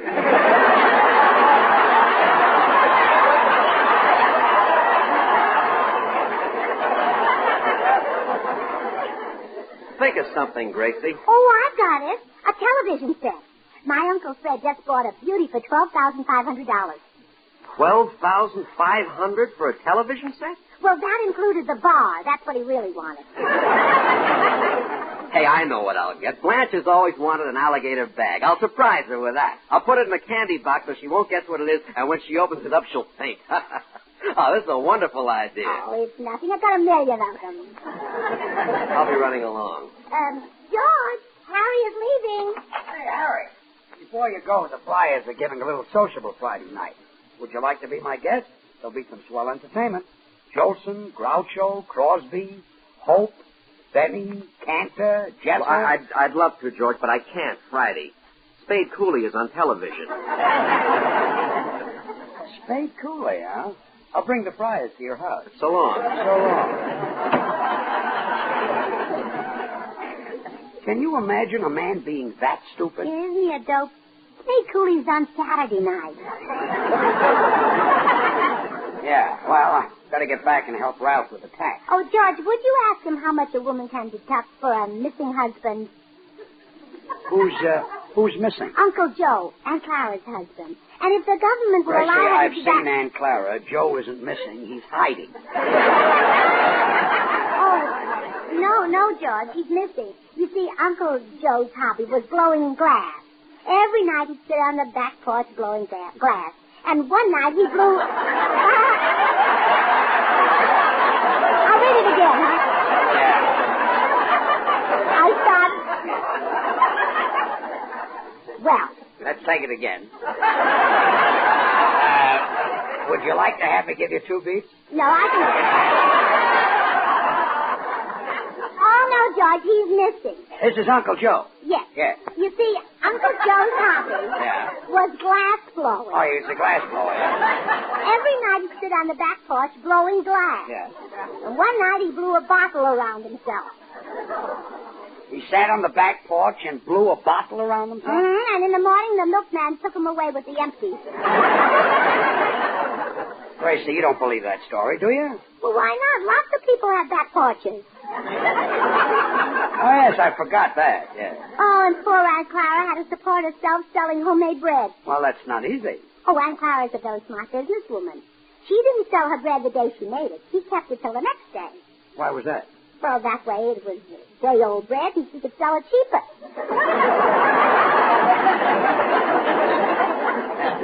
Sounds right to me, isn't it, funny? Well, Ralph can't help Aunt Clara. He specializes in actors.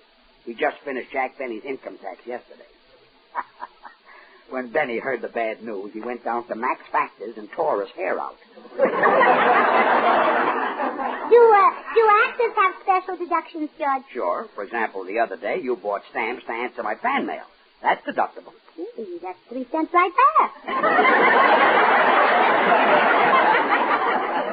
Wait a minute, 3 cents? You told me you spent $32 and 3 cents. Explain that.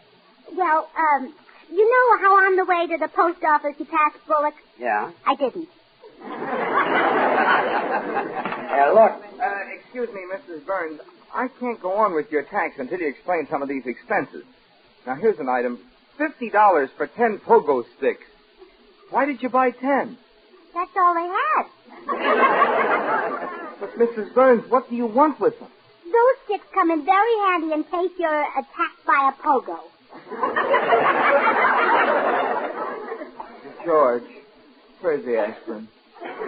You'll find 2 bottles in the bottom drawer of the desk. Thanks. Gracie, just what is a pogo? I don't know. But I couldn't tell him that. He might think I was dumb. Now he thinks you're smart. But, George, do you think our tax bill will be very high this year? Yeah, but thank goodness for the community property law. Community property law? That's What's right. that? Well, it's a law that says that half of everything I've got is yours and half of everything you've got is mine. Oh? Then how come I only get 1/4 of what we make? Well, that's the way it works out. I'll show you. Now, here in my hand, I've got $1 in change. Half of everything I've got is yours. Here's 50 cents. Thank you. Now, half of everything you've got is mine. How much have you got? 50 cents. Give me a quarter.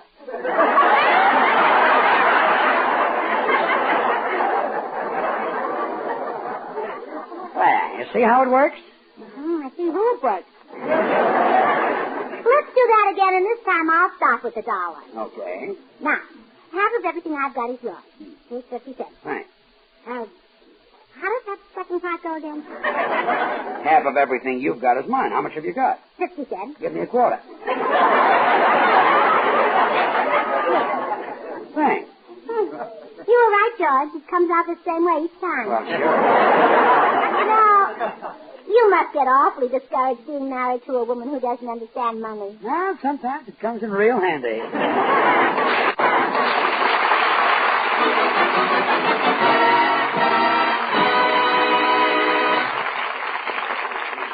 This is Bill Goodwin, folks. Are you reducing tooth decay with Amident ammoniated toothpaste? Just think, till recently, no toothpaste or powder offered you the hope of fewer cavities. Then the great news broke, a sensational discovery to reduce tooth decay. An ammoniated dentifrice, Amident. Magazines and newspapers spread the news. Dentists hailed the arrival of Amident and recommended it to patients. Have you bought Amident for your family? Are your children fighting tooth decay every time they brush their teeth? If not, if you're using today the same toothpaste you used a year ago, your toothpaste is not ammoniated. Your toothpaste can do no more to prevent cavities than it did last year. So please, don't delay. Insist on Amident. Amident toothpaste and Amident tooth powder are recommended by more dentists than any other dentifrice.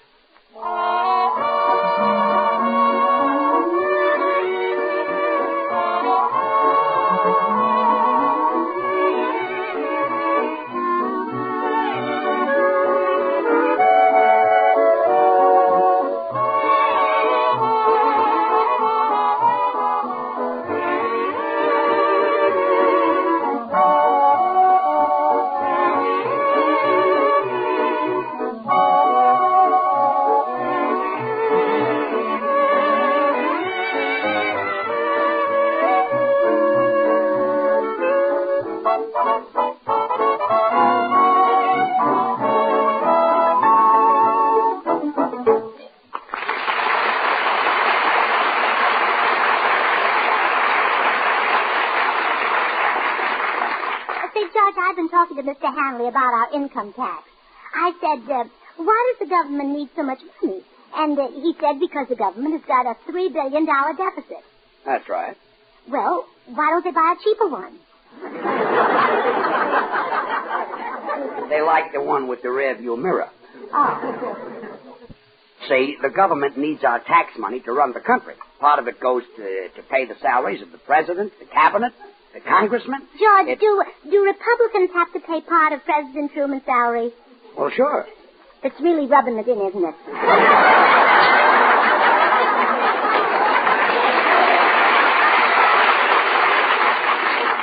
And the government needs money to run the Army and the Navy. Without soldiers and sailors, we wouldn't be safe. I can see you've never been out with one.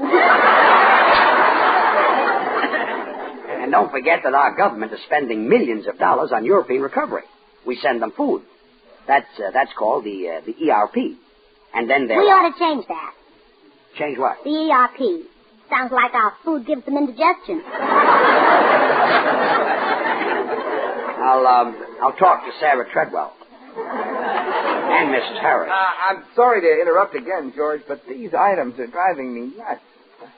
Mrs. Burns, what is this? One wave, $110. $110? Gracie, who gave you that wave? Muriel Roberts. And when I waved back, I drove into a telephone pole.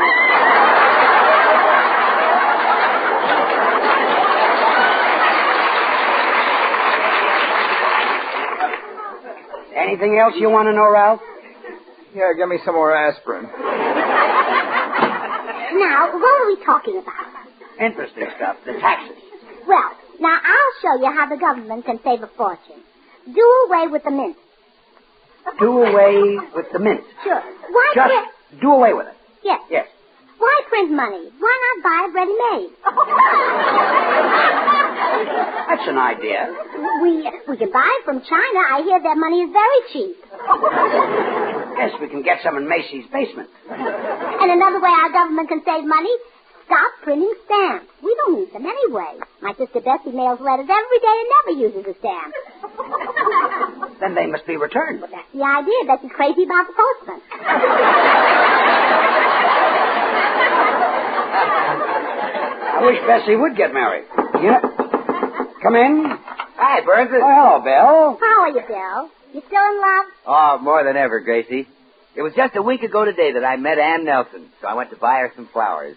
And while I was standing there waiting for them, I realized that this was the only girl for me. She really got you, huh? Oh, man, when you meet this florist? You fell in love with the florist? It's a good thing you buy your cigarettes from a machine. Bill, what happened to Ann? Well, certain people said that I was interested in Ann just for her money. Who said that? Her banker when I checked her account. Say, Bill, do you mean to say that you walked into this florist shop and fell in love with the girl just like that? Oh, no. There was some dialogue first. I said, hello, miss, I'd like to buy some flowers. And she said, roses are nice. And I said, fine. She said, how do you like the stems? And I said, gorgeous. And the rest of you is cute, too. And we were engaged.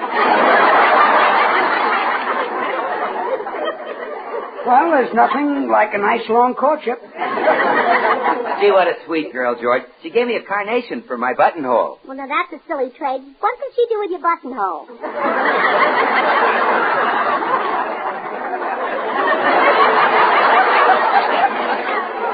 That's it in a book. Say, Bill, That's it in a book. Oh, I heard you. Bill, I'm going to ask the Mortons over for dinner tomorrow night. It's Blanche's birthday. How about you and your girl joining us? Oh, we'd love to, Gracie. Oh, good. I'll phone Blanche. By the way, Bill, what's your girl's name? Mona Knox. It used to be Ethel Knox, but the gasoline company paid her to change it.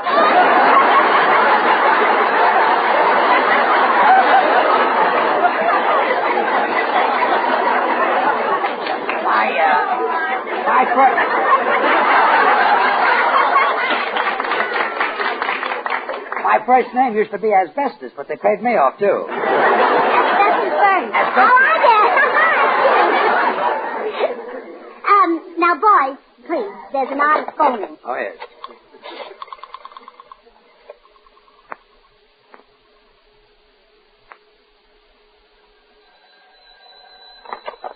Hello? Hello, Blanche. This is Gracie. Would you and Harry like to come over to dinner tomorrow night to celebrate your birthday? Oh, I'd love to. I'll ask Harry and call you back. All right. Incidentally, I helped Harry decide on your present. You'll love it. Oh, what is it, Gracie? Oh, I can't tell you. It's a surprise. Oh, please. Mm-hmm. Well, let me guess. Is it a new stove? Well, you're so close, I might as well tell you. It's an alligator bag. Oh, wonderful. I'm glad you know, Blanche. He's going to put it in a candy box, and I was scared to death you might eat it. Yeah. Well, I'll call you back, Gracie. Bye. Goodbye. Harry, Gracie just invited us over there tomorrow night for my birthday dinner. Oh, murder. I hope Gracie doesn't bake you a cake. Remember that soggy thing she baked for George's last birthday? Now, Harry, it wasn't her fault George's cake was soggy. No? No. Had so many candles he couldn't blow them out. They had to turn the hose on them.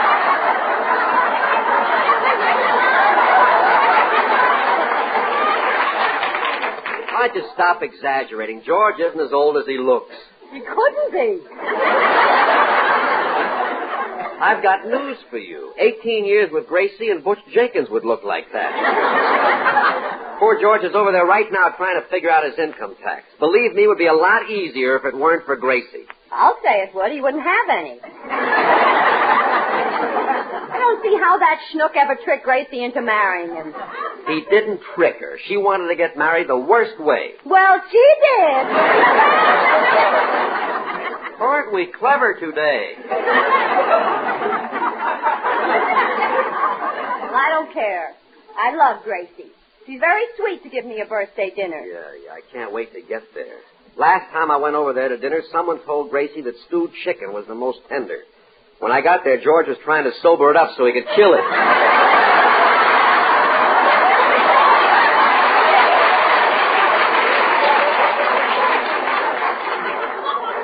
Well, anyway, her cooking is a lot better than Sugarthroat's entertaining. So help me. If he sings tomorrow night, I'll slug him with my new alligator bag.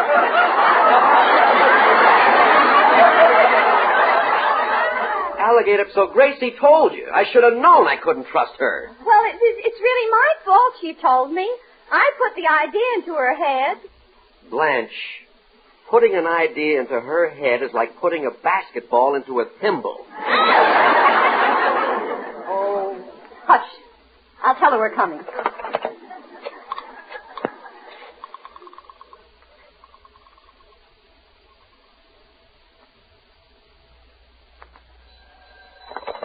Hello? Gracie, this is Blanche. We'll be there for dinner tomorrow night. Oh, good. We'll expect you, Blanche. Oh, what kind of mince do you like? Wintergreen or cloves? Why? I'm making hot mince pie.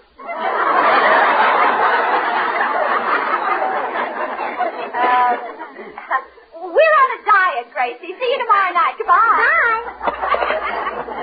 George, where did Bill go? This girl Mona's sitting out in the car. I told him to bring her in. Oh, isn't it wonderful? At last, Bill is really in love. Yeah, I hope he doesn't meet anybody on the way out to the car.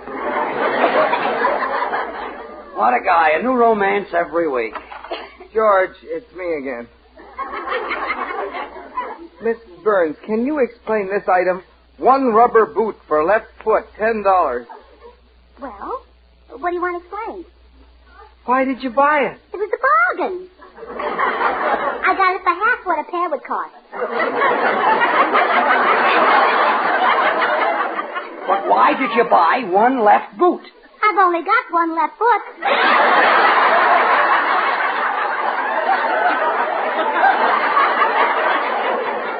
Satisfied, Ralph? Oh, sure. I'll go in and finish the income tax. Income tax? Yeah. Hey, Ralph, you're going in the closet. Oh, pardon me. I'm a little worried about that guy. Did you notice that dazed look on his face? Oh, that's nothing. Almost everybody I talk to has that look. Well, I'll tell you, I'm still... George and Gracie, I'd like you to meet my fiancée, Miss Knott. Mona, this is Mr. and Mrs. Burns. How do you do? Nice to meet you. Bill has told me all about you. He says you've been working for him for almost 10 years. That's what Bill told you. Yes. He says you're a wonderful announcer. Bill, this may come as a surprise, but I'm thinking very seriously of leaving you. George, Gracie, come here a minute. Play along with me. I'm trying to make an impression. Oh, okay. Mona, we're all going to play along with Bill. Gracie! Mona is not in on this. Oh, forget it, Mona. As I was saying, Mona, George has been announcing for me for 10 years. Is that right, boy? Yes, sir. Boy. I say funny things. I'm a comedian.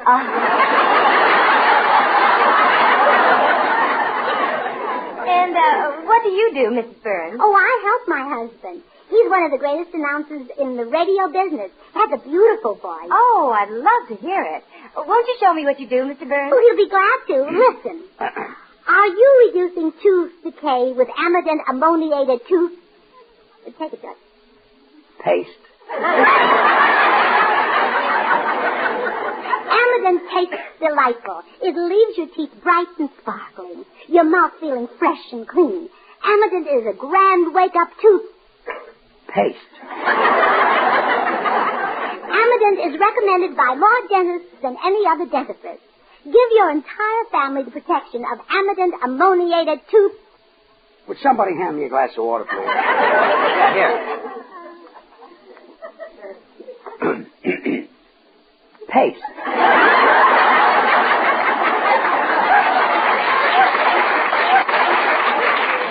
Okay, now, George, that's enough. Mona, even if it means losing you, I've got to tell the truth. George isn't the announcer. Amident's a great product, and they have the world's greatest announcer to talk about it. But I was just too modest to tell you it was me. Yes, Mona, he's a real shy boy. Mr. Burns, if you're not the announcer, what do you do? Well, sit down and show us, Sugar Throat. And if I call you Buttercup, the dandelions might eat you up. So buy a ring and change your name to mine. That's what I do. Oh, you're the sound effects man. No, I'm the script girl. I've got another item here, Mrs. Burns. Folks, I want you to meet Mr. Hanley. How do you do, Mr. Hanley? I'll be right in, Ralph. See you tomorrow night, Bill. And we're having the same dinner we had the last time you were here. So will you stop by the Brown Derby and ask them to send over a bottle of bourbon? Stewed chicken again, huh? Well, excuse me, I'll go in and see Ralph. Hey, George, who's the guy with the loose shingle? One of Gracie's relatives? Yeah, he's our tax man. He's trying to figure out Gracie's check stubs. Oh, well, that explains it. Come on, Mona. So long, George. Bye. 4 years with the Pee Wee Quartet, and she calls me a sound effects man. I love to call you Rose, dear, but roses fade away.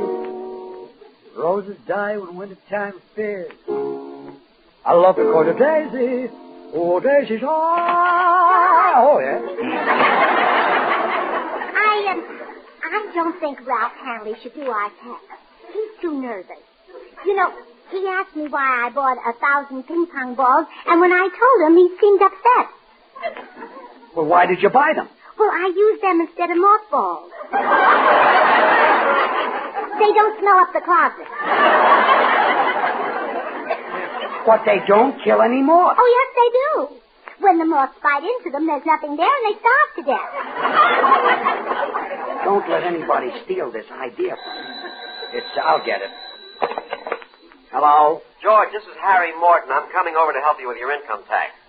Harry, I've got a tax man. You had one. He just jumped out your window and he's running down the street. Thanks, Harry. Gracie, come over here to the window. Look at Ralph Hanley running down the street. Mine's flying, isn't he? Yes. And do you know why? Oh, sure. He's got to get that tax to Washington by March 15th. Yes, that's what I meant.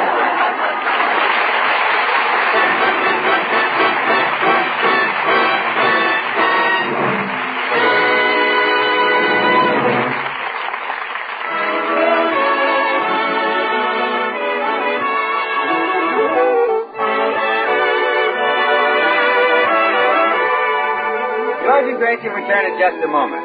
Join us again next Wednesday when we'll all be back. George Burns, Gracie Allen, Harry Lubin and the Amident Orchestra, and yours truly, Bill Goodwin. Brought to you by the makers of Amident, the ammoniated toothpaste and tooth powder. Recommended by more dentists than any other dentifrice.